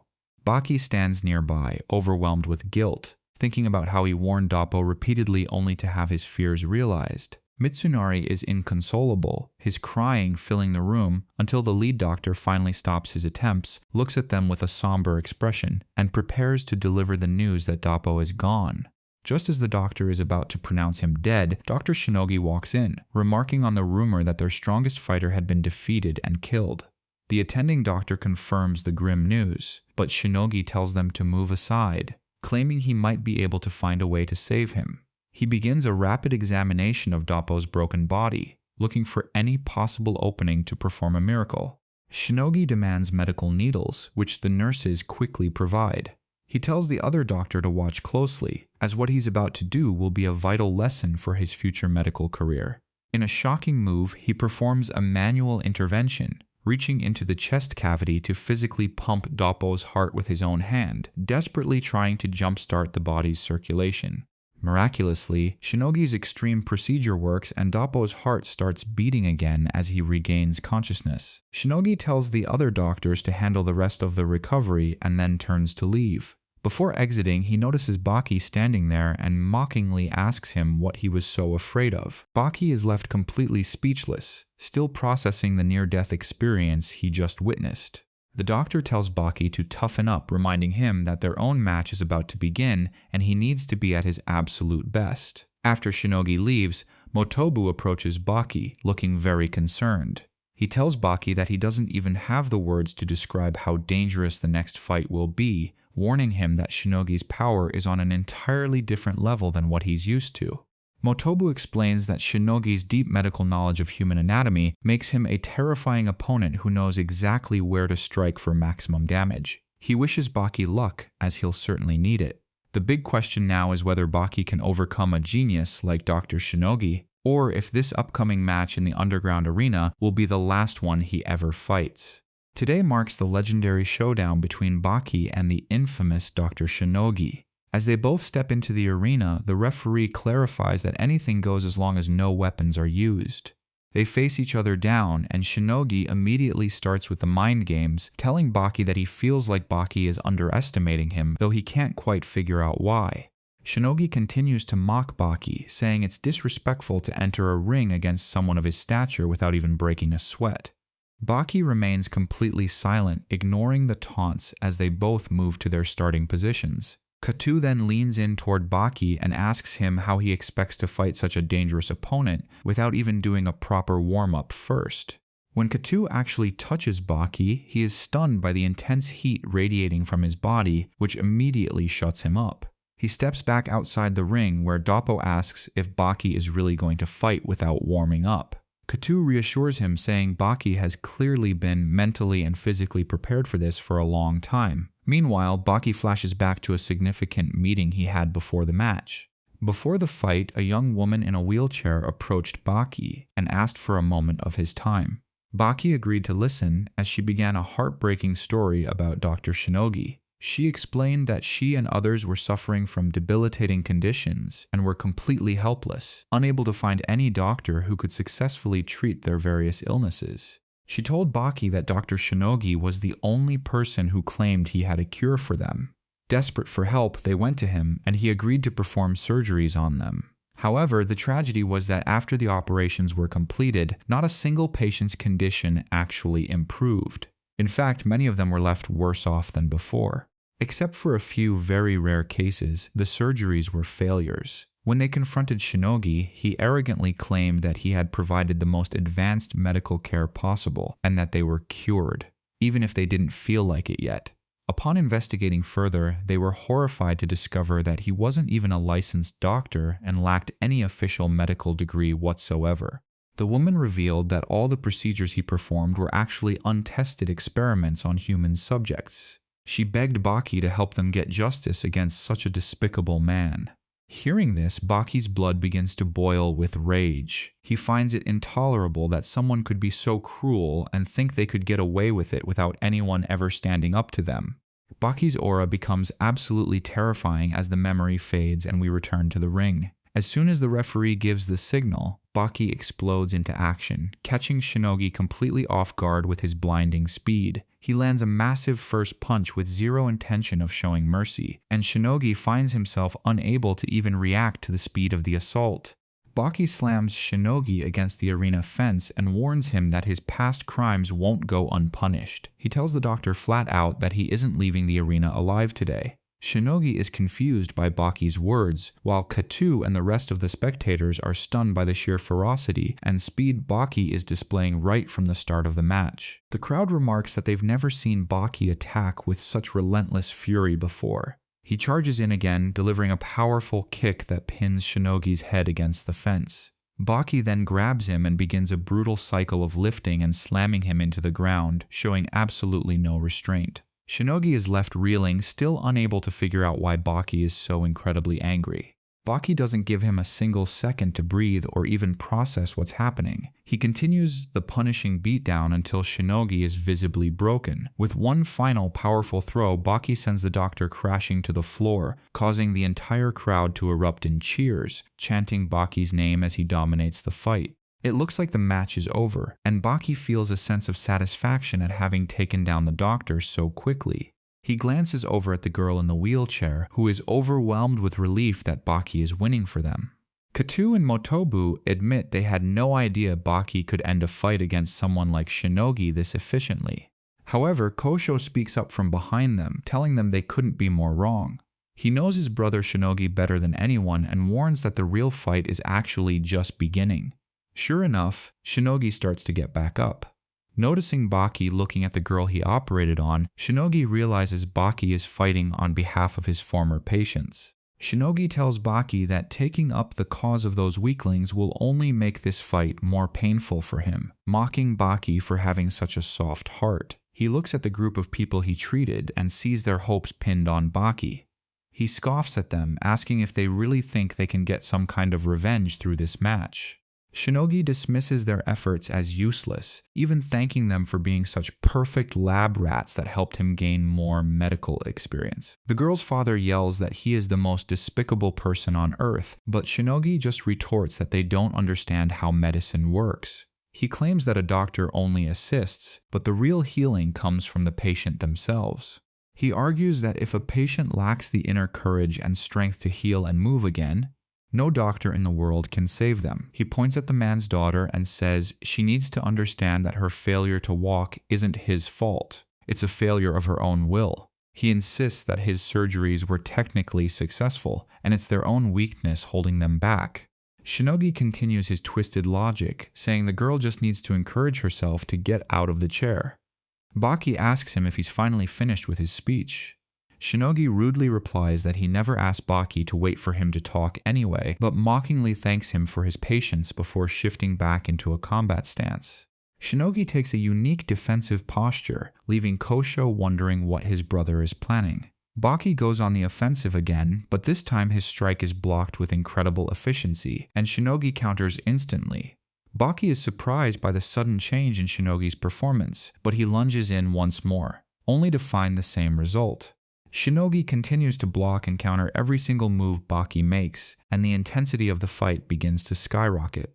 Meanwhile, Stridum finds Yujiro and informs him that Doppo has actually been saved and treated. Yujiro is genuinely surprised, asking how that's even possible, since the last hit he delivered should have been fatal. Stridum explains that a master surgeon named Shinogi managed to revive him, and that this very doctor is currently fighting Baki in the arena.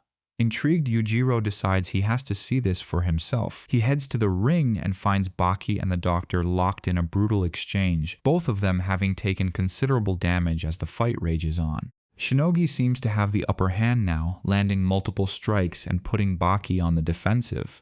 To the spectators, it looks like Baki is on the verge of losing. With every hit, Shinogi taunts Baki, telling him he should have realized who he was dealing with and that Baki's current level of skill is nothing more than child's play to him. Stridum observes that at this rate, Baki is going to lose the match. However, Yujiro scoffs at the idea, pointing out that Baki hasn't even begun to use his full strength yet. Stridum is confused since Baki is the one taking all the hits, but Yujiro tells him to just keep watching until the end if he wants to understand what's really happening. After landing a few more hits, Shinogi asks Baki if he finally knows his place. Baki just looks at him and says he must be joking. The doctor is taken aback and asks what he means, and Baki explains that he's actually been neutralizing every single attack with just tiny, precise movements, preventing any real damage from being done. Baki tells him that if he thought this was a simple contest of physical strength, he's dead wrong. He warns Shinogi that if he doesn't start fighting seriously, he has zero chance of winning. Shinogi is baffled by Baki's confidence and attacks again, but Baki effortlessly deflects it and asks him if he's still planning to just mess around. Shinogi laughs and admits he was trying to save his full power for a potential fight against Yujiro, but it seems he has no choice now. He takes a new stance and asks Baki if he's ready. Baki gets fired up, but before he can even answer, Shinogi vanishes and reappears behind him, pinning him down with one hand and telling him it's time for a medical lecture. Shinogi claims he's going to teach Baki about the human body as Baki struggles to break free. The doctor jams his fingers into a sensitive nerve cluster in Baki's shoulder, causing him to scream in pure agony. Shinogi mockingly tells him to toughen up since they're just getting started, following it up with a sharp strike to the stomach that leaves Baki reeling. Baki is feeling a level of localized pain he's never experienced before, and the spectators are confused. They wonder how such seemingly simple strikes are making him scream when he survived much heavier blows in the past. Shinogi explains that he is targeting specific nerves, telling Baki that the next strike will teach him a very painful lesson about anatomy.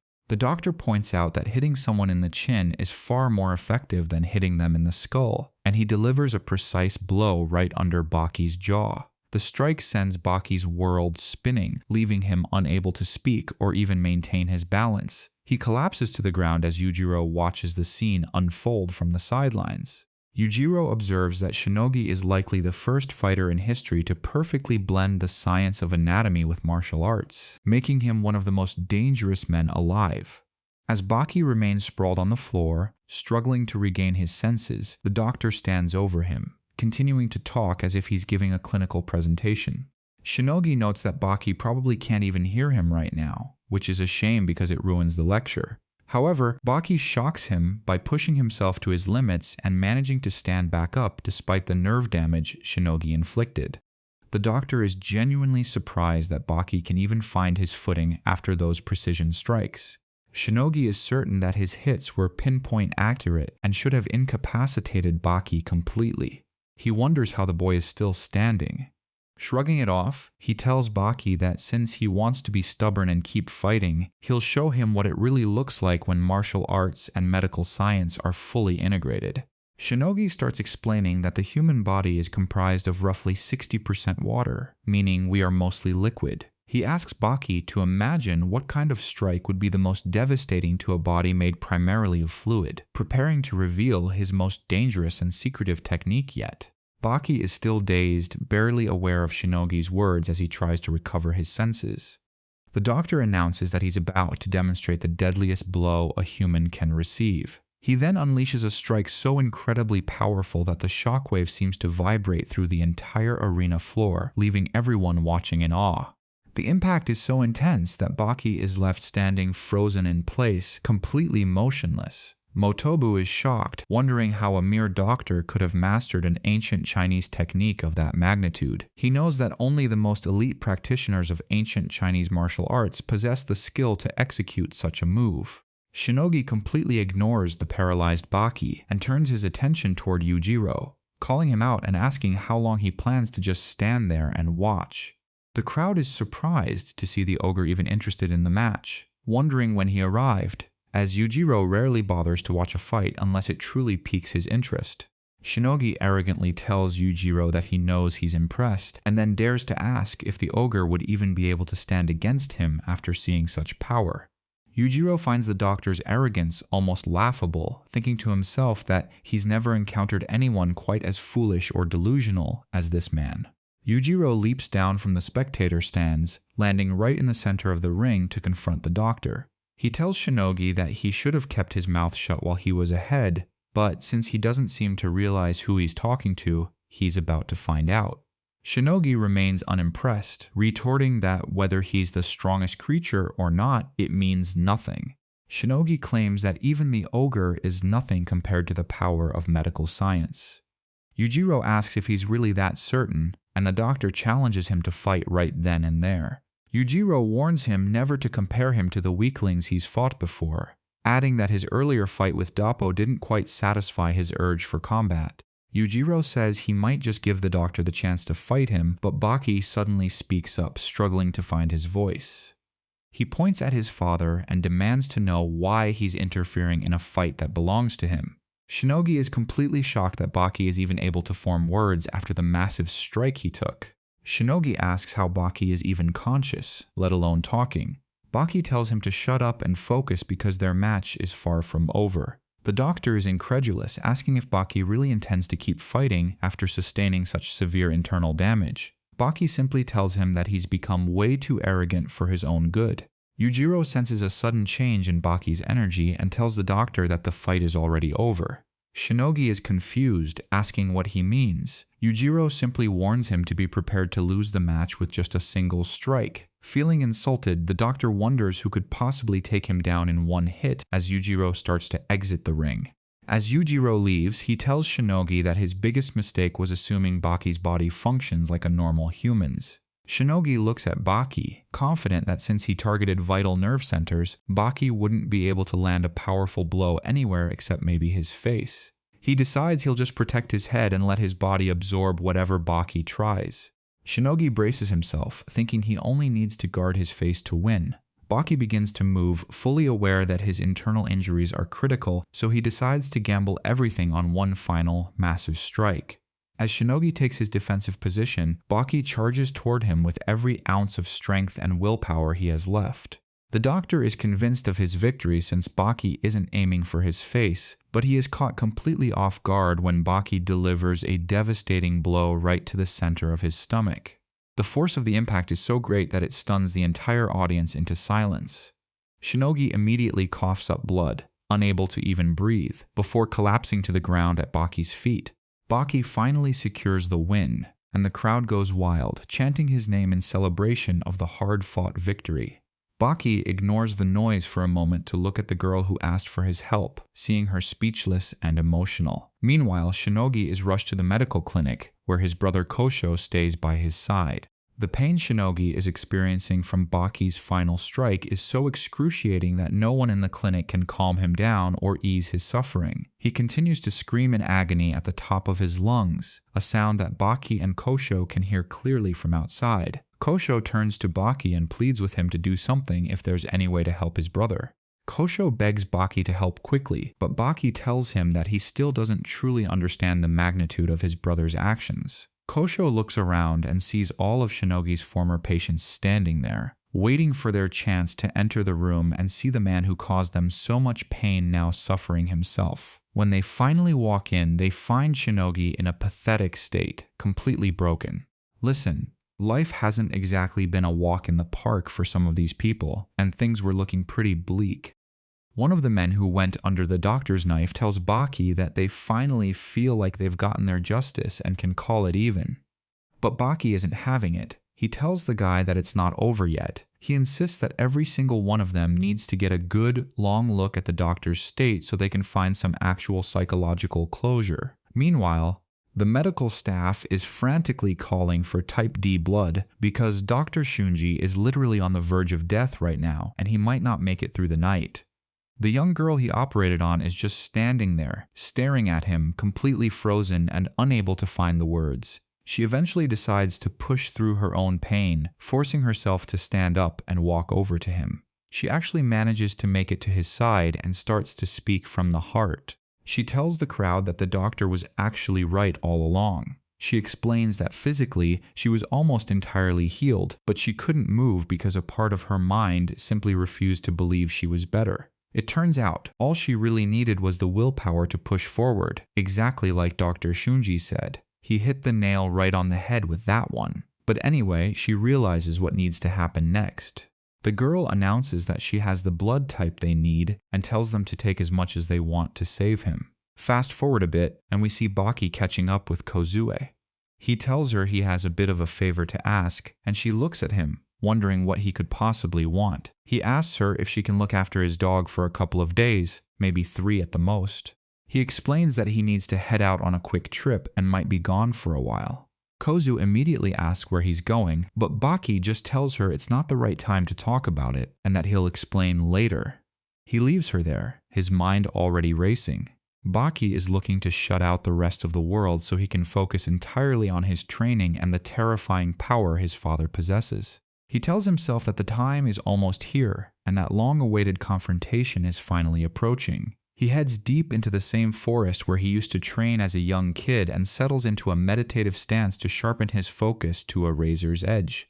Then, we get a little flashback to the legendary battle between Orochi Doppo and a literal tiger.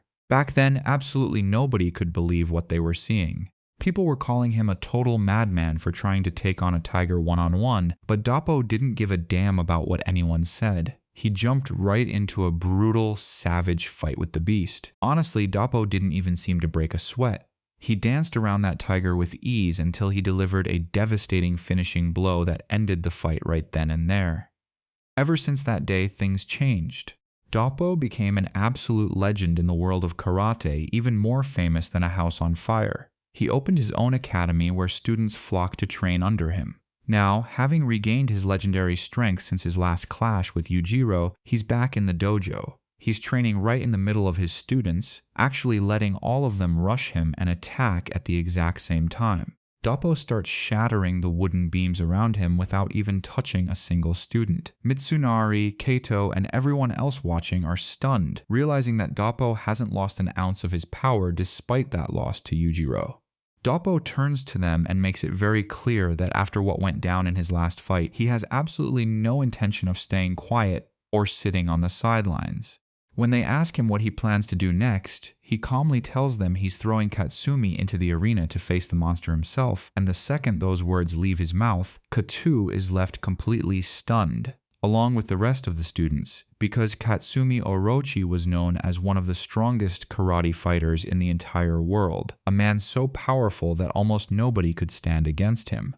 Usually, anyone who steps into a fight with Katsumi ends up with their bones shattered into pieces. Katu tries to argue that Katsumi might not be able to clinch the world title like this, but Doppo shuts that down quickly. He explains that when the strongest person in the academy gets taken down, the entire school has to mobilize its most elite fighters to reclaim their lost honor and pride. Next, we see Katu heading off to take part in a qualifying match to earn his spot in the secret underground arena. The fight was actually pretty intense, but Katu managed to breeze through it without even breaking a sweat. After watching Katu's skills in action, Mitsuo gives him a nod and says, "Congrats on qualifying, Katu." But Katu has his own take on the situation. Katu reminds him that he said from the very beginning that a qualifying match was a waste of time, but Mitsuo was the one who insisted on it. Meanwhile, Baki is just strolling down the street when a representative from the secret arena catches up with him. This guy's whole job is to escort Baki straight to the fighting grounds. Kozue was actually hiding nearby, trying to eavesdrop on them, but Baki calls her out immediately. He asks her if she's just going to stand there all day, or if she's going to join them, joking that it's almost rude. She's stunned that he actually sensed her presence. She decides to tag along, even though she has zero clue where they're heading. Baki, on the other hand, is laser-focused on one thing only. He's determined to win this entire tournament so his strength can finally rival that of Yujiro. As Kozue walks with him, she's completely in the dark about their destination until Baki opens the door to the fighters' warm-up room for the arena. Kozue is absolutely shocked and asks, "Who are these people?" Baki calmly explains to her that these are the elite competitors of the tournament. She asks, "What tournament?" But Baki just tells her to follow him. As soon as they step inside, Kosho spots Baki and walks right up to him. He asks Baki if he's not a little worried about bringing his girlfriend into a dangerous place like this, but Baki just shrugs and asks what he should be afraid of. Suddenly, Toby appears on the scene to welcome Baki. Toby greets Baki warmly, but Baki is actually taken aback by how tall Toby seems, even though they've fought before. However, the real shock comes when an even taller man towers over both of them. This giant looks down at Toby and mocks him, asking what a short guy like him is even doing standing around in a place for real fighters. As soon as Toby sees who it is, he immediately steps aside to give him space. He warns Baki to watch out, explaining that this guy is actually considered the strongest wrestler in the entire world. Baki is pretty surprised by that, as he'd always assumed Toby held that title. After hearing this, Baki realizes that the man who just walked by is the undisputed top dog of the wrestling world in this arena. We shift our focus to the arena floor, where Mitsunari is standing right in the center, hyping up the crowd. He shouts out, "Who wants to see the strongest fighter on the planet?" And the audience goes absolutely wild with cheers. Mitsunari smiles and tells them that he wants to see him too, which is exactly why they put this massive tournament together in the first place. He tells everyone they won't waste any more time and starts introducing the gladiators. The fighters begin entering the ring all at once in a massive display of power. You've got heavy hitters like Jack Hammer, Hanayama Kaoru, Guki, and Retsu. Finally, Baki makes his entrance, being the very last one to step into the spotlight. Baki's solo entrance makes the entire crowd explode into a thunderous roar chanting his name. Kozue is left standing there completely stunned by the volume of it all, wondering how on earth Baki became so incredibly famous in this place. Shortly after, they announce the very first match of the tournament. The first fighter to step up is a man named Ringi, who stands at a staggering height. This guy Ringi is about 2.5 meters tall and weighs in at roughly 310 kilograms. Can you wrap your head around that? He's practically a human tank, pushing half a ton. And who is he slated to fight? It's the legend himself, Baki, who stands at about 170 centimeters and doesn't even weigh 70 kilos. It's a total mismatch on paper. Seriously, there is just no comparison between these two, and most people would bet that Baki is going to lose big time in the upcoming clash. The referee calls both fighters to the center and reminds them of the rules. Anything goes, except for weapons. He then orders them to head to their respective corners so this battle can finally get underway. Ringi is thinking to himself that this little kid doesn't even deserve to see his full power. He plans to end it instantly to save his energy for the next round.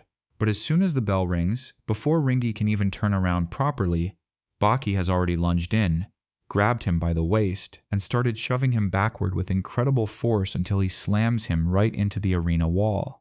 Ringi is absolutely shell-shocked by Baki's blinding speed and his sheer audacity to take on someone of his massive stature head-on. But Baki isn't stopping there. He continues his relentless assault, raining down powerful blows that resonate through Ringi's entire massive frame. Ringi is baffled by how such a small person can generate that much raw power in his strikes. Baki pauses for a second and tells him straight up that he has no intention of going easy on him. He tells Ringi he better bring everything he's got so he doesn't end up regretting his hesitation later. Ringi responds by telling Baki that ever since he was a kid, he was always told to hold back his true strength so the audience could enjoy watching him take a few hits. He explains that the goal was always entertainment, but in Baki's case, he's happy to make an exception and unleash his full might. He settles into his fighting stance, getting serious for the first time, and launches a full power attack at Baki. However, Baki just glides out of the way, dodging those heavy strikes with effortless grace and precision. Baki seems like a completely different beast compared to his previous fights. Ringi tries his best to land a hit, but he can't even touch a hair on Baki's head. Instead, Ringi is the one taking all the damage. Baki uses minimal effort to keep him distracted, landing precise strikes that start to make Ringi's vision go blurry. The giant is starting to lose his focus entirely. Seeing his opening, Baki decides it's time to put an end to this spectacle. He launches one final, decisive assault, delivering a blow so massive it actually knocks Ringi clean out of the ring. Ringi is left lying there, unable to move, his face a bloody mess and looking absolutely pathetic. The victory is officially awarded to Baki because Ringi is in no condition to continue the fight. So, the first match goes to the legendary Baki. Kozue is just standing there, completely floored by the display she just witnessed. Once Baki steps out of the ring, she follows him and asks him why he's putting himself through all of this. At first, Baki seems like he wants to avoid the question, but then he decides to open up a little bit. He tells her that everyone has a dream they want to make a reality. He says that even if you don't reach it, trying is far better than just standing still while someone else achieves your goals for you. He makes it clear that he has his own personal reasons for staying in this world of combat. Kozue looks at him, still trying to process it all. She asks him if he's not even a little bit afraid for his own safety, and he just tells her, of course not. Meanwhile, another match is raging on. One fighter has his opponent cornered and is just relentlessly pummeling him, thinking he's shattering the guy's bones. But the second fighter is actually just taking it, waiting patiently for his opponent to completely exhaust himself. Then, in a sudden move, he lifts the guy up and slams him into the ground, following up with a brutal barrage of strikes that practically crushes him. The match is officially over because the opponent is unconscious, but the winner keeps swinging. The referees have to literally pull him off before he kills the guy. The medical team rushes in to carry away the broken fighter on a stretcher. They rush the injured man out for emergency treatment. Baki and Kozue are still standing nearby, talking, and when Kozue sees the state of that bloodied fighter, her heart sinks. She starts to get genuinely worried about Baki and what might happen to him. We head back to the ring for the next bout, which features the multi-talented Motobi. This guy is a master of various martial arts and has a reputation for being absolutely ruthless. But check out his opponent, one of the strongest sumo wrestlers you've ever seen. Katu turns to Doppo and asks if Motobi even stands a chance against a monster like that. Doppo replies that if Motobi tries to rely purely on his physical strength in this fight, he's basically doomed. The fight kicks off, and the sumo wrestler immediately lunges at Motobi. Motobi thinks he's blocked the opening strike, but the sumo wrestler just grabs him by his clothes and delivers a massive slap that sends Motobi flying to the other side of the ring. Motobi didn't expect the guy to be this tactical, so he decides it's time to get serious. The sumo wrestler attacks a second time, grabbing Motobi by the head and face planting him into the arena dirt. Motobi manages to recover and somehow gets a grip on the sumo's finger. He tells the giant that the fight is over and to get ready to leave the ring in shame. But Baki, who's watching all this play out on a screen, isn't convinced. Baki points out that Motobi is making a massive tactical error. He explains that a sumo wrestler's fingers are way tougher than most people think, and a move like that isn't going to do anything. True to Baki's word, Motobi can't even budge the finger, and the sumo wrestler takes full advantage of the opening. He slams Motobi into the ground for a third time, but this time he's being extra brutal about it. To top it off, he places his foot on Motobi in a totally humiliating gesture to signal the end of the fight. Mitsunari then announces that they are wrapping things up and will be moving on to Group B very soon. He mentions that from here on out there won't be any weak links in the roster. Over on the side, Katsumi and Doppo are hard at work sparring together while Baki and Kato keep a close eye on them. Kato admits to Baki that he's tried that exact same training with Doppo and couldn't block a single hit that Katsumi is handling with ease. Even Baki confesses that he couldn't block Doppo's strikes either. Katu is shocked to hear that even Baki struggled with Doppo's speed. Just then, Retsu, the absolute monster of Chinese Kung Fu, enters the room. He starts talking to Katsumi, who had been making some pretty disrespectful comments about Chinese Kung Fu, claiming that he's already surpassed the ancient art. Naturally, Retsu isn't the type to just let an insult like that slide. He tells him that his words are a massive slap in the face to the entire legacy of Chinese Kung Fu. Katsumi just smirks and asks if Retsu really thinks that showing up and talking tough is going to make him take back what he said. Retsu looks him dead in the eye and tells him that if he won't take it back politely, then he'll just have to force him to do it the hard way. He drops into a fighting stance, and you can practically feel the tension in the room reaching a breaking point. But then, a karate fighter bursts in, the guy who's actually scheduled to fight Retsu in the next round. He tells Retsu to knock it off, but Retsu just dismisses him, telling him to go find some other place to do his little warm-up. The karate fighter argues that if Retsu gets hurt now, his own victory later won't mean a thing. Retsu just laughs and asks if the guy actually thinks he's going to win. Suddenly, the wrestler who just got beat by Baki walks in and tells them that if they really want to throw down, they should save it for the arena instead of causing trouble backstage. He grabs the karate fighter by his gi and asks if he's making himself clear. But in the blink of an eye, the karate fighter wraps his leg around the wrestler's neck, pins his arm, and slams him straight onto the floor. It was a lightning-fast move that leaves everyone in the room completely wide-eyed and stunned. Even Retsu has to admit that this guy is a true professional and that the next match is going to be something special.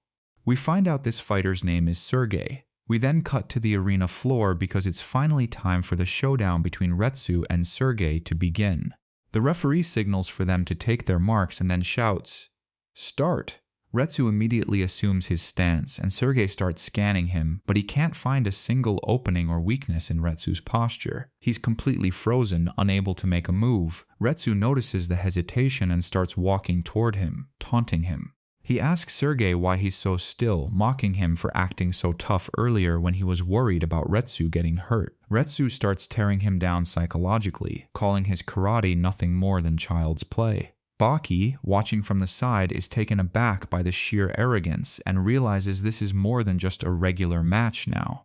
Retsu's power and technical skill are clearly on another level. He continues to mock Sergei before delivering a single strike that sends the man flying across the arena floor. Everyone is stunned by the sheer speed and pinpoint accuracy of the hit. Before Sergei can even try to reset himself, Retsu is already on top of him, leaping onto his shoulders. He locks his legs around Sergei's neck and, with one powerful fluid twist, effectively ends the entire fight. Sergei is left standing there like a statue, completely out of it. Retsu just turns and walks away as the referee discovers that Sergei has been knocked unconscious, officially declaring Retsu the winner. So that's another win for Retsu. Later, another fighter enters the warm-up area, only to find it looks like a disaster zone. Every single person in there has been beaten to a pulp and left sprawled on the floor. He grabs one of the survivors and demands to know what the hell happened in there. The guy manages to stutter out that there's a terrifying monster on the loose who did all this damage. We head back to the arena where Kaito is the first one up for the next match. He's waiting for his opponent, but he nearly jumps out of his skin when he sees that he's actually facing a giant gorilla, not a human being. Kaito is just staring in disbelief. He looks over at Mitsunari, who just asks him what he thinks of his opponent and if he has any complaints. Baki is also watching, wondering how on earth the Yasha ape managed to get into the tournament. Kaito, feeling like everyone is doubting him, shouts that they're going to regret it and launches a high-speed attack at the ape, landing punch after punch. He's hitting the thing from every angle, but the ape doesn't even budge. Honestly, the gorilla looks bored out of its mind and eventually just sits down right in the middle of Kato's combo. This drives Kaito crazy, and he charges in again. This time, the ape decides to finally swing back, hitting Kaito so hard he flies clean out of the ring, but Katsumi manages to catch him. Katsumi catches Kaito at the last second and tells him he should probably sit this one out because he doesn't stand a snowball's chance in hell against that beast. Kaito is furious, yelling that he hasn't even started yet. But suddenly, the ape comes charging right at both of them, ready to resume the fight. Kaito declares that the games are over and he's going to gouge the ape's eyes out. He lunges for the strike, but the gorilla just grabs him by the face and slams him into the dirt like he's nothing. Katsumi steps in then, telling the ape that it's a bit shameful to be picking on someone so much weaker than itself. The gorilla just stares him down. The ape is eyeing Katsumi now, and it looks like we've got a new fight on our hands. The crowd is on the edge of their seats, waiting to see who's going to make the first move. Katsumi actually starts humming a tune as he enters the ring, dragging the massive gorilla by its hair. Everyone is absolutely floored by the sight of it. He tosses the ape into the center of the ring, saying it'll be more entertaining to settle this in front of an audience. At the same time, Baki is shouting from the sidelines, wondering why no one understands that the Yasha ape isn't even a real challenge for someone like Katsumi. The battle between the two has already kicked it into high gear. Katsumi is absolutely dominating, basically using the gorilla to mop the floor. The ape tries to attack from every direction, but Katsumi effortlessly parries every blow and counters with bone-shattering punches. Eventually, he knocks the beast down, grabs it by the hair again, and tells it that its place isn't in a ring. It belongs back in the wild.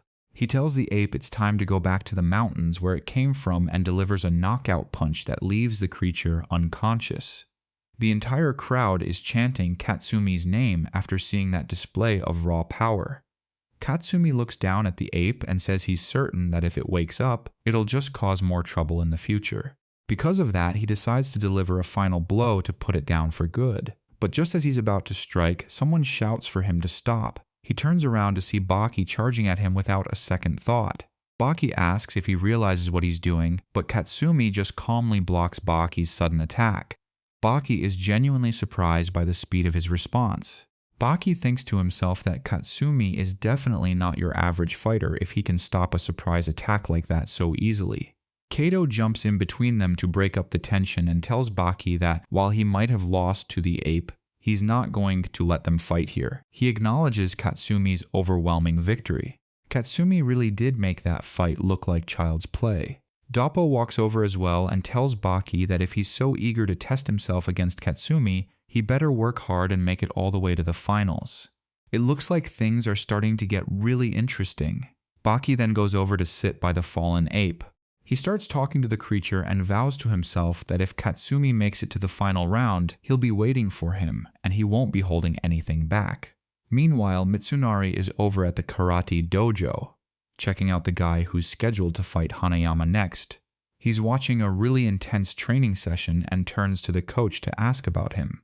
The coach tells him that the man is Yanagi, the most powerful fighter they have. He says he hopes Hanayama is strong enough to actually give Yanagi a challenge. Mitsunari just tells him not to worry, because the next opponent is someone he definitely won't forget. But he warns the coach that if Hanayama doesn't feel challenged, he might just walk away.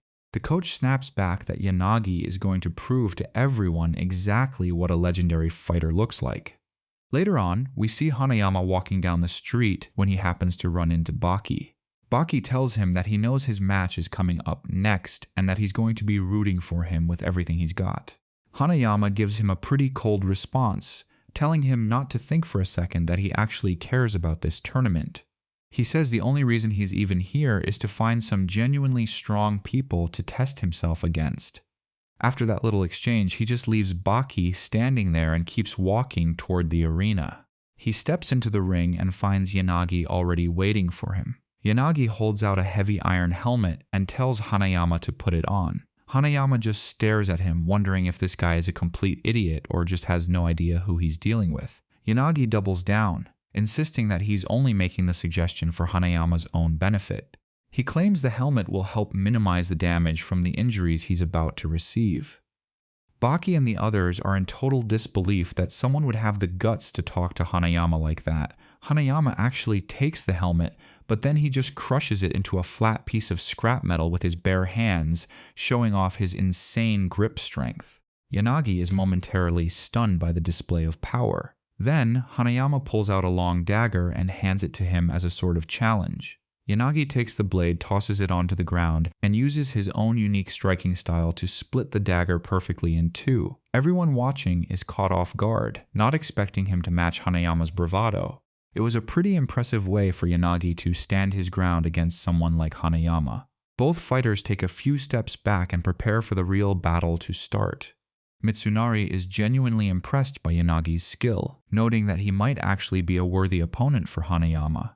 The coach just nods in agreement. The coach claims that Yanagi isn't just worthy, he's actually going to take Hanayama down right in front of everyone. The match begins, and Hanayama charges in with surprising speed, but Yanagi effortlessly dodges the attack. With his very first counterpunch, he manages to open up a nasty cut on Hanayama's face, leaving the giant stunned by his power. Hanayama can't believe that a single punch drew blood. But Yanagi isn't letting up. He continues to dance around Hanayama's heavy strikes, landing powerful counters that silence the doubters in the crowd. Hanayama throws a massive haymaker, but Yanagi blocks it using his unique technique and then performs a backflip to reset his distance. The audience is mesmerized by Yanagi's artistic and fluid fighting style, calling him a true master. But suddenly, Yanagi can't seem to get back on his feet. He realizes with a shock that he can't move at all. It turns out that when he blocked that last massive punch from Hanayama, the sheer force of it actually shattered his leg. Hanayama walks toward him and mockingly asks where that arrogant guy from a few minutes ago went. Yanagi is starting to truly fear the monstrous strength he's facing, but he still tries to force himself up for one last attack. It's no use. Hanayama has him figured out. Yanagi tries to pin him to break his arm, but Hanayama just tenses his muscles.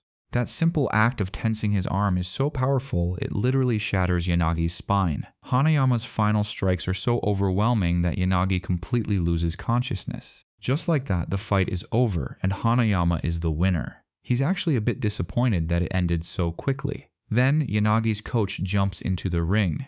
The coach yells that he won't let any style other than true martial arts claim victory. Hanayama just looks at him and asks what he wants. The coach demands a fight right then and there to prove the difference in their power. Hanayama just scoffs and tells him that it's pretty obvious the guy lying broken on the floor is much stronger than his coach. He tells the coach not to mistake his lack of interest for fear. Hanayama makes it very clear that if the coach ever wants to try his luck, he's ready anytime, day or night, even if he's sound asleep. He's always prepared for a fight. He then turns his back on the man, completely dismissing him as a threat. In a surprising show of respect, he takes off his shirt and uses it to cover the unconscious Yanagi. The coach is left standing there, wondering what kind of person Hanayama really is and how he can be so insanely confident in his own power. Hanayama's words completely crush the man's spirit from the inside out. Meanwhile, Doppo is heading out of the arena.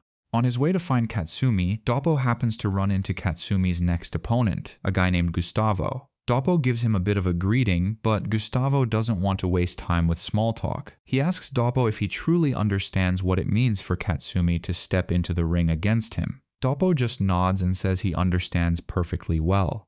Doppo tells him not to think he hasn't been keeping tabs on his career. Gustavo scoffs, saying Doppo probably only noticed him recently. He explains that since he was a little kid, everyone used to bully him for being weak, to the point where any random person on the street could beat him up. That was the moment he decided he had to change everything. He vowed to prove to himself that he was a fighter who deserved respect, and he hasn't wasted a single second since then. Doppo interrupts, mentioning that just as Gustavo was starting to make a name for himself, he decided to disappear into the wilds of Africa. Gustavo asks if Doppo knows the real reason he went there. Doppo replies that he knows Gustavo went there to hunt down the most ferocious beasts on the planet and kill them with his bare hands, simply because he couldn't find any human challengers worthy of him. Gustavo asks why, knowing all that, Doppo is still willing to let Katsumi face him. Doppo just tells him not to worry, because Katsumi is on a whole different level. He tells Gustavo that they'll let the ring settle who the stronger man is. Gustavo decides he's going to end the fight as quickly as possible. Meanwhile, Baki is watching the whole thing on a monitor, wanting to see for himself if this Beast Slayer story is the real deal or just a bunch of hype. He's very curious about Gustavo's true strength. Katsumi and Gustavo finally come face to face in the center of the ring. Just by looking at him, Gustavo starts analyzing Katsumi's physique, noting that his vital signs and build don't seem that different from an average person. He tells Katsumi he hopes he's ready and turns to take his stance. Katsumi, however, notices that Gustavo's back muscles are incredibly developed. He thinks that Gustavo must have gone through some insane, unconventional training for his muscles to look like that. Suddenly, Gustavo launches a lightning-fast attack, but Katsumi manages to block it and then immediately backs away. Gustavo is surprised that he was blocked and mockingly asks if that's the famed power of karate. Katsumi stays silent, while Baki watches intently. Watching from outside, Baki senses that Katsumi is trying to prove a point to someone. Gustavo charges in again, and Katsumi spends the next few moments just dodging and weaving around the arena. Gustavo thinks Katsumi is just scared to fight him head-on, until Katsumi suddenly leaps forward and delivers a massive headbutt right to the bridge of Gustavo's nose. He's finally stepping into the fray and managed to snag a hold of Katsumi, barely even pausing to dry his hands before executing a brutal maneuver. With his very first strike, he completely dislocates Katsumi's shoulder, making everyone watching from the sidelines realize that this man is as tough and unyielding as they come. Realizing he's trapped and under immense pressure, Katsumi is forced to find a way to make Gustav back off and give him some space. Gustav stares him down with a smirk, taunting him by saying that since he's now down to just one arm, he wants to see what he can possibly do next. However, Katsumi delivers a total shock by grabbing his dislocated arm, pulling it back with incredible force, and snapping it right back into its socket with lightning speed. Gustav is left completely bewildered, wondering what on earth this kid just did because he truly couldn't believe his eyes. He never imagined the kid would be capable of healing himself right in the middle of a high-stakes battle, and even Baki is looking on in surprise, noting that Katsumi is clearly going to be a formidable opponent. Gustav growls that next time, he'll make absolutely certain that Katsumi won't be able to put his arm back together so easily before launching another aggressive assault, but Katsumi is ready for whatever comes his way. Katsumi was just getting warmed up with him, and with surprising ease, he manages to wrestle Gustav down to the ground. In a burst of raw power, Gustav flips Katsumi over and pins him down tightly, leading Baki to believe that the fight might actually be over. He thinks if Gustav manages to snap Katsumi's arm now, the whole match is as good as finished, but the tables are about to turn. Katsumi stuns every single person in the arena by using his other arm to suspend his entire body weight in mid-air, while Gustav is left dangling off him, completely unable to comprehend how such a feat is even possible. Katsumi shocks him further by slipping out of his grip and delivering a counterattack that sends him reeling back. Before Gustav can even regain his balance or steady himself, he realizes he's in serious trouble. Katsumi towers over his opponent and coldly tells him bye-bye before unleashing a lightning-fast, devastating punch right to the center of his face. That strike was so powerful it probably made the guy forget his own name, dropping him to the floor instantly without a single muscle twitching. Katsumi secures a well-deserved victory in this clash, and Baki admits that he never thought he'd see skill at this level.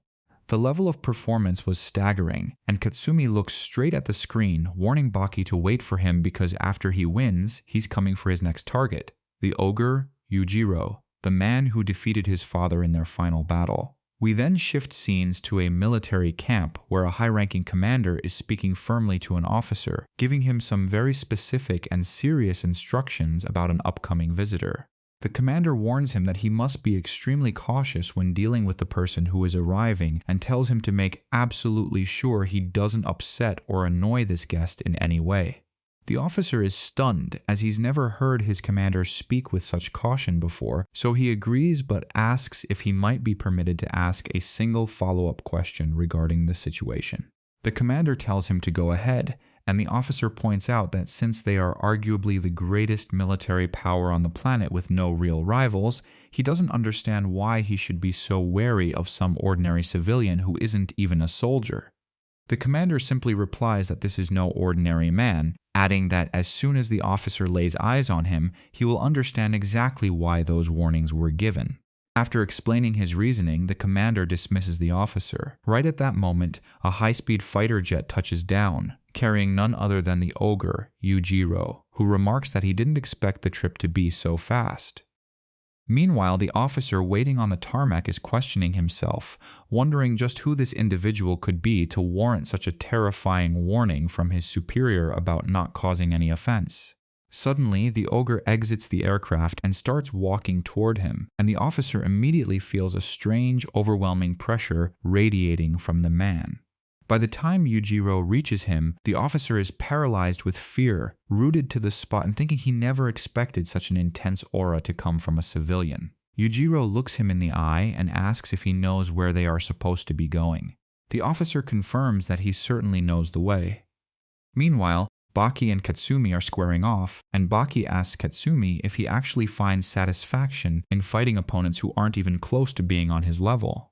Katsumi fires back, asking Baki why he's so bothered by it, and as they trade verbal barbs, the tension boils over until they both lose their cool and launch themselves at one another. Baki attacks, and Katsumi meets him with an equal strike, but it's becoming very clear that Katsumi has made some significant progress compared to Baki. Suddenly, Hanayama appears out of nowhere behind Baki, grabbing him by his clothes and demanding to know who gave him permission to fight Katsumi. He declares that Katsumi is his prey alone and he has no intention of letting anyone else take him away. Katsumi retorts by asking if Hanayama is trying to challenge him now, and as Hanayama stands his ground, Katsumi suddenly delivers a blistering punch right to the side of his face and neck. The entire crowd is left in a state of shock at what Katsumi managed to pull off against a powerhouse like Hanayama. While all this drama unfolds, we see another figure casually strolling through the hallways. That person walking the halls is Yujiro, and as soon as Mitsunariari hears the news of his arrival, he abandons the arena and rushes to find out what he wants. The moment he comes face to face with the ogre, he begins pleading with him, begging Yujiro not to ruin the tournament and asking him to please just leave peacefully without causing any major disturbances or trouble for the fighters. Yujiro tells him to relax, claiming he didn't come to break anything, but he points out that since the tournament is meant to crown the world's strongest fighter, it naturally follows that the weak have no place here and should be eliminated. To prove his point, he grabs one of the nearby fighters and slams him into the ground with such terrifying force that he literally folds the man up like a piece of paper. He proceeds to break the man's bones right there in front of everyone, and the spectators are horrified that Yujiro could do so much damage just by grabbing someone's shoulder and driving them down. Yujiro then shocks the crowd even more by calling out for someone named Amanai, acknowledging his presence. A new face we've never seen before steps forward out of the shadows and approaches the ogre. In an unbelievable move, he reaches out and slaps Yujiro right across the face, leaving Baki and everyone else in the arena absolutely speechless that anyone on Earth would dare do that. Amanai then lectures Yujiro, asking him if he truly believes that every single problem can be solved through raw power, and questioning if having the strength to hit anyone means he can just do whatever he pleases at any time. Yujiro cuts him off and tells Mitsunariari that he wants Amanai to be specially included in the tournament, regardless of the words he just spoke. Mitsunariari looks at Amanai in awe, admitting that he never imagined a person existed who could slap Yujiro across the face, and says that ever since seeing that bold act, he has become very interested in what Amanai is truly capable of. He decides to grant Yujiro's request and allows Amanai to enter the competition because he is so intrigued by him. We then shift our attention back to the arena floor, where two fighters are preparing for their match. One is a notorious biker gang leader, and the other is a highly skilled master of judo. The biker boss is getting ready to show the crowd what a real street fighter can do. The biker, whose name is Shiba, is assisted by a guard who hands him a bright red jacket to replace his current one, mentioning it's the exact one he requested. Shiba glares at the judo master and warns him that this fight isn't going to last very long at all. The master is a bit confused by the comment, but chooses to ignore it as the signal is given and the battle officially commences. The judo master launches a full-force attack on Shiba, landing strike after strike until Shiba's face is covered in blood, yet Shiba strangely keeps his hands in his pockets and hasn't even assumed a fighting stance. This continues until the master picks him up and slams him violently into the mats, thinking it's over. But he's stunned when Shiba simply stands back up, walks toward him, and asks him a question. Shiba asks him why he's being so soft and tells him the fight needs to be much more intense if they want to please the audience. Seizing the opening, the judo master grabs Shiba's arm and snaps it with a sickening crunch, then tells him that the fight should definitely be over now. He advises Shiba to withdraw immediately if he doesn't want to lose his other arm as well. Shiba just asks if that's what he really thinks before turning toward the arena wall and intentionally smashing his already broken arm against it, shattering the bone even further. No one can understand how he can do something so insane or why he doesn't seem to feel any pain at all. He turns back to the stunned judo master and tells him he hopes he's comfortable now that the stakes have been raised. The judo practitioner is left standing there in utter disbelief at Shiba's actions, and before he can say a word, Shiba lunges forward and delivers a massive headbutt. He follows up with a barrage of powerful strikes so relentless that the master can't even mount a defense. Shiba targets extremely vulnerable spots and manages to dismantle his opponent with frightening ease. The referees eventually have to jump in and pull him off by force, declaring the match finished. But Shiba actually strikes the ref too, claiming that he isn't done yet. The judo master is left crumpled on the floor in total defeat at Shiba's hands. We then move outside the arena to where Kozue is waiting for Baki, but her wait is interrupted when a massive hulking figure suddenly enters the room. A giant of a man approaches her and asks if she is indeed Baki's girlfriend, and Kozue looks up, recognizing him as Jack. Jack tells her that a brutal place like this isn't suitable for a delicate girl like her. Right then, Baki arrives and sees Jack talking to Kozue in that manner, immediately dropping into a combat stance as his protective instincts kick in. Baki demands to know what he's doing there, but Jack simply tells him not to be in such a hurry, noting that there are many fights still to come before he walks away. Baki is left completely puzzled by Jack's behavior, wondering what his true objective is and what kind of game he's playing. Meanwhile, we head back to the arena floor where two new fighters are stepping up. The two combatants face off and are just about to begin their duel when the entire audience's attention is suddenly diverted toward the stands. Everyone is in a state of pure shock because the ogre himself, Yujiro, has just walked in and taken a seat to watch the matches. At that very moment, Mitsunariari approaches Yujiro to speak with him.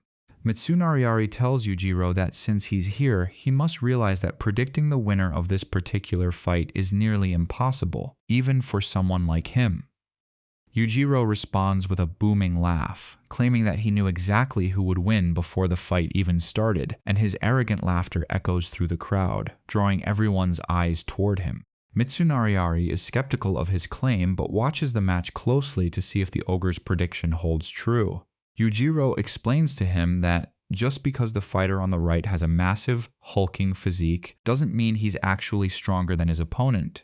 True to his words, the fighter with the clown-like face begins to take a massive beating. He's getting hit so hard and so frequently that he barely knows what hit him, and he's soundly defeated in a very short amount of time by the Kempo practitioner.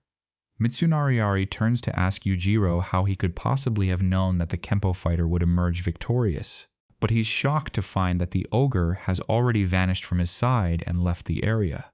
So Yujiro heads out to face off against a guy named Muai, who is famously known as the reigning boxing champion. The entire crowd is absolutely stunned, wondering who on earth would have the guts to challenge a powerhouse like Muai at a time like this.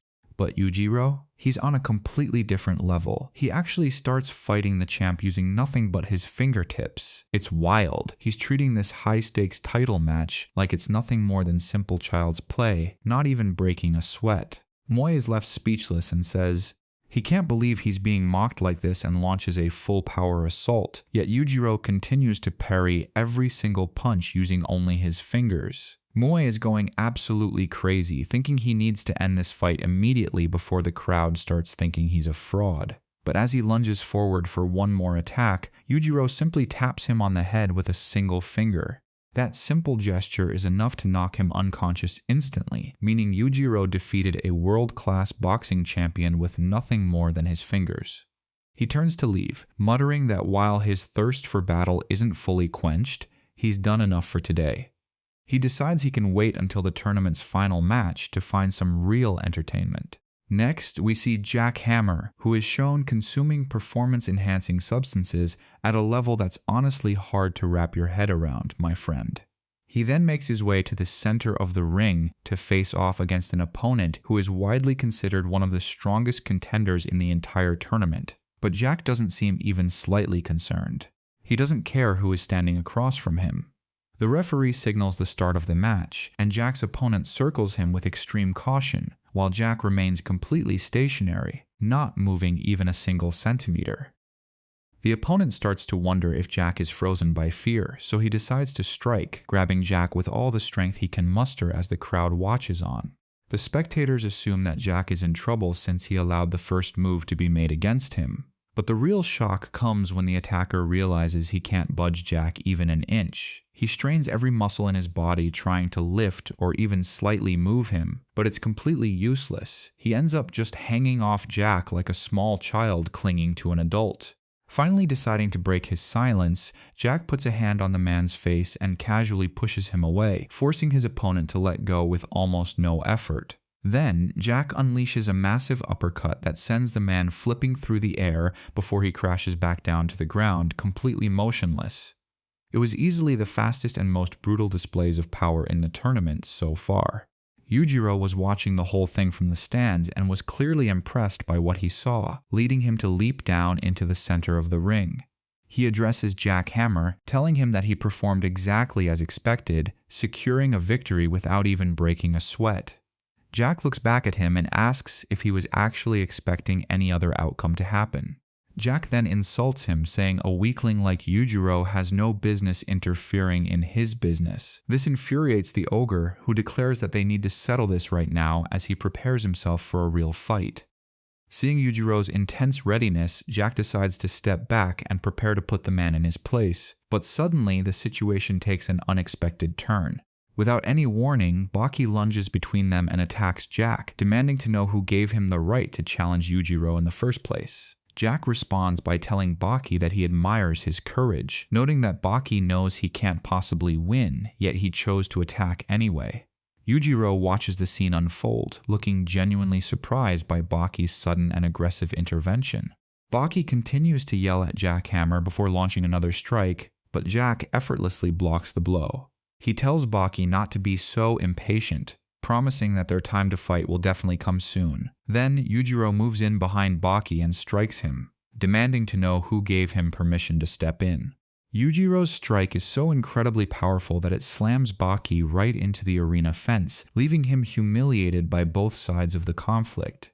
Yujiro turns back to Jack and says that he doesn't think anyone else will be interrupting them again for the time being. Jack begins to slowly approach him, walking right up to the ogre and leaning in close to his ear. He whispers a few secret words directly into Yujiro's ear and then turns to leave the ring, which causes Yujiro to burst into a loud, booming laugh. Baki watches the ogre laughing like a maniac and can't for the life of him figure out what could possibly be so funny. At that moment, Amanai approaches Baki from behind and hands him a cloth to wipe away his sweat.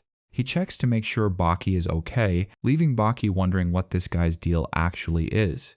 After he leaves, Baki thinks to himself about how strong this man must be if he managed to impress Yujiro enough for the ogre to personally recommend him for the tournament.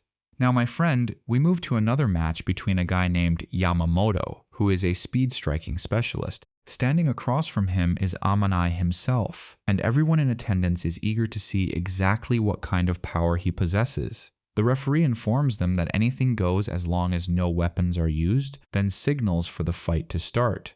Amanai looks at his opponent and asks Yamamoto to please be gentle with him, which catches everyone off guard. Yamamoto hears this and wonders if the guy is completely delusional, questioning if he realizes that this ring offers no mercy whatsoever. They both take their stances and Yamamoto initiates the attack, but Amanai reacts by leaping incredibly high into the air. When Baki sees the height of that jump, he's stunned, wondering if the man is actually capable of flight. He then delivers a powerful kick that sends his opponent flying straight into the arena fence. Yamamoto is completely taken aback by the sheer force behind Amanai's strike, realizing that his power is on a whole different level and that he's definitely not some average fighter. He tells himself that in the next exchange, he absolutely must catch the man's leg to survive. He thinks if he can grab that leg, he'll have Amanai at his mercy, but when Amanai launches another attack, things don't go as planned at all. Instead of having his leg caught, Amanai stays above him and rains down a series of punishing kicks without showing any mercy. The spectators are shocked by this unique fighting style, noting that they've never seen anything like it before. Yujiro turns to Mitsunari and tells him to watch closely, as this fighter is about to demonstrate the true essence of martial arts combat. Yamamoto is struggling, realizing his opponent is incredibly fast and that if he doesn't find a counter soon, he's going to lose the match. Amanai doesn't give him a moment to breathe before launching yet another assault. This time, his strikes are surgical and precise, and he clearly has no intention of touching the ground until he's completely finished the fight. His opponent tries desperately to predict where the next blow will come from, but it's totally useless against Amanai's speed. Eventually, Amanai drives him down to the ground and refuses to let up until he's sure his opponent won't be moving again. Amanai makes sure the man is totally incapacitated before the match is finally called in his favor, my friend. He leaves the ring, casually telling the referees to get the guy some medical attention. Baki watches him walk away, realizing that Yujiro must have known exactly how strong he was to recommend him, and then Amanai catches Baki's gaze as he departs. He gives Baki a look that clearly signals a challenge, leaving Baki surprised that the man even noticed him. On the other side of the arena, we see Doppo Orochi preparing for his second match, but he's not wearing his usual karate gi. Instead, he's opted for a standard business suit. At the same time, his opponent is revealed to be one of the most powerful individuals in the competition. The man's name is Richard, and he's currently letting his students attack him all at once, taking their blows without even flinching. After they finish, he tells them that this was their final warning. He demands they attack him with everything they've got, or else they shouldn't blame him for what he might do to them next as he prepares to enter the ring. The students charge at him again, even shattering wooden training weapons over his body, but Richard remains completely unfazed by the assault. It turns out that Richard has spent his entire life as a fighter who refuses to dodge any strike, no matter how powerful it might be. He starts making his way toward the arena, and surprisingly, he's also dressed in a suit. The announcer remarks that this is the first time in the arena's history a fighter has entered wearing a formal suit, jokingly asking if he's here for a fight or a wedding. When Doppo also enters the ring wearing a suit, the crowd starts buzzing, wondering if they're about to witness a martial arts match, a business meeting, or something else entirely. It becomes clear that Doppo intends to use the exact same strategy as his opponent, which involves taking every hit without dodging, and he's even mirrored the details of his formal attire. The referee tells them to start the fight, but Doppo replies that the battle has actually been going on for quite some time now, and a powerful aura begins to radiate from both men. The intense energy between them signals just how powerful these two individuals truly are. Doppo takes the initiative and launches a massive strike that Richard actually feels, noting that the power behind it is many times greater than anything his students could produce. Richard then steels himself and prepares to deliver a similar counter-attack against Doppo. After taking a heavy punch, Doppo hits the ground with his head spinning, and Richard looks down at him, telling him to remember that he chose a style that isn't naturally his own. The spectators on the outside are baffled, questioning why a master like Doppo would choose not to dodge such a clear and powerful strike as they try to understand his logic. While no one can quite figure out what Doppo is thinking, he manages to get back on his feet and tells Richard that he believes it's finally his turn to strike. Richard tells him to stop the posturing and just bring it, so Doppo delivers a kick so fast and hard it feels like a bullet, yet Richard somehow manages to stay standing despite the pain. Richard glares at Doppo and vows to show him exactly who he's dealing with, unleashing a punishing low punch. The impact almost sends Doppo back to the floor, but he manages to steady himself at the last second and regain his footing. He tells Richard that it would be quite embarrassing for him to fall while his opponent is still standing firm. Richard is internally impressed, thinking that he's never faced an opponent who could actually withstand his full power strikes like this. Doppo then lunges forward and delivers a massive punch of his own, telling Richard that this hit is to teach him exactly who Doppo Orochi is. The sheer force of the blow causes Richard's entire body to tremble violently.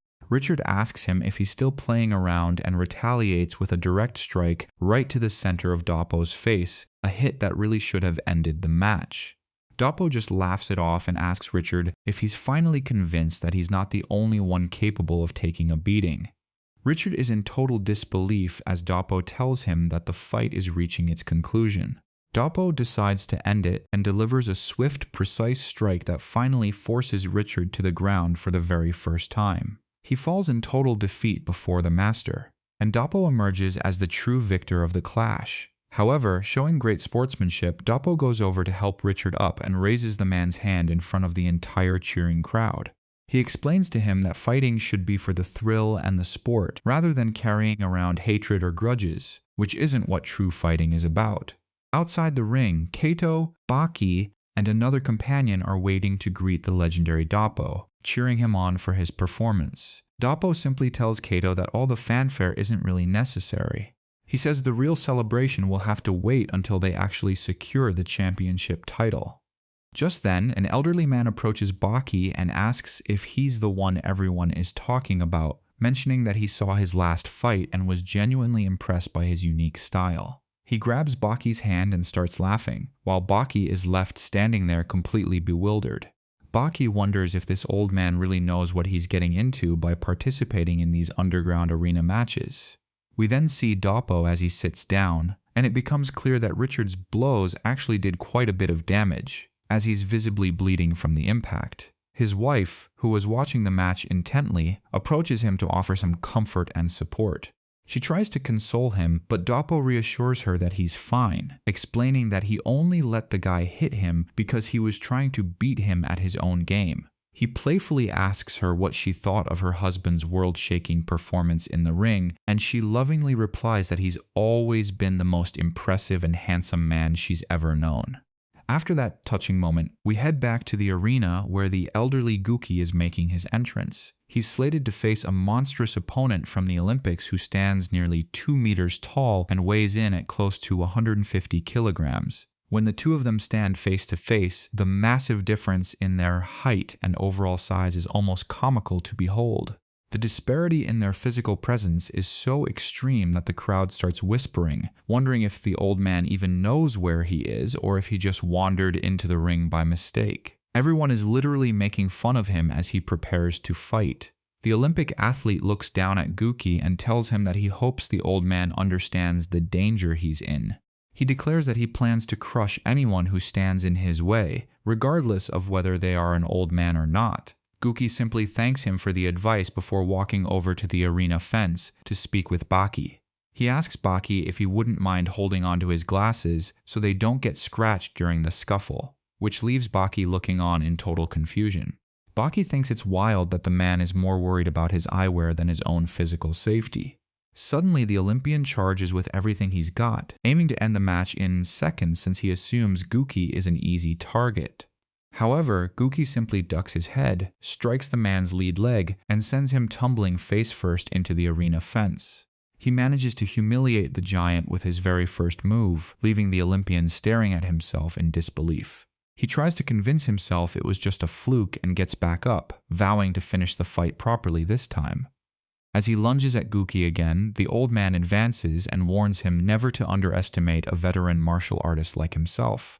Using his mastery of martial arts, Guki grabs the man by his face and shoulder and literally plants him into the ground. The force of the impact is so jarring for the Olympic athlete that he can't even process what just happened, unable to believe such power could come from an old man. He struggles to his feet, still trying to tell himself that it must be some kind of accident. Guki tells him that it seems he still hasn't learned his lesson, and with just a single finger, he strikes the man's throat, cutting off the air supply to his brain. The opponent collapses into total unconsciousness, and Guki secures a brilliant victory, instantly silencing everyone who was mocking him. He then walks over to Baki and greets him warmly. He asks Baki what he thought of the match, leaving Baki completely at a loss for words.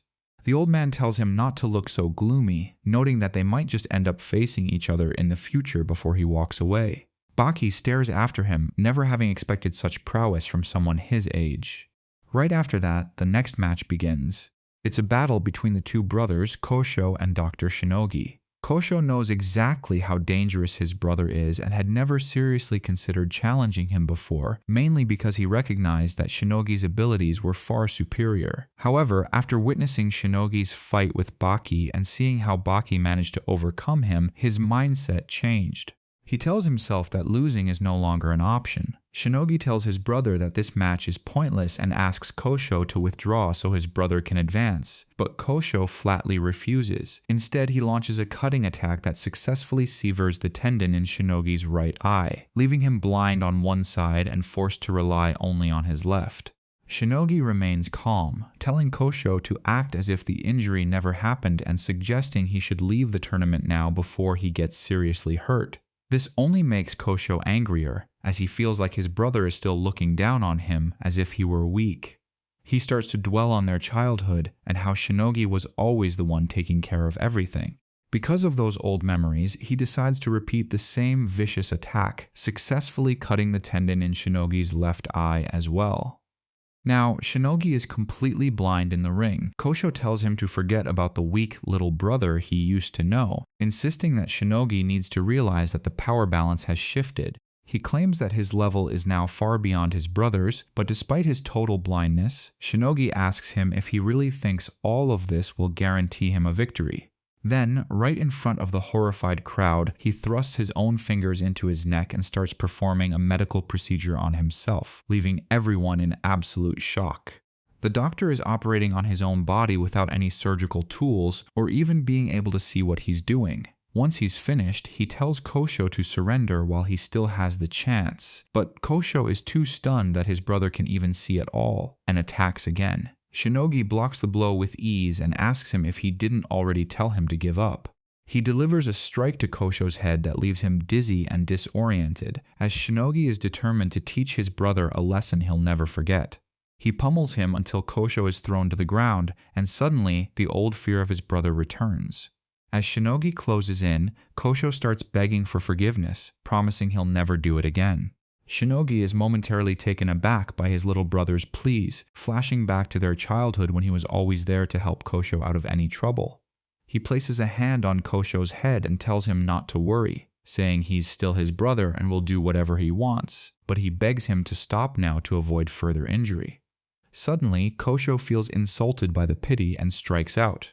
He pushes Shinogi away and asks him who he thinks he is, declaring that he isn't going to spend his whole life living in his brother's shadow. He tells him his time has passed and that the future belongs to him. Hearing this, Shinogi finally realizes that Kosho won't stop until he wins, so he decides to stop holding back and fight for real. He delivers a strike so powerful it echoes the kind of hit Baki took, causing Kosho to begin bleeding from his mouth immediately. Even so, Kosho stubbornly refuses to collapse, which leaves Shinogi in disbelief that he could endure such a blow.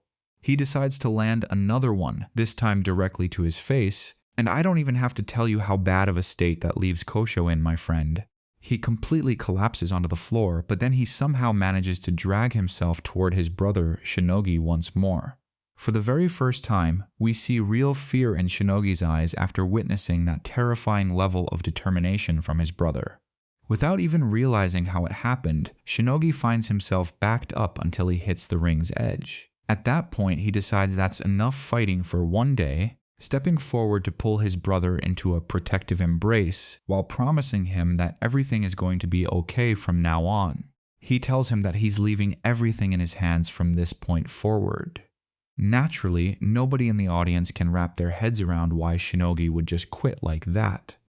Shinogi officially withdraws from the match, which means the victory is handed over to Kosho, allowing him to qualify for the next round. Honestly, that was probably the first high-quality, respectful bout we've seen in this entire tournament. Now, let's get back to the matches that are filled with nothing but pure disrespect and bad behavior, the kind that would make anyone shake their head. You might ask me why I'm calling them disrespectful, and I'll tell you why. It's because Baki stepped into the ring in total peace, ready for a fair fight against his Brazilian opponent, Zulu. But before the referee could even signal the start of the match, Zulu completely blindsided Baki. He picked him up like a ragdoll and started slamming him into the ground repeatedly with enough force to break every bone in his body. Seriously, man. Why would you do something like that when the fight hasn't even officially started yet? What was the point of all that violence before the bell? I have to remind you, my friend, the guy just has zero sportsmanship, but it also makes you wonder how Baki let himself get caught off guard like that. Zulu didn't show a single ounce of mercy. He just kept raining down blows without a moment's pause. Now Baki is just lying there on the floor, completely motionless and looking like he's out for the count, which is a pretty shocking sight for everyone watching. This goes on until the referee finally declares the match over, and the rest of the officials have to rush in to pull Zulu off of Baki, who has been absolutely pulverized. He basically lost the match before it even had a chance to begin. I don't think I've ever seen anything more rude in a professional arena. However, the crowd is definitely not on board with this result. Everyone is protesting and shouting that Zulu shouldn't be the winner because the fight never officially got underway. Baki is just sitting there in the middle of the ring, looking completely dazed as if he has no idea what's happening around him. The crowd's frustration keeps boiling over until Mitsunari steps in and starts yelling from the corner of the ring. He shouts at the entire audience and everyone present to lower their voices, demanding to know why everyone is so upset and causing such a massive scene. He tells them that regardless of their feelings, they need to understand that the match is over and Baki has officially lost. He argues that nobody forced Baki to leave himself wide open for an opponent like Zulu to beat him down like that. In his eyes, the fight was finished before it even started, and everyone needs to accept that reality. Meanwhile, Zulu, who looks like he's in a pretty bad mood himself, is standing there with a face that could turn milk sour. Even Zulu wasn't satisfied with the outcome because he didn't actually get any enjoyment out of such a short, one-sided scuffle. But the real class act in this situation is Baki. He stands up with total politeness, respects Mitsunari's decision, and decides to calmly walk out of the ring. But just as he's leaving, Zulu, full of arrogance, chases after him and strikes him from behind. Zulu hits him while asking where he thinks he's going, dragging Baki back into the ring and making it clear to everyone that this battle isn't over yet. Mitsunari is genuinely surprised that Zulu didn't just take the easy win. If Zulu had let Baki walk away, he would have been the one qualifying for the next stage. However, his raw instincts as a fighter prevented him from accepting such an empty victory. He wanted a real conclusion. His pride wouldn't let him win that way. While he was being hit, Baki decided to wake up and delivered a sharp, low blow that sent the giant crashing to the canvas. Zulu, who was acting like a total beast just a minute ago, now can't even move. As Baki approaches him, the referee tries to step in and stop him. Baki looks at the ref and asks why he's choosing to stop him now, after letting Zulu do whatever he wanted all morning long. The referee looks over at Mitsunari for a decision, and Mitsunari, looking absolutely mesmerized by the turn of events, tells the ref to let them go. Baki walks right up to Zulu and tells him that despite all his aggression, if he had just let Baki leave, Zulu would be the winner right now. He tells him bluntly, "You aren't even my real goal, Zulu. My ambitions are set on something far greater than this match." They both stand up to properly resume the match, and things get back to basics as they start tearing into each other with everything they've got. Even Mitsunari is shouting that the fight isn't over yet and to let them finish it. Zulu grabs hold of Baki and starts raining down a series of brutal, regret-filled blows. He's being incredibly aggressive and violent toward Baki, who is just taking the hits from underneath without doing much to defend himself. But as Zulu continues his assault, he starts to feel something very unsettling. He thinks to himself that he's never experienced a sensation like this against any opponent in his entire life. It turns out he's actually starting to feel genuine fear, which is why he's desperately trying to end the fight for real this time. He increases the intensity of his strikes, and nobody can figure out why Zulu is being so incredibly reckless and violent all of a sudden.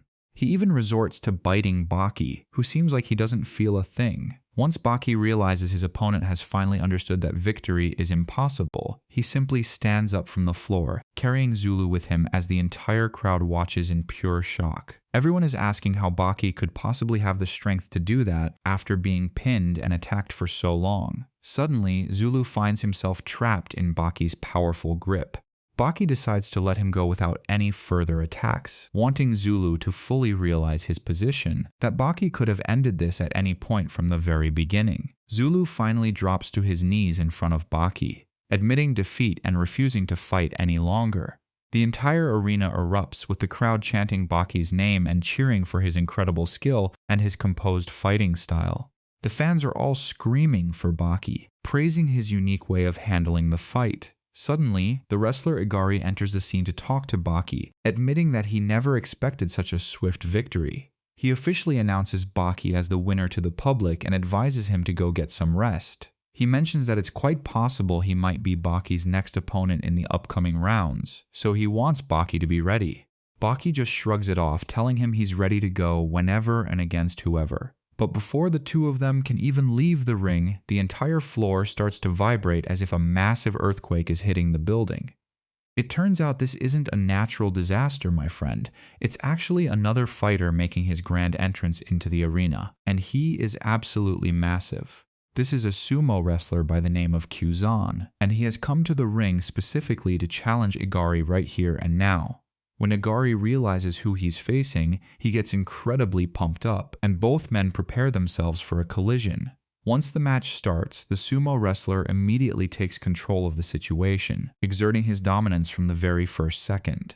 He basically has the whole fight in the palm of his hand, mostly due to the massive weight and size difference between the two of them. Even though the sumo wrestler is way heavier than Igari, they're actually around the same height. But don't get it twisted. Igari, who is known as one of the strongest wrestlers out there, isn't an easy target. He decides to take the fight to the sumo wrestler by using his own style against him. Igari starts fighting with sumo techniques, which the sumo wrestler finds absolutely unbelievable. He can't believe a professional wrestler like Igari would have the audacity to try and beat him at his own game. He sees it as a massive insult. Infuriated, he decides to teach Igari a lesson he'll never forget, launching into a series of incredibly powerful attacks to put him in his place. However, for a veteran like Igari, these moves seem like total child's play. He doesn't let the fight drag on much longer, managing to handle the sumo and defeat him using his own tactics just to prove that he's not just some random guy you can push around. As soon as that fight wraps up, we move on to the next match, and the first person to step into the ring is a man named Retsu.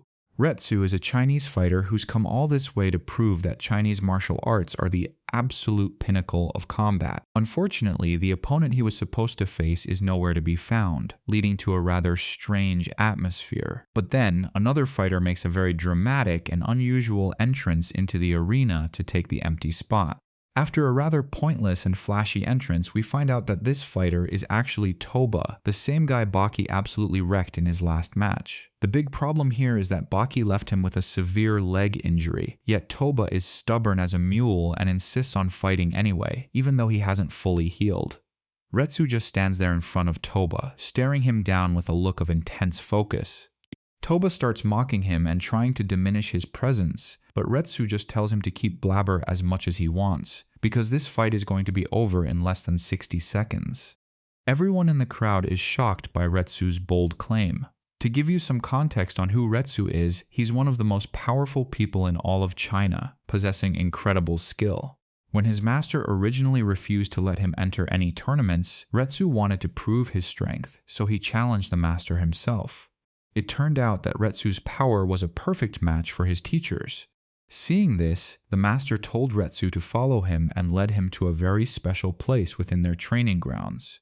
Retsu couldn't believe such a hidden location existed right there in the temple. His teacher told him to pay close attention and opened a massive heavy door. Behind it was a long tunnel that had been carved out entirely by hand. The scale of it was breathtaking, showing the results of unimaginable dedication and raw power over many years.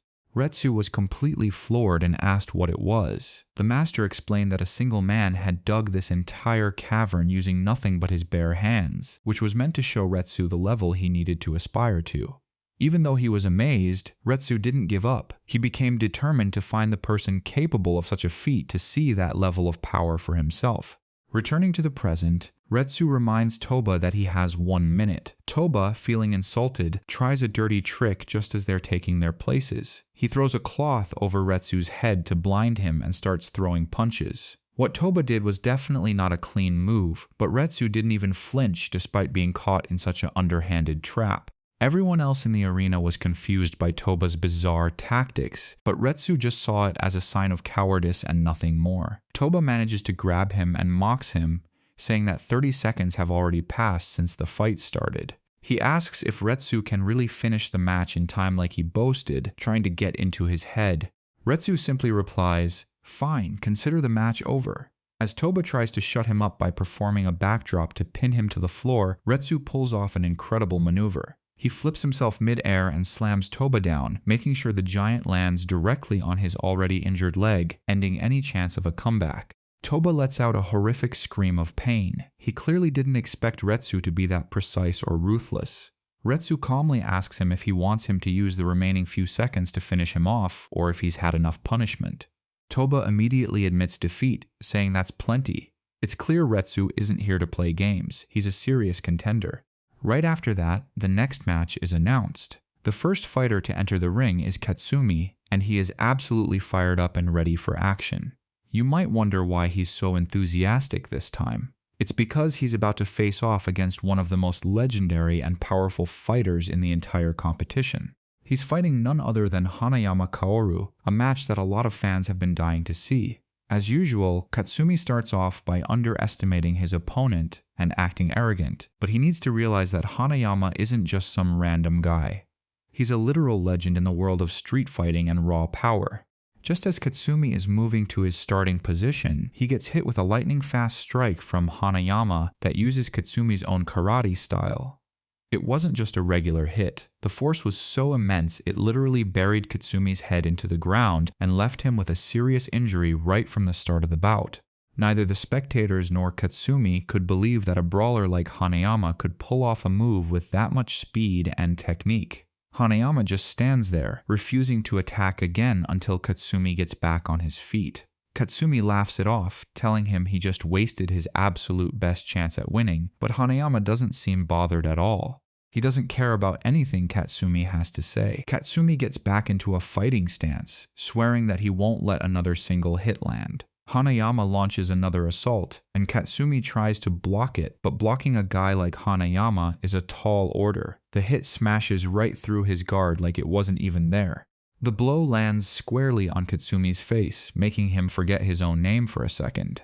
Another punch follows, and although Katsumi tries to handle it, his defensive moves are completely useless. Hanayama tears right through his protection and delivers a gut-wrenching blow that makes Katsumi scream in agony as he collapses to his knees. Katsumi realizes this isn't just a normal fight. This guy's strength is completely out of this world. Hanayama isn't about to just stand around and watch him, so he grabs Katsumi by the hair and delivers a flurry of quick strikes that force Katsumi to scramble away. He ends up clinging to Hanayama's back just to stay upright, gasping for air.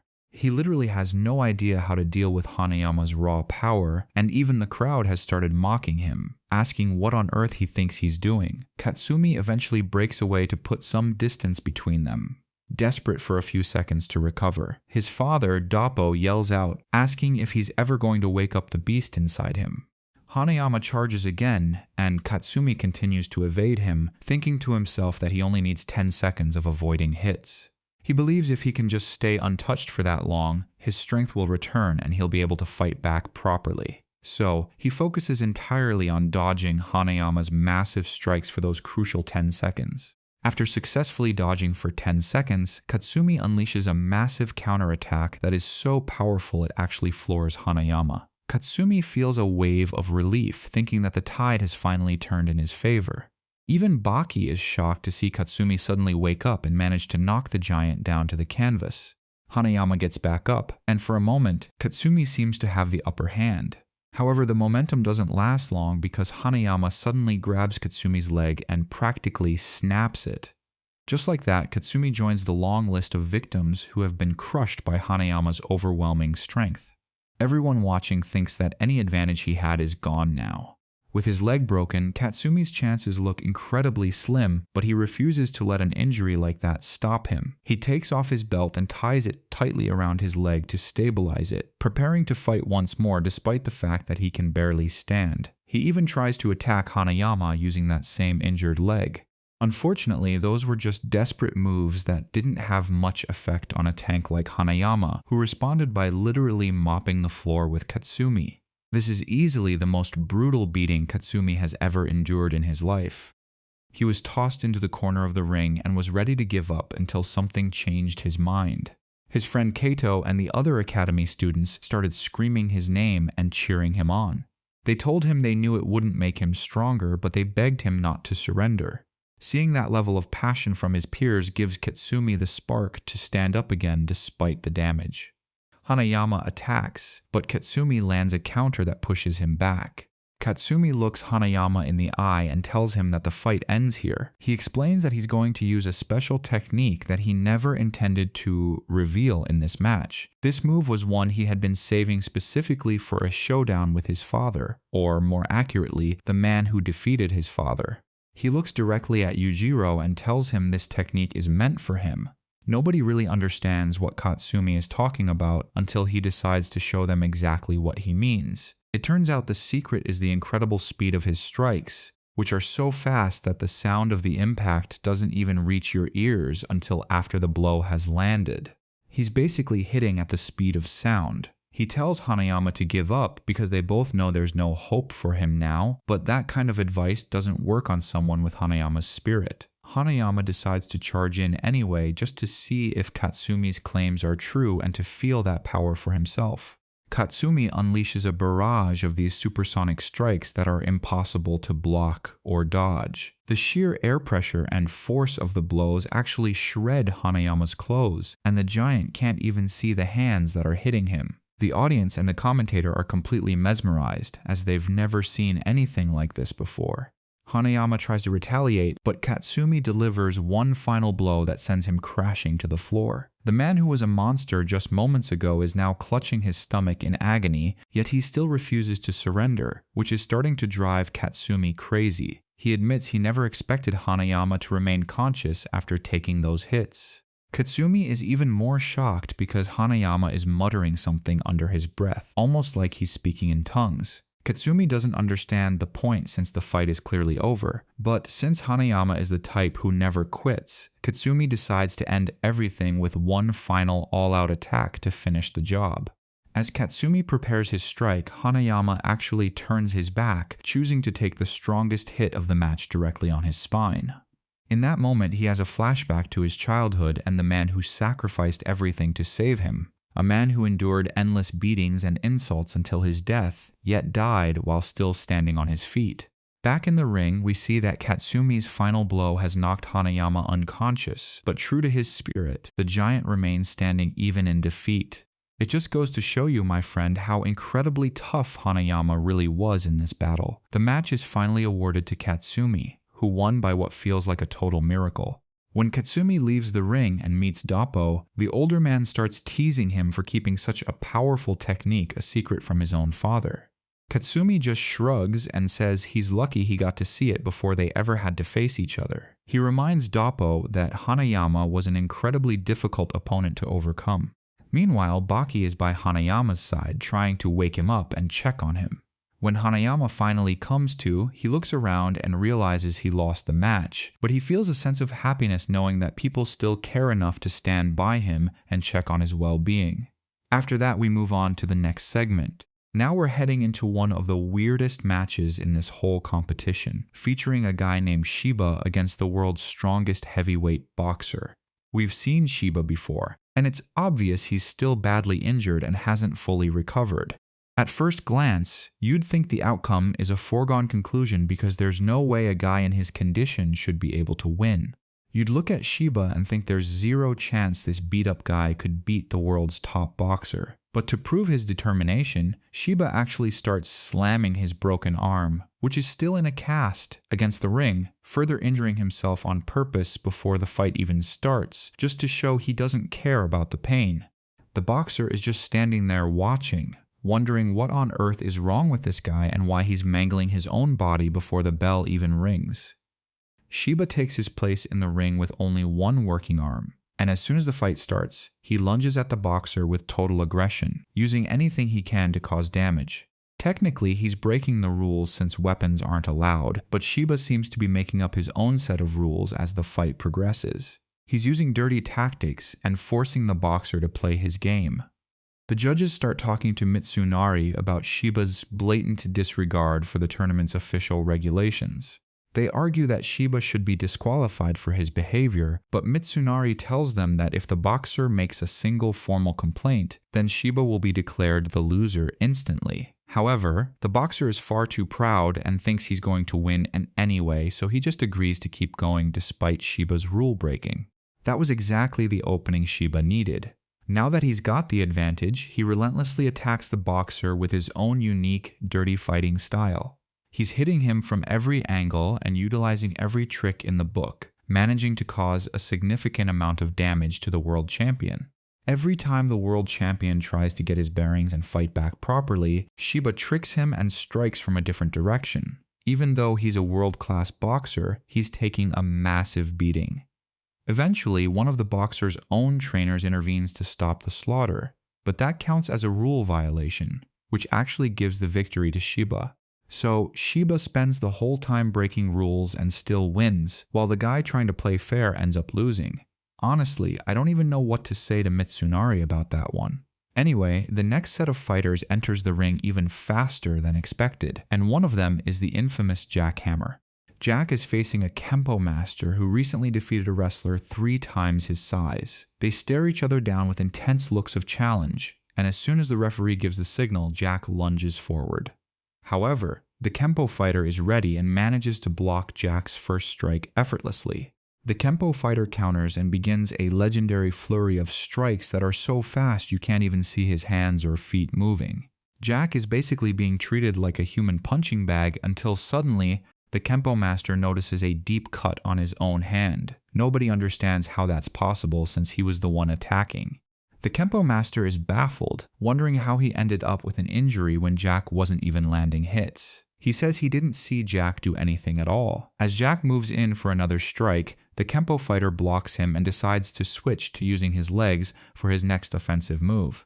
He catches Jack off guard and gets him on the ground, preparing to finish the match with a leg strike while telling Jack he's finished. But suddenly, the Kempo fighter's leg suffers the exact same kind of deep injury his hand did. He jumps back in total confusion, wondering if Jack is using some kind of invisible weapon. Mitsunari gets suspicious as well and sends the referee to search Jackhammer for any hidden objects. But even after a thorough search, the referee finds nothing at all, which only deepens the mystery. Everyone is left wondering how Jack is causing such severe wounds without using any physical weapons. The Kempo master realizes Jack must be using a very specific technique, so he decides he needs to end the fight immediately. He wraps his hands and feet and moves in for another assault. Jack simply tells him that he's not using anything that isn't allowed by the rules, and the Kempo master knows Jack isn't lying. The battle resumes, and the Kempo master quickly strikes Jack, driving his thumb into Jack's neck to cut off his air supply and force him to pass out. But then the unthinkable happens. Jack grabs the Kempo master's arm and does something absolutely terrifying that no one expected. Jack literally bites down on the man's arm and uses his teeth to lift the entire fighter off the ground. Everyone is horrified as they realize those previous injuries were all bite marks. Jack tosses the man away like trash, and the Kempo master is left in total shock at Jack's savage fighting style. As Jack advances, the Kempo master is clearly terrified and starts throwing random, desperate punches. Jack decides to finish him off with a massive uppercut that sends him flying. The master hits the floor completely unconscious, and the victory is officially Jack's, my friend. As Jack is walking away, Baki stops him and tells him that biting isn't a real martial arts technique. Jack just brushes him off, saying he expected Baki to react that way. Baki is left standing there, unable to believe Jack would go to such lengths just for a win, realizing this tournament is full of monsters. The next match features Doppo Orochi against Amanai, a fighter who was personally recommended by the ogre Yujiro. Amanai tries to get inside Doppo's head and provoke him before the bell, hoping to break his spirit, but his plan backfires completely and the opposite happens. Doppo starts mocking Amanai instead, even telling Yujiro that he's going to end this fight faster than anyone can imagine. Yujiro just sits there, knowing Doppo is just trying to annoy him. Amanai is absolutely furious because no one has ever shown him this much disrespect before a match. This is the first time Doppo has openly mocked an opponent like this. They both take their starting positions, but as soon as the bell rings, Amanai looks around and realizes Doppo has vanished. Doppo had actually moved behind him and was about to grab him by the hair, but Amanai's sharp senses allowed him to escape just in time. Amanai is stunned, wondering how Doppo could disappear like that. He decides he needs to show Doppo who he's dealing with and launches an attack.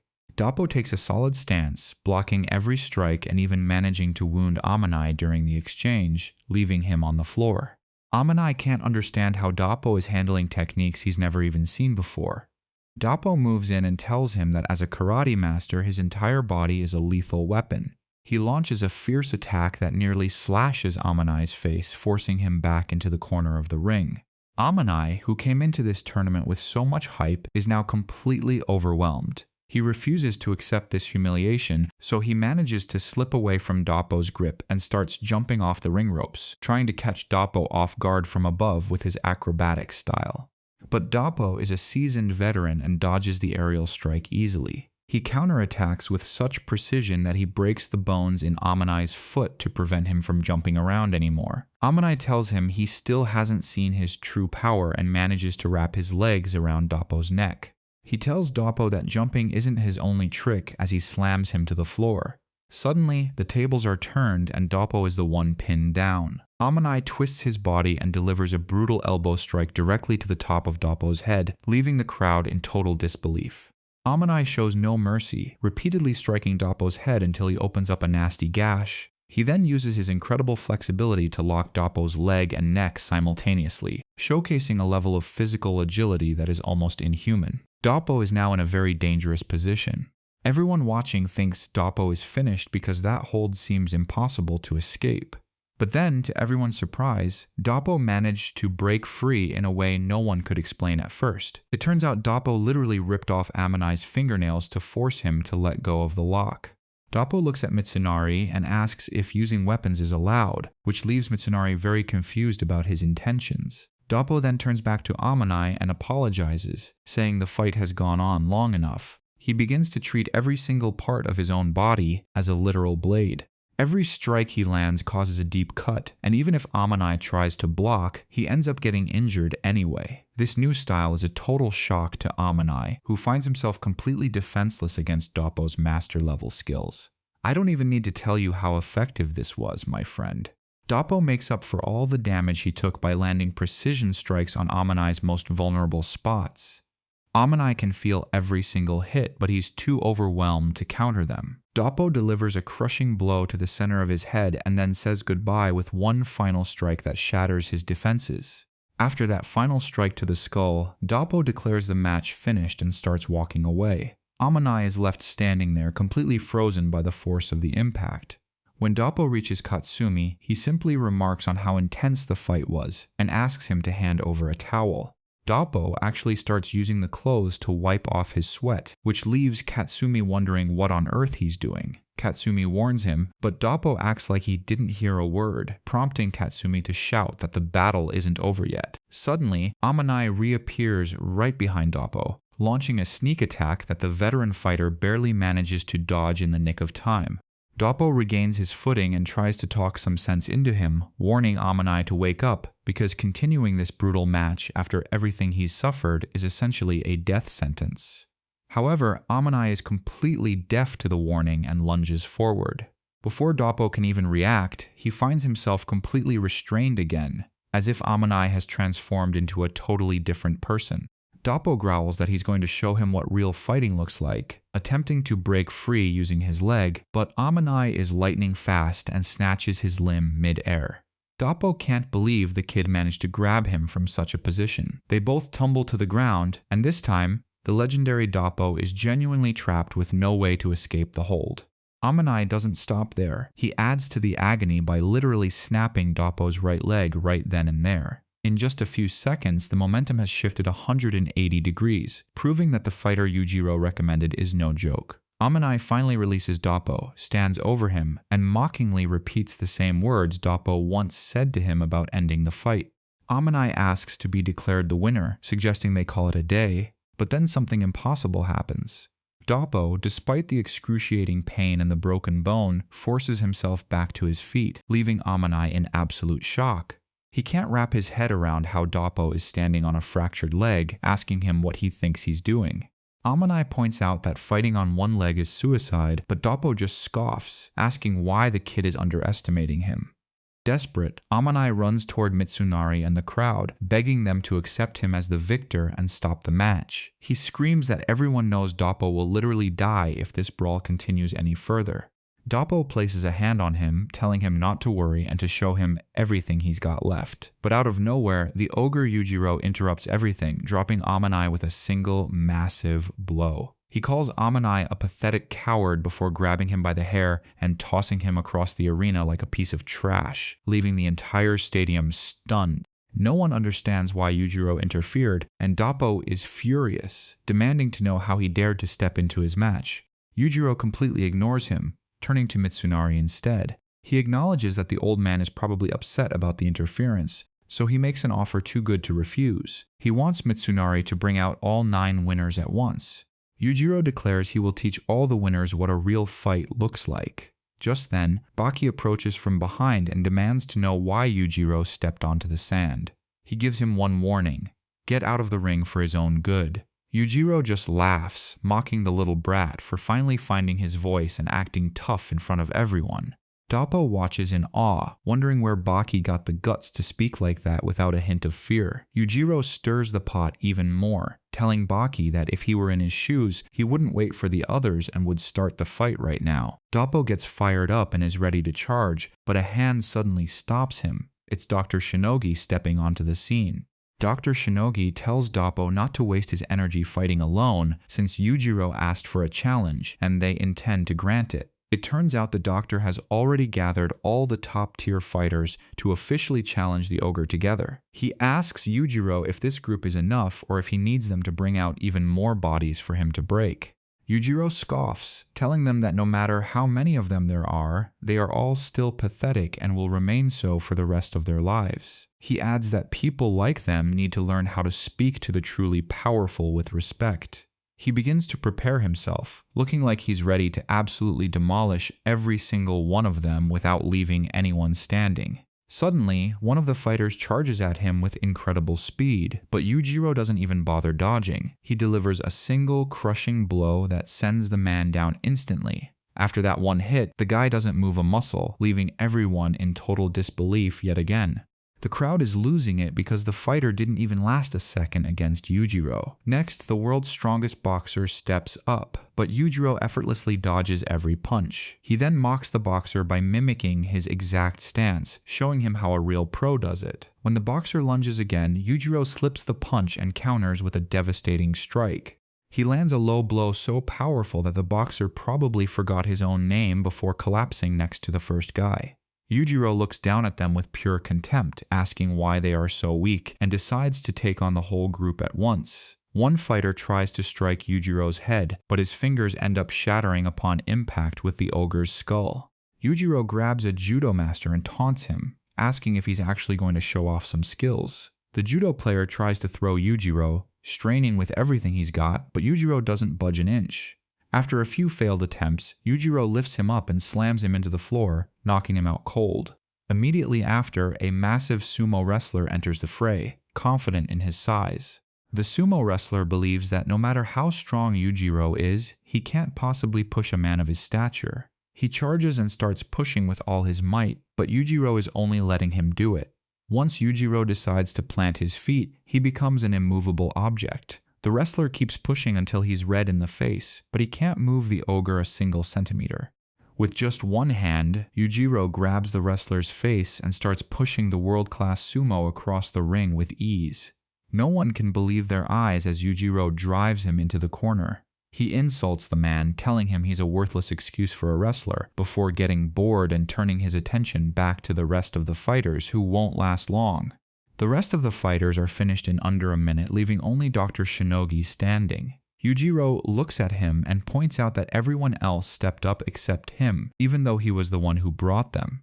Shinogi is paralyzed with fear, realizing Yujiro is a literal monster, not a human. Yujiro taunts him, asking why he's hesitating now when he was so eager to challenge him earlier. While Yujiro is mocking Shinogi, he senses someone behind him, but when he turns, the person has vanished. It's Kosho, who appears and asks Yujiro why he's wasting time with the losers instead of fighting the actual winners who are much stronger. Then, a massive figure steps in and tells Kosho to stay back since he's still recovering from his injuries. This big newcomer looks at Yujiro and says he's clearly looking for a real opponent. For the first time, Yujiro looks like he's actually going to have some fun. But then, a voice from behind the newcomer tells him to hold on because it's not his turn yet. It turns out the rest of the tournament's top-tier winners have arrived to challenge the ogre themselves. All the finalists have gathered to take on Yujiro, and things are about to get explosive. Yujiro is annoyed by them talking like they can handle him, calling them a bunch of worthless trash. He stomps his foot onto the arena floor with such force that the entire building shakes. Everyone is left speechless, wondering how anyone can possibly deal with such a beast. Yujiro is about to lunge at the group, but a sudden shot hits him, knocking him back. As he tries to steady himself to see who fired, he realizes it's the arena's security team. It's not just one guard. There are several of them hidden throughout the crowd, all aiming their weapons at the ogre simultaneously. They all open fire at once, but the bullets can't even pierce Yujiro's skin or leave a single scratch. They finally manage to stop him by throwing a high-voltage electric net over him, which is the only way they could possibly restrain him. As they drag him out of the arena, the other fighters finally breathe a sigh of relief because the terrifying ogre is finally gone. With the disruption over, the tournament continues with a match between Guki and Kosho. Guki acts like a frail old man, leading Kosho to underestimate him and wonder how such a senior citizen could possibly compete. However, Kosho then remembers the name Guki and realizes he's one of the most legendary masters in the world of martial arts. Realizing he needs to be careful, Kosho waits for the referee to start the fight. He tries to find even a single opening in Guki's stance but can't find anything. He circles around the old master, searching for a weakness or a gap in his defense, but Guki is perfectly poised, leaving Kosho with no clear path to attack. Dr. Shinogi comments that Kosho is in a terrible spot and that winning against this master is nearly impossible. Kosho eventually lunges forward, but in a blink, Guki disappears from his sight. As Kosho wonders where he went, Guki reappears behind him. When Kosho tries to grab Guki's hand to strike, Guki flips him in an instant, leaving Kosho in disbelief. He scrambles back up to grab Guki's clothes and land a punch, but Guki elegantly bends his arm and delivers a strike so powerful it feels like a nightmare. Every single move Kosho tries is easily parried by Guki, who then follows up with a counterattack that leaves Kosho completely overwhelmed. Kosho is completely at Guki's mercy, and it's clear the old master hasn't even broken a sweat. Guki puts him in a chokehold and tells him that if he thinks he can win by underestimating an old man, he's dead wrong. He decides to let go for a moment, challenging Kosho to bring out every ounce of his strength for one final effort. Guki warns that if Kosho doesn't go all out now, he won't be getting back up next time. Kosho finally takes his signature stance, preparing to use his specialized cord-cutting technique to disable Guki and take control of the match. Tobi observes that Kosho is finally serious and looking to end this fight right here. Everyone thinks Kosho is about to win because there's no way an old man like Guki could see his lightning-fast hands. Kosho attacks, but to everyone's shock, Guki parries the blow and actually catches the specific finger Kosho was going to use for his technique. Guki just smiles at him, asking if he didn't tell him to bring everything he had. Guki twists that finger, using it to flip Kosho's entire body onto the floor. As Guki backs off, Kosho is instantly back in front of him, reaching for his face. He tells Guki to say goodbye to his left eye before delivering a brutal punch designed to permanently blind the old master in that eye. The blow seemingly destroys Guki's left eye, and the spectators think Kosho is insane for using a technique that breaks his own hand to drive bone fragments into his opponent's eye. Everyone assumes the fight is over and Kosho has won, but Guki shocks the entire arena yet again. He reaches out and grabs Kosho, ready for more. Guki flips Kosho with such violence that his head slams into the ground, knocking him unconscious instantly. Guki looks down at the fallen fighter and reveals a secret. His left eye was already a prosthetic he'd had for a long time, and he couldn't see out of it anyway. This revelation leaves everyone in absolute disbelief. The match is officially awarded to Guki, who has proven he is a force to be reckoned with. As he leaves the ring, he bumps into Baki and asks him if he's still in the running. Baki confirms he is, and Guki says that's excellent, noting that they might just meet in the finals before he goes on his way. The announcer gathers all the remaining fighters in the ring to present them to the audience, introducing them as the final elite warriors left in the tournament. From here on out, every single match will feature only legendary combatants. It's a roster of pure power, and the atmosphere in the stadium is electric. Among these fighters is a man named Igari, who looks at Baki and says that the brackets are set.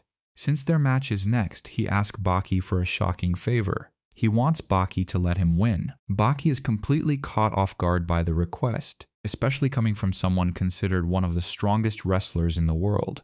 Without giving him an answer, Baki walks away, but Igari follows him outside and continues to plead his case. Baki doesn't even know how to respond to such a bizarre request. He eventually turns his back and tells Igari to stop joking, but he's stunned to see Igari literally begging him to throw the match. Igari tells Baki that he's young and has plenty of time to win titles in the future, whereas this is his final chance at glory. He pleads for the victory, but Baki firmly refuses. Baki tells him that while the title isn't his main goal, losing simply isn't an option for him before leaving the veteran wrestler behind. Igari literally clings to Baki, desperate for a win. Baki finally snaps and yells at him, asking what happened to the man he used to be and telling him to forget his ridiculous request forever. Baki walks into the arena, and Igari takes his place opposite him. The referee signals for the start of the match, and Igari immediately lunges. Igari attacks with surprising speed, but Baki dodges effortlessly, and even the hits that land don't seem to faze him. Igari stops to catch his breath, looking exhausted, and strangely asks Baki if he's okay. Baki is confused as to why his opponent is checking on his well-being mid-fight, but Igari just repeats the question. Baki tells him that his attacks are too weak to hurt anyone. Igari uses this as another opportunity to play the old man card, saying Baki has his whole life ahead of him while he's finished. Baki tries to snap him out of it by attacking, telling him to stop acting like a fool and fight for real, landing a few blows to get him focused. Baki starts to feel a bit of pity for Igari, which is exactly what the wrestler wanted. Baki pins him down, and Igari suddenly shouts that he surrenders. Trusting him, Baki turns away to celebrate his victory, but it was all a ruse. Igari hits him with a brutal low blow that sends Baki crashing to the floor in pain. Baki is immobilized, and Igari looks at him, claiming that since no one officially heard his surrender, the fight is still on. He takes advantage of Baki's dazed state and begins a relentless assault. The crowd is in an uproar, completely confused by the turn of events, while Igari holds nothing back in his dirty tactics. Igari pummels Baki, mocking him for being naive enough to trust a professional fighter. Baki is being tossed around like a rag doll until he finally snaps out of it and starts to fight back with real intensity. After Baki lands some solid hits, Igari realizes he can't win physically and decides to deploy his backup plan, a truly low-down scheme. This plan is as dirty as it gets, designed solely to distract Baki so Igari can finish him. He actually hired a woman and had her made up to look exactly like Baki's deceased mother. Once Igari gives the signal, the woman appears, and Baki is completely paralyzed at the sight of her, unable to move or think. Baki wonders if he's hallucinating his mother when Igari launches a powerful double leg attack. The impact leaves Baki dazed, and Igari continues the beating while Baki is distracted. As he strikes, Igari gloats, revealing that he was the one who set up the decoy to appear during the fight if things weren't going his way. Igari pins Baki down, and Baki doesn't even try to resist. Instead, he softly says thank you to Igari. The wrestler is completely baffled, having no idea why Baki would thank him in this situation. Baki repeats his gratitude, explaining that the trick allowed him to see the image of his mother, who left him many years ago. Igari is shocked by Baki's reaction, as he fully expected the boy to be broken and unable to fight, but Baki suddenly surges forward and, in the blink of an eye, pins Igari using the exact same wrestling hold Igari had used on him. Baki then proceeds to use Igari's own signature wrestling techniques against him, completely outmatching the veteran. Baki systematically beats him at his own game, slamming him into the mat repeatedly until Igari can't even stand up anymore. The referee has no choice but to declare Baki the winner. The crowd erupts, chanting Baki's name as he walks out of the ring, officially advancing to the next stage of the tournament. Next up is the highly anticipated clash between Katsumi and Retsu Kaio, the legendary master of Chinese Kempo. Before the match, Doppo speaks with Katsumi, acknowledging that Katsumi's technique has reached an incredible level that few could ever hope to achieve, knowing full well the amount of time and effort he put into mastering it. Doppo tells him he has nothing left to teach, as Katsumi's karate has actually surpassed his own. He warns him that if he loses to Chinese Kenpo, it might mean the end of their karate academy's reputation forever. Katsumi reassures his father, telling him not to doubt his abilities and promising a fight unlike anything seen before. As Katsumi heads to the arena, Doppo reminisces about the first time he met the boy back when he was a performer in a circus. Doppo had sensed something special in him even then. He recalls a terrifying incident where a lion escaped its cage and began attacking everyone in the vicinity, including Katsumi's biological parents. Tragically, Katsumi's parents were killed by the lion, but the young boy didn't panic. When the beast turned on him, 5-year-old Katsumi actually managed to handle and tame the predator himself. It was a feat so incredible that no one could believe a child that young was capable of such a thing. Seeing his potential, Doppo decided to adopt Katsumi and train him in the martial arts. Back in the present, the match begins. Katsumi approaches Retsu with agonizing slowness, which confuses the onlookers. Katsumi believes that whether Retsu waits for him or attacks first, his victory is already guaranteed thanks to his ultimate technique. He's brimming with confidence that the match is already his. However, as he gets close, Retsu takes a massive deep breath. His body undergoes a terrifying transformation. His muscles bulge and shift under his skin in a way that defies logic, making him look like an absolute powerhouse ready for destruction. Katsumi is baffled by Retsu's display when suddenly, Retsu spits in his eye to blind him. Panicked, Katsumi tries to launch his attack to end it quickly, but the crowd is stunned as Retsu executes the exact same technique back at him, but with far greater power and speed than Katsumi could ever dream of. The blow is so forceful it sends Katsumi flying clear across the arena and into the spectator stands. One single punch from Retsu was enough to end him. Retsu reflects on his years of training, noting that every martial art in existence is ultimately just a branch derived from the ancient roots of Chinese Kempo. Despite the brutal hit, Katsumi tries to crawl back into the ring looking like a total mess. Everyone is amazed he can even move after such a violent impact. Even Baki is shaken by Retsu's terrifying power, wondering how he became so strong. Retsu stands over Katsumi and begins to speak to him. Retsu commends him for reaching such a level, but then delivers a crushing truth. The advanced technique Katsumi spent his life developing was actually surpassed in China over 2,000 years ago. He tells him to imagine how much more that same skill has been perfected since then, leaving Katsumi in total shock. Katsumi realizes his entire life's work was basically just a warm-up for someone like Retsu. Retsu admits he's impressed that Katsumi could even stand after such a blow, but then simply walks away. Katsumi's legs give out and he collapses into unconsciousness without uttering another single word. We move on to the next match, which starts in a very unusual way. Officials are dragging a massive, heavy iron box into the center of the ring, and it clearly contains something incredibly powerful. This is for a substitute fighter that no one has seen before, creating a huge buzz in the stadium.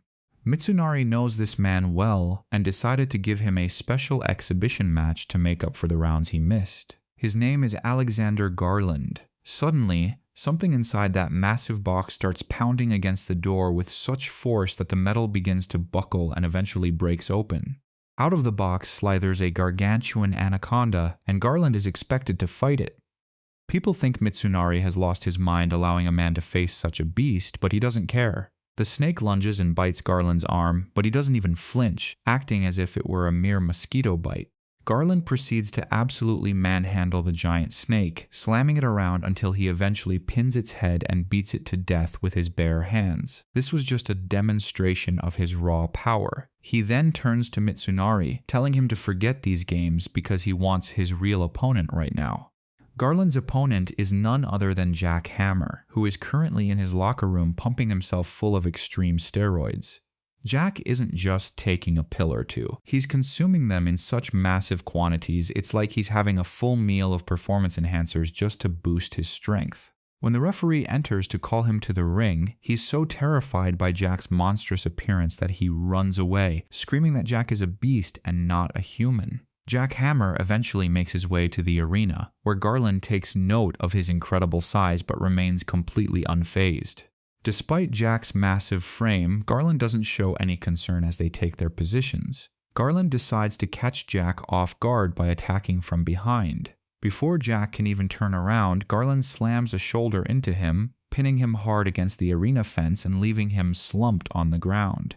Jack remains motionless, but Garland isn't finished. He grabs Jack and hoists him up for a powerful suplex-style throw, sending him sailing through the air. Jack manages to land on his feet, but Garland is already charging back in to continue his relentless assault on his own terms.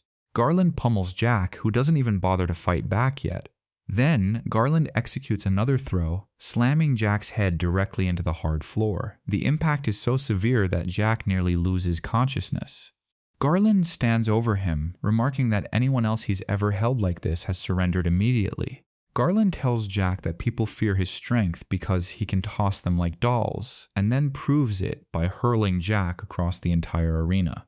Jack hits the ground hard, looking badly beaten. Everyone watching is convinced that Jack Hammer has no chance against someone as powerful and physically dominant as Garland. Garland pins Jack down again, intending to literally snap his bones.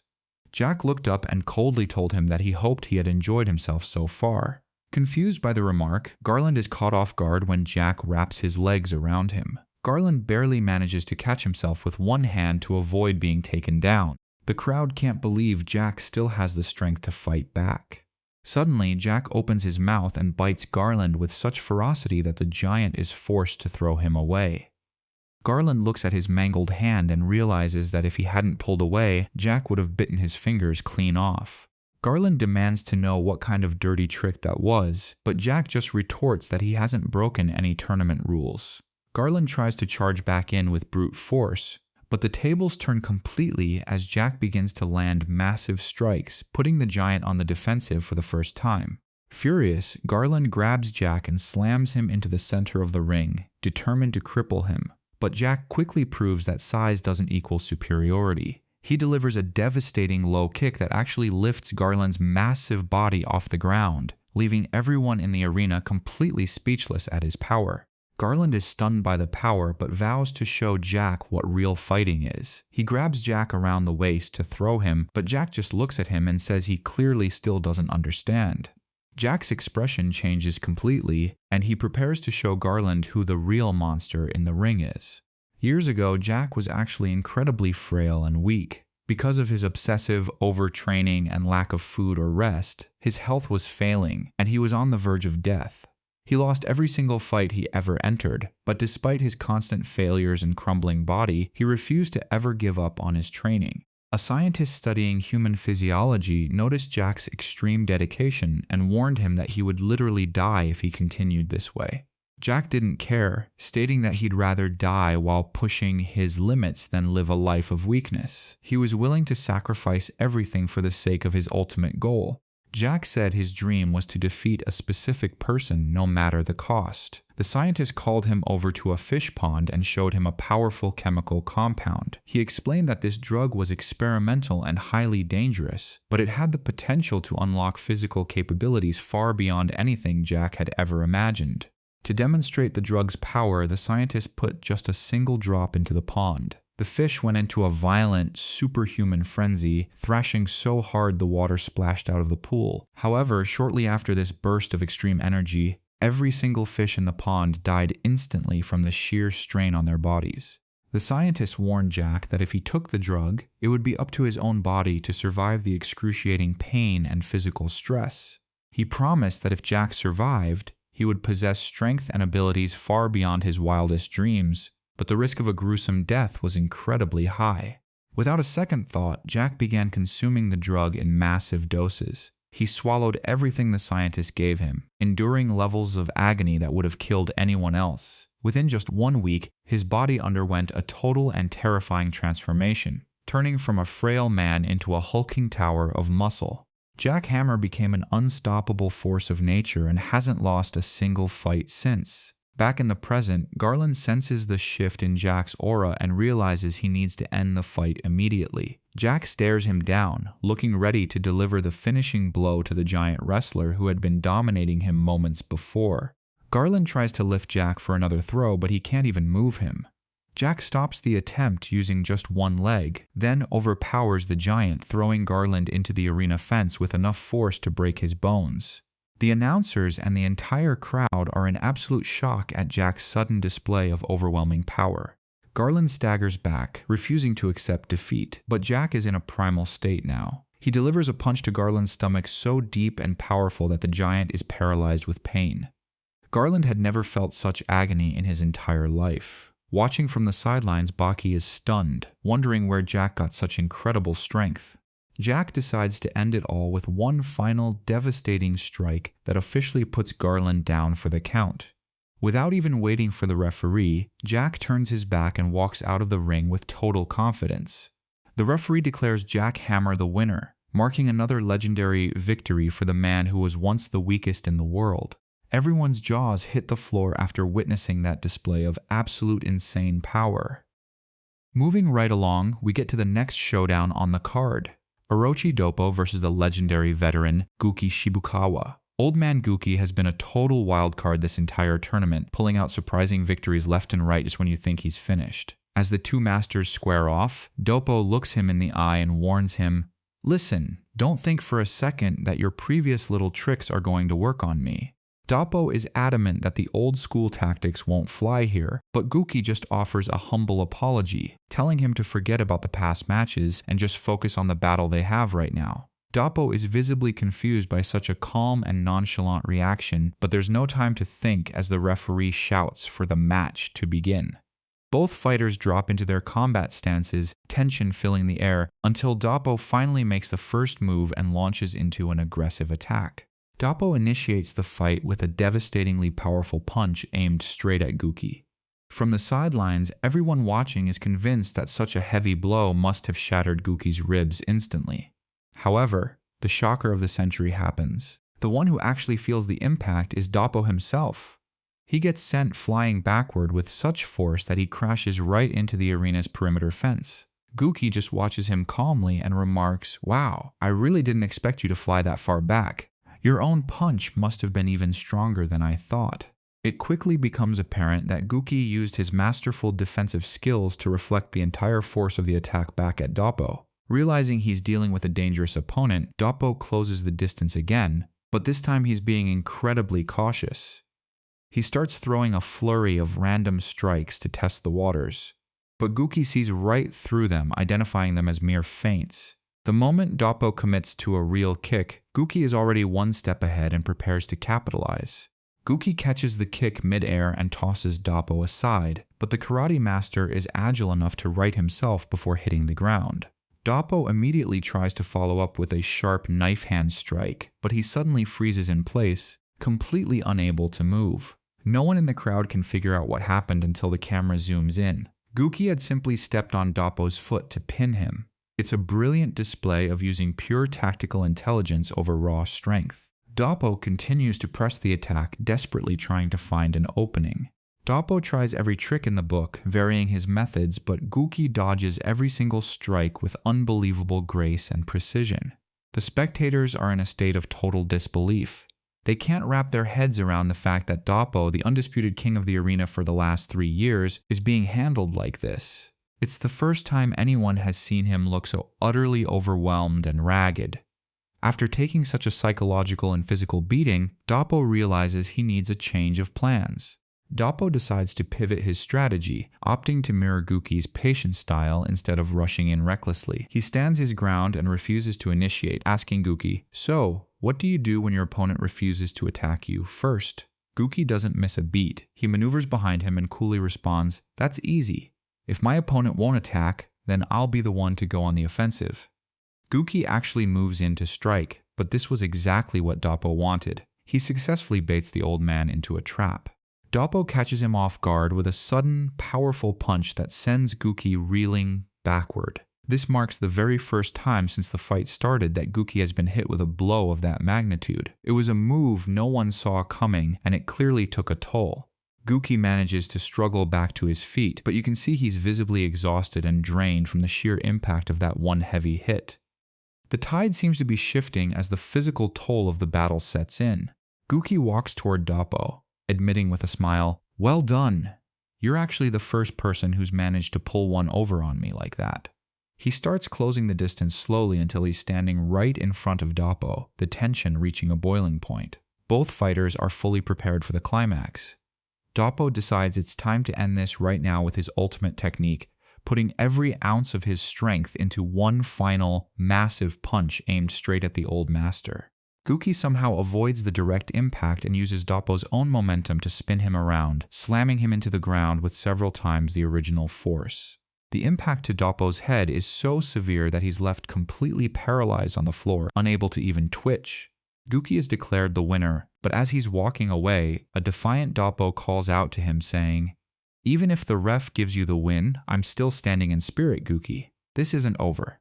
Guki hears the trash talk, turns back around, and delivers a quick kick to the head just to shut him up for good. As he leaves, he tells him, "Instead of talking big now, why don't you show me what you're actually capable of in the future?" He walks off, leaving Doppo in the dust. Meanwhile, in a different part of the facility, a guard is standing nervously in front of a heavy steel door, hearing absolutely terrifying noises coming from inside and having no idea what kind of monster is being kept there. Suddenly, massive fist imprints start bulging out of the steel door, and in a matter of seconds, the entire thing is smashed to pieces. A thick cloud of smoke pours out, and emerging from the wreckage is the ogre himself, Yujiro Hanma, looking absolutely livid. Man, you know things are about to get real when he's this angry. We then cut over to Retsu Kaio, who is busy honing his skills and preparing for his own upcoming battle. Retsu is practicing his unique style with such speed and fluid movement that even his lightest strikes are carving holes into the concrete walls, turning the debris into fine sand. As he wraps up his session, he's startled to find Yujiro standing right there next to him. Without breaking a sweat, the ogre mimics Retsu's technique but with terrifying efficiency, punching a hole in the wall that's even bigger than Retsu's with almost zero effort. Retsu looks at him and says, "I've heard many stories about you from my master. He spoke of a monster living in Japan who claims to be the strongest creature on the face of the earth." Yujiro just looks back at him with a smirk and asks, "And do you have any reason to doubt that claim?" Retsu admits that he doesn't doubt the power, but he confesses that he has been itching for a chance to test himself against such a legend for a long time. Retsu starts bracing himself to launch an attack, but Yujiro stops him, saying, "My son Baki is your next opponent in the tournament. You'd better save your energy, or you're going to regret it when you face him." Retsu tries to ignore the warning and moves to strike anyway, but in the blink of an eye, Yujiro is suddenly behind him, turning his back as if Retsu isn't even a threat. He coolly walks away after dropping a final ominous warning. Yujiro warns him never to mock the history of the Hanma bloodline. Just as he says that, the wall right above Retsu spontaneously collapses, leaving Retsu stunned that such a feat of power was even possible. Soon after, the tournament moves to the semi-finals. The announcer declares that only 4 fighters remain, meaning there are only 3 matches left until a champion is crowned. The first of these high-stakes matches features the legendary Retsu Kaio facing off against Baki Hanma. The legendary Retsu is ready, but when the announcer calls for Baki, he's nowhere to be seen. That is, until Baki makes an entrance that mirrors Yujiro's overwhelming presence perfectly. As Baki steps into the light, Retsu is shocked to see the sheer number of injuries covering Baki's body. He immediately asks what on earth happened to him, and Baki reveals that he's actually been in a fierce battle this entire time, even though the match hadn't officially started. Still in the middle of his fight with Retsu without a clear winner yet, it's revealed that Baki had actually been using Retsu for mental training to prepare for his real match. And while Retsu starts thinking Baki is just running his mouth at this point, Baki suddenly shocks him by saying that everything he saw in his previous fights wasn't even close to his full power yet. Retsu realizes that Baki isn't bluffing. The kid actually sensed that he hasn't gone all out yet. The referee signals the start of the match, and Baki lunges forward. Before Retsu can even set his defense, Baki is suddenly airborne, wrapping his legs around Retsu's upper body in a tight lock. Baki immediately shifts his weight, trying to use his momentum to slam Retsu onto the canvas. Retsu manages to recover at the very last second, launching a counterattack as they enter a brief but intense clinch. Baki seems almost playful, mocking Retsu's efforts, until Retsu unleashes the exact same devastating punch he used to defeat Katsumi. The blow is so powerful it sends Baki flying clear out of the ring. But to Retsu's horror, Baki just stands right back up as if it was nothing. Retsu is losing his mind wondering how he could possibly survive that, while Baki just gives him a look. Baki looks him in the eye and says, "All right, enough joking around. Let's get serious." In that moment, Retsu realizes Baki is on a completely different level than anyone he's ever faced. He recalls the statement he made to Katsumi about Chinese Kempo having surpassed everything 2,000 years ago. Retsu clarifies that the statement wasn't just directed at one person, but was a declaration of superiority over every martial art outside of China. Retsu decides to take things to the next level by removing his shoes, signaling that the real fight is finally beginning. Baki welcomes the challenge with a confident nod. Retsu charges in with a high kick, and even though Baki manages to dodge the initial strike, Retsu doesn't let up. He uses his leg to trap Baki, grabbing him by the hair and forcing him to bend over, completely controlling his opponent's posture. Retsu ramps up his aggression, raining down blows until Baki is driven into the ground. Baki is genuinely stunned by the massive gap in their skill at this stage, but his tenacity is unmatched as he struggles back to his feet. Retsu doesn't give him a moment to breathe, repeating the same high-speed assault even faster this time. Once again, Baki is slammed into the dirt, but he forces himself up again, wheezing out that their shadow battle clearly wasn't finished yet. Baki insists that Retsu is still holding back a specific secret technique he hasn't revealed. Retsu responds by attacking once more, putting Baki down for a third time. Baki is completely outclassed and doesn't know how to handle the pressure. Retsu begins a relentless back and forth assault, landing strikes so rapidly that Baki can't even perceive them. Watching from the shadows, Yujiro notes that Baki is finally being pushed to the brink of awakening his true potential. Yujiro is pleased, seeing that Baki is close to his limit. While being pummeled, Baki flashes back to his entire life of combat, from fighting hardened criminals to the most dangerous beasts since the day he was born. He's snapped out of his trance when Retsu delivers a specialized strike that pierces through both of his ears. The pain is absolutely excruciating, something beyond anything Baki has ever felt before. The agony is so intense that Baki collapses onto his knees right in front of Retsu. But right then, Yujiro smirks and says, "Welcome to the world, the new Baki." Instead of crying out in pain, Baki starts laughing maniacally, telling Retsu to come at him again. Retsu is baffled as to why Baki hasn't stayed down yet. But as he launches his next attack, he realizes the kid feels like a completely different person than he was just seconds ago.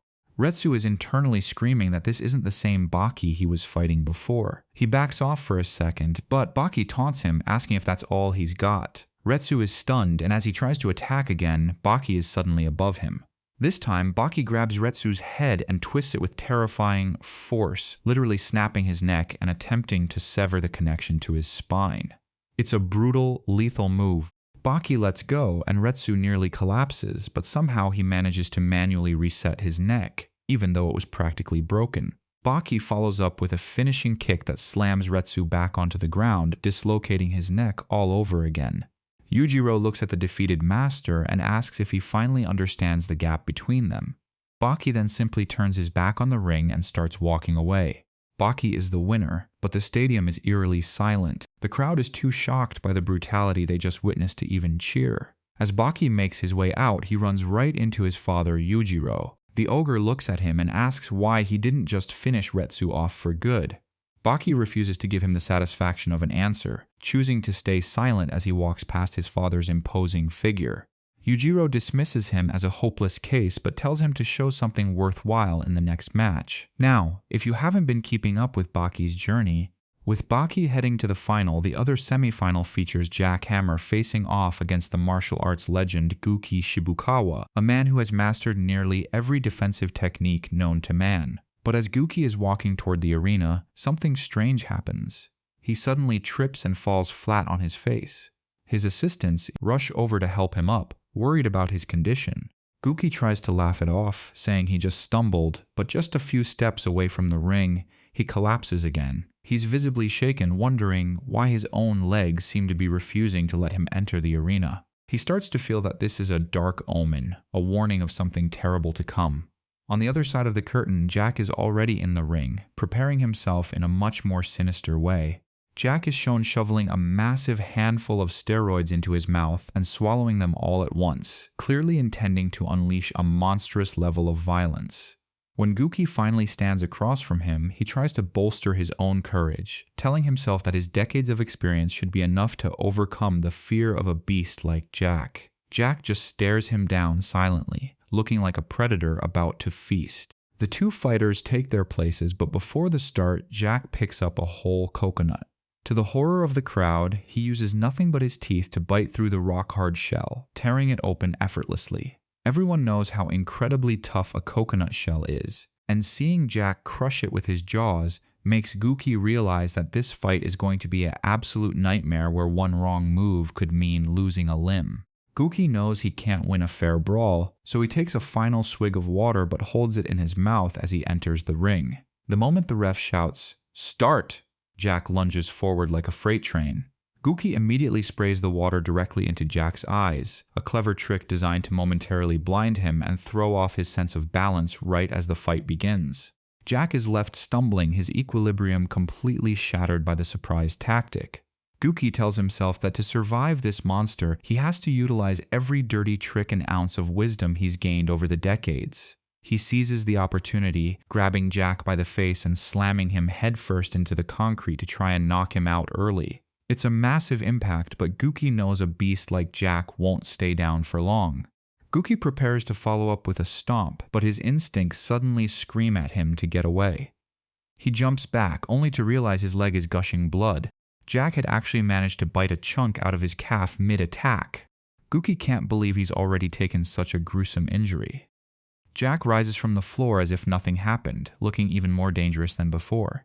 Despite the pain, Guki uses Jack's own momentum against him, flipping the giant onto the ground again. The crowd is amazed that the old man can still perform such high-level Aikido while bleeding out. Jack loses his patience, tackles Guki, and literally uses the old man's body to mop the arena floor before sinking his teeth into Guki's arm, causing another catastrophic injury.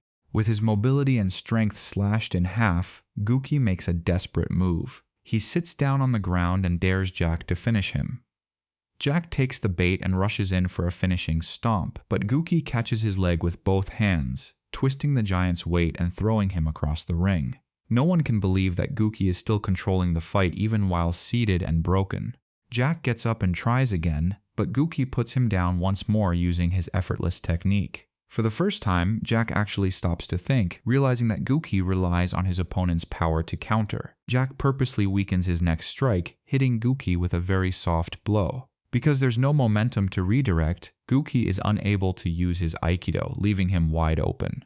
Jack exploits this opening and bites Guki's other arm, effectively disabling 3 of the old man's 4 limbs. He then delivers a massive punch that should have sent Guki flying, but Jack grabs him mid-air to prevent him from escaping. He starts pummeling the old master mercilessly, literally turning him into a pulp right there in the center of the ring. Guki is barely clinging to consciousness, but he reaches out and grabs Jack's hand, wheezing that he will never surrender. Jack has no interest in honor. He slams Guki into the dirt one last time and finishes him with a brutal stomp. Having secured his place in the finals through sheer terror, Jack starts walking back to his dressing room, leaving a trail of blood behind him. On his way out, Jack is confronted by Dr. Shinogi, who bluntly asks him exactly what kind of steroids he's pumping into his veins. Jack just lets out a dark laugh. Enraged, the doctor tells him he needs to withdraw from the finals immediately for his own safety. Jack mocks him, asking if the doctor really thinks knowing the truth gives him the power to stop a monster like him. Shinogi tries to physically restrain him, but Jack blocks the attempt with effortless ease. He flexes his arm, telling the doctor that even if the drugs wore off right now, a weakling like him wouldn't stand a chance. Shinogi grabs him with both hands in a desperate struggle, but Jack just laughs in his face, telling him that even with his full strength, he's light years away from being a threat. With just one hand, Jack slams the doctor to the floor and begins to choke him out. After making sure Shinogi knows exactly where he stands in the food chain, Jack lets go and keeps walking. Shinogi gasps for air and shouts a final warning. "Listen to me, Jack. If you keep pushing like this, your body is going to catastrophically fail in the next match. Please, withdraw before it's too late." Jack completely ignores the warning and disappears into the shadows, focused only on the final crown. We're finally at the grand finale, folks. Baki is seen prep-loading by eating a truly staggering amount of food, leaving Kozu absolutely speechless at the sheer volume he's consuming. He's fueling up for the biggest fight of his life against the monster he now knows as his own kin. Meanwhile, Jack has a tense confrontation with Yujiro before heading to the ring. Yujiro looks at him with pure disdain, saying he can hardly believe a freak like Jack is actually his offspring. Jack retorts that it doesn't matter what the ogre believes, declaring, "I've sold my soul to the devil and destroyed my body just to gain the power to kill you." Yujiro just stands there, unimpressed. Yujiro mocks him, saying how scared he is. Jack lunges forward with a lightning-fast low punch aimed at Yujiro's jaw, but the ogre doesn't even flinch. Jack stops just inches away, confused as to why his father didn't even try to dodge. Yujiro calmly explains that based on Jack's stance and intent, he knew the strike was just a bluff, and that Jack had no intention of following through. Jack is stunned by his father's terrifyingly sharp instincts. He warns Yujiro that after he wins the tournament, the next time he attacks, he won't be stopping. Yujiro just dismisses him, saying, "If you think Baki is just another fighter, you're dead wrong. You're both my sons, but Baki is a completely different animal than anything you've ever faced in that ring." Jack remains overconfident, ignoring the warning as he marches toward the arena. Baki is also making his way to the center stage, but Jack steals the spotlight with a shocking revelation. He enters the ring wearing a jacket with the name Jack Hanma clearly embroidered on the back, sending shockwaves through the entire audience and leaving Baki completely speechless. The crowd is in total chaos, unable to process what they're seeing. Baki asks him what kind of sick joke this is, but Jack drops the truth. He is indeed Yujiro's son, Baki's own half-brother from another mother. Baki is reeling from the news, struggling to wrap his head around the fact that his greatest rival is actually his own blood. Jack tells him, "I'm actually proud you made it this far with such a small body, but as your big brother, it's my duty to crush you with everything I have." Strangely, Baki smiles at this, responding that regardless of the family drama, he's going to give Jack the fight of his life. The spectators are now witnessing a literal war between two brothers for the title of the strongest.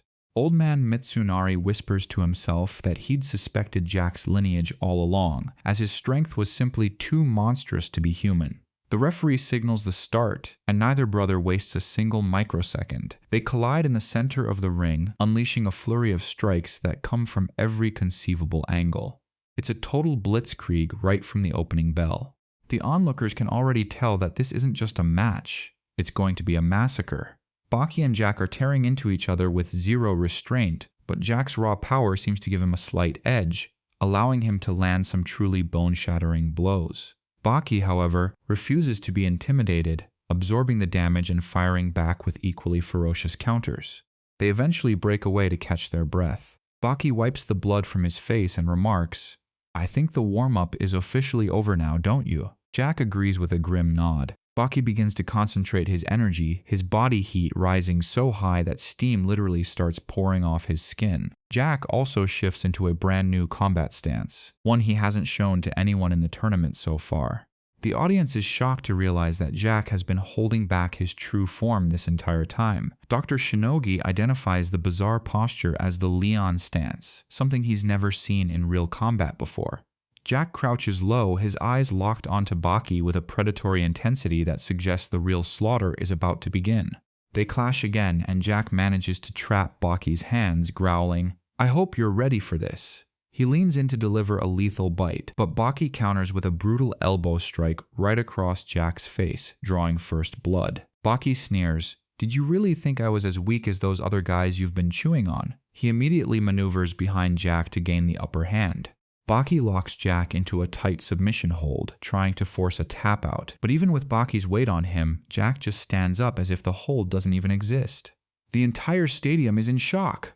Baki is horrified, realizing that Jack's posture and raw power at this moment are a perfect mirror of their father, Yujiro Hanma. It's like he's fighting a younger version of the ogre.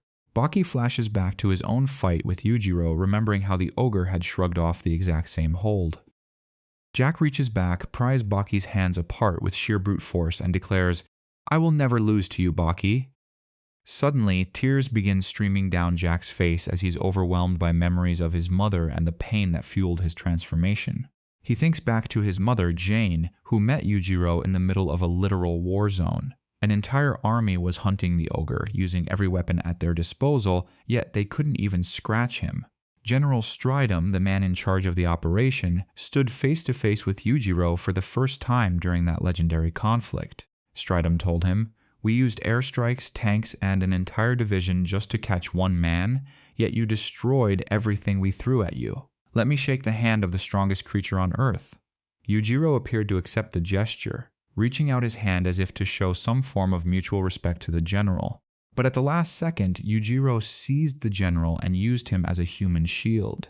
The surrounding soldiers opened fire on both of them, but Yujiro simply smashed through a solid wall and vanished into the night. Stridham only survived because he was wearing a top-of-the-line bulletproof vest. Otherwise, he would have been turned into Swiss cheese. Yujiro proceeded to systematically dismantle the remaining troops, moving like a ghost through the facility. During the chaos, a brave woman named Jane appeared, offering to help him escape the military dragnet.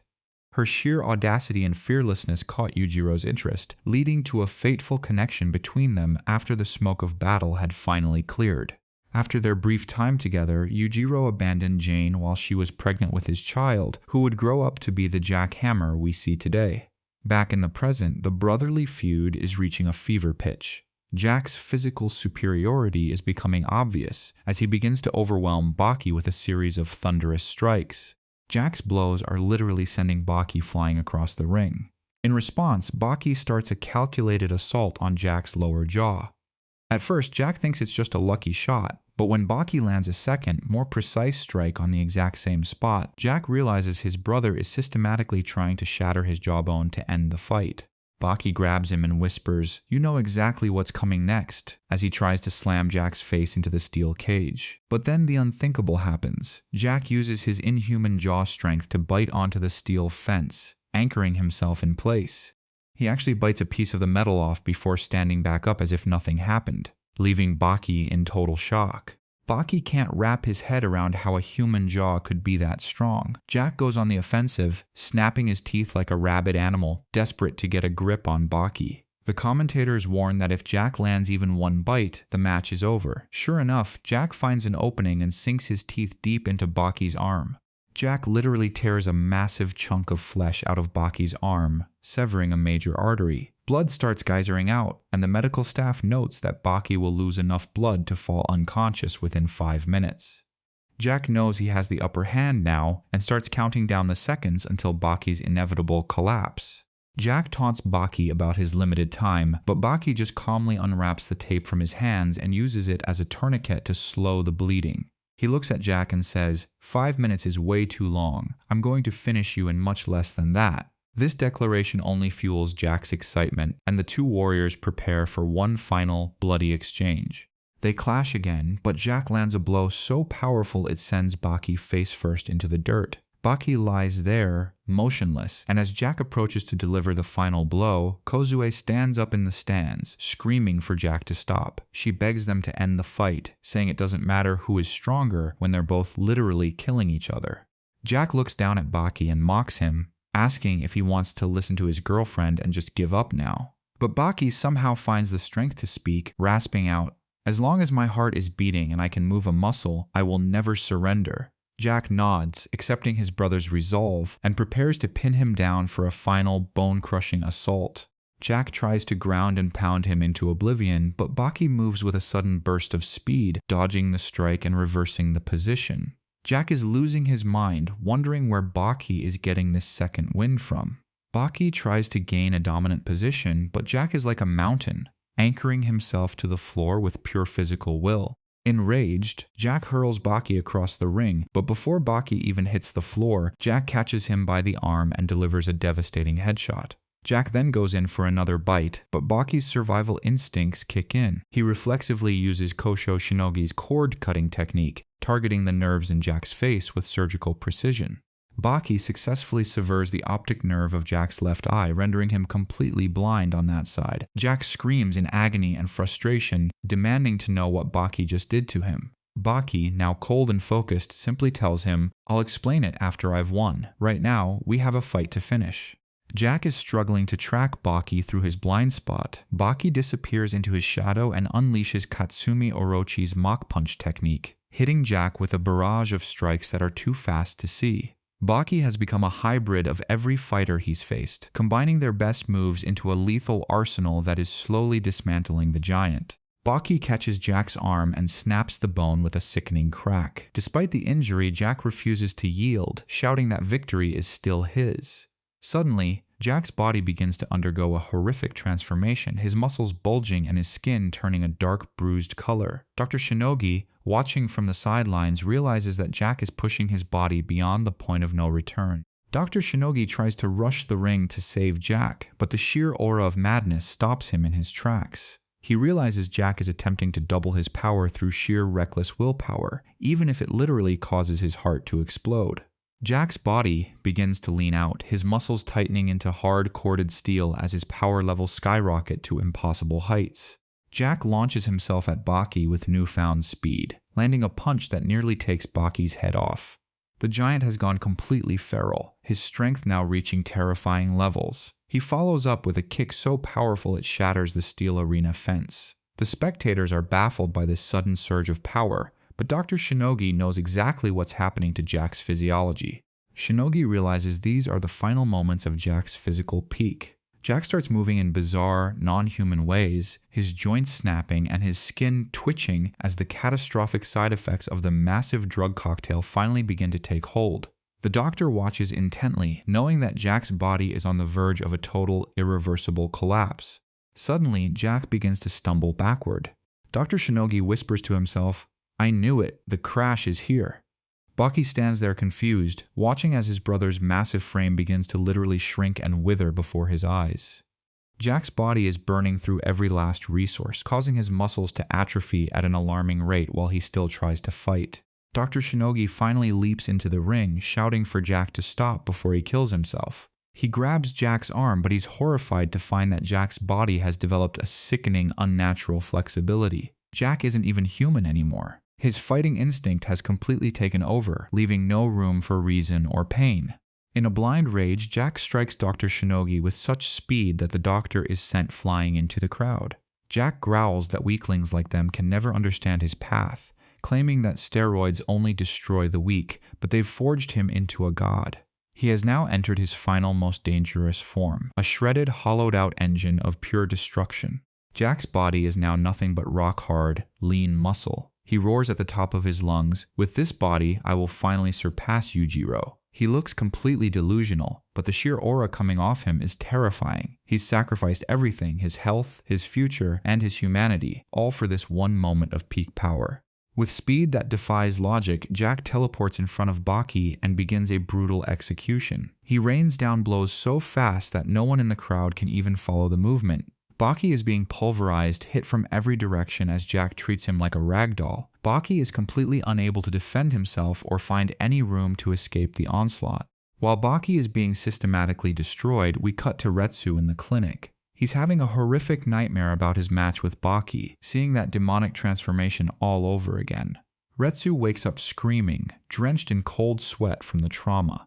Back in the ring, Jack is continuing his assault, turning Baki's body into a bloody mess. Jack is now intent on killing Baki, not just winning the trophy.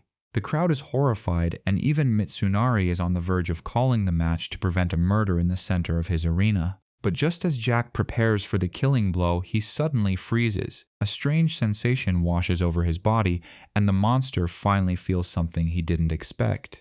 A bizarre and completely unnatural aura suddenly began to swirl around Baki, making every single one of Jack's powerful blows seem to just evaporate into thin air before they could land.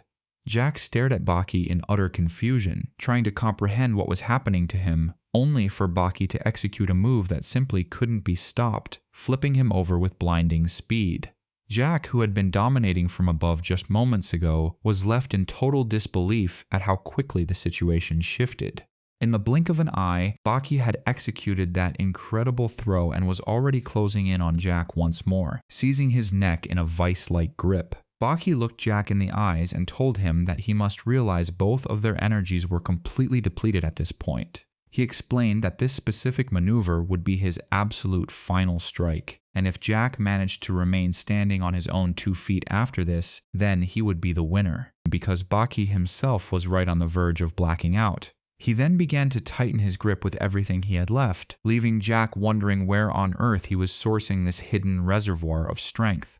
Baki continued to ramp up his power for this one final assault, and absolutely nobody in the audience expected Baki to reach this intense level of dominance. Baki was now fully in control of the fight, but Jack was struggling underneath him with every fiber of his being, vowing that after everything he had endured, there was no way he would let himself be defeated here. Jack tried to tense his entire body to slip away from Baki's hold, but Baki's strength was simply superhuman. He let out a deafening roar that echoed through the arena as he pushed himself beyond his limits. The intensity was so high that Baki's body temperature actually began to rise, and under the sheer immense pressure, Jack's famous steel teeth finally shattered. No one could believe that Baki was actually capable of such a feat, and it continued until Jack had spent every last drop of his energy trying to resist. At that point, Jack finally succumbed and lost consciousness entirely, drifting into total darkness. When Baki realized that Jack had finally surrendered to unconsciousness, he released him and let him fall to the canvas, bringing this epic battle to a close with a victory for the legendary Baki. The entire crowd erupted, chanting his name at the top of their lungs, while Mitsunari Tokugawa himself brought the belt down to recognize him as the strongest fighter on the planet. Baki just stared at him, so exhausted he couldn't speak. Shortly after, Jack regained consciousness and walked over to Baki to acknowledge that he was the rightful winner. He took the belt from Mitsunari and presented it to Baki, offering his congratulations. Baki looked at him with respect and told him that he was now certain they were truly brothers. Jack then grabbed Baki's hand, which was clutching the belt, and raised it high in the middle of the arena for everyone to see. Jack wanted the whole world to know that Baki was the champion before leaving him to celebrate. Baki took a moment to circle the ring, basking in the glory and the cheers of the fans who were screaming his name. Meanwhile, as Jack was heading out, he found Yujiro waiting for him in the hallway of the arena. Jack stopped right in front of him and admitted that he knew he had kept him waiting a long time. Jack told Yujiro not to worry because things would be settled quickly, but Yujiro just shouted back at him, asking how a loser could have the nerve to even show his face. Yujiro turned to walk away, which absolutely infuriated Jack. He couldn't believe someone would talk to him like that, so he braced himself and launched a vicious attack, intending to tear into Yujiro with his teeth. The surprise was that Yujiro turned the tables and bit Jack instead, causing a massive and dangerous injury. He looked at Jack and told him never to assume that he was the only one capable of using such a biting technique. Jack's anger only grew as he sat there wondering how Yujiro had managed to target his neck with such incredible and lethal precision during the struggle. Jack struggled to his feet and declared that this would be Yujiro's end, but before he could even throw a punch, Yujiro landed a strike so hard it slammed Jack's head into the floor. Yujiro then called him the biggest fool on earth for losing twice in a single day. He looked toward the arena and muttered that he hadn't expected that cursed kid Baki to actually win the tournament like that. Yujiro left Jack behind and began to reminisce about the past when he was only 17 years old. Even at that young age, Yujiro was already taking on the most powerful military on the planet, the US Army. They had gathered elite forces from every corner of the globe specifically to eliminate Yujiro once and for all, but he was a force of nature they weren't prepared for. Yujiro was absolutely obliterating them, and no matter how many reinforcements the military sent, not a single soldier ever returned alive. Eventually, they decided to deploy their most elite special forces, consisting of highly professional Marines and specialized infantry units. These were men trained for the most difficult and dangerous missions, and they were tasked with bringing Yujiro down at any cost. They set up an endless number of traps throughout the forest where Yujiro was staying. Once they engaged him, Yujiro began systematically taking them out one by one, though he would occasionally retreat into the shadows to avoid being cornered. However, no matter where he moved within that forest, he was constantly encountering new and more complex traps designed to catch him off guard. He was surprised by the sheer volume of traps until he eventually fell into a pit filled with lethal spikes. Luckily, Yujiro managed to dodge the worst of it at the last second, incredibly balancing on top of the spikes using only his toes. He was then startled to find the entire Special Forces team surrounding him from above, with their commander looking down to address him directly. The commander explained that all the previous skirmishes were just a massive decoy to lure him into this specific trap. He warned Yujiro that if he tried to escape, he would trigger the fuses for the explosives planted all around him, resulting in a blast that would finish him off instantly. He made it clear that Yujiro was trapped in a lose-lose situation. The leader told him that staying put would also result in his death because they were prepared to open fire. Yujiro just laughed, thinking they were the biggest idiots he'd ever met, and he actually pulled the bomb fuses himself to create a massive explosion as a cover for his escape. He then moved like a ghost, striking them down one by one until he had wiped out the entire Special Forces squad, and he continued on his path until he came across a large number of soldiers lying incapacitated on the ground. He wondered who else was responsible for this. Meanwhile, Stridham was with the general, reporting that they had lost all contact with their elite teams. The general was in total shock, demanding to know how such a thing could happen. Stridum explained that they weren't dealing with a normal human being, as Yujiro possessed the power of an entire army on his own. The general realized they only had one option left, and when Stridum asked what he meant, the general told him he'd find out soon enough. He added that only iron can bend iron, implying they needed someone just as dangerous as Yujiro to stop him. They sent an envoy to the largest prison in America to meet a legendary and dangerous inmate who was staying there entirely by choice. When the envoy entered the prisoners' section, he was stunned to find air conditioning, luxurious hallways, and high-end amenities. He found himself questioning whether this was actually a prison cell or the residence of one of the most important people in the country. The envoy was absolutely floored by the massive physical stature of the man when he finally saw him. The prisoner introduced himself as Oliva and welcomed the envoy to his humble abode. They sat down so the envoy could explain the details of the mission, though it turned out that Oliva was already well aware of the situation with Yujiro. Oliva mentioned that he hadn't made a move because he was waiting for all of their other options to fail first. We then cut back to Yujiro, who was entering a government facility only to find officers and soldiers scattered all over the floor in terrible condition.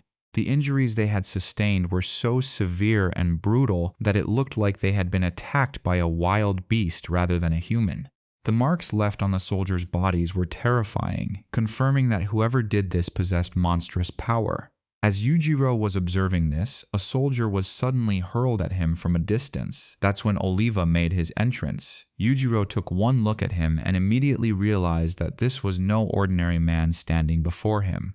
Oliva told Yujiro that he figured he'd be late, so he decided to take care of anyone who might get in his way. Yujiro remained silent, which annoyed Oliva, who then threw another man toward him. With a single effortless strike, Yujiro deflected the body away. Oliva then charged at him to grab him, but Yujiro skillfully evaded the attack, showing off his superior speed. Oliva stated that he would postpone their fight for the time being, but Yujiro wasn't having it and attacked again. Yujiro landed a quick blow that sent Oliva reeling back, making it clear that Yujiro was much more than just some 17-year-old kid. After that display of power, Yujiro walked away. A few days later, the government and the military formally summoned Yujiro for a discussion. The military decided that since they couldn't defeat Yujiro, they had to negotiate with him. As Yujiro walked past the lines of guards, Stridum remarked that he had never seen a single individual capable of forcing an entire army into submission. When Yujiro finally arrived, he stood tall before the assembled military commanders and the head of the defense forces. The head of the defense forces stepped forward to shake his hand, but Yujiro simply stared him down. To everyone's surprise, the defense chief and all the commanders gave him a formal salute out of pure necessity, realizing that no matter what they tried, they couldn't stop him. When Yujiro turned to leave, the chief called out to him, practically begging him to listen for a moment. Yujiro completely ignored him and kept walking, marking the day the world's strongest army was defeated by just one man, the ogre Yujiro Hanma.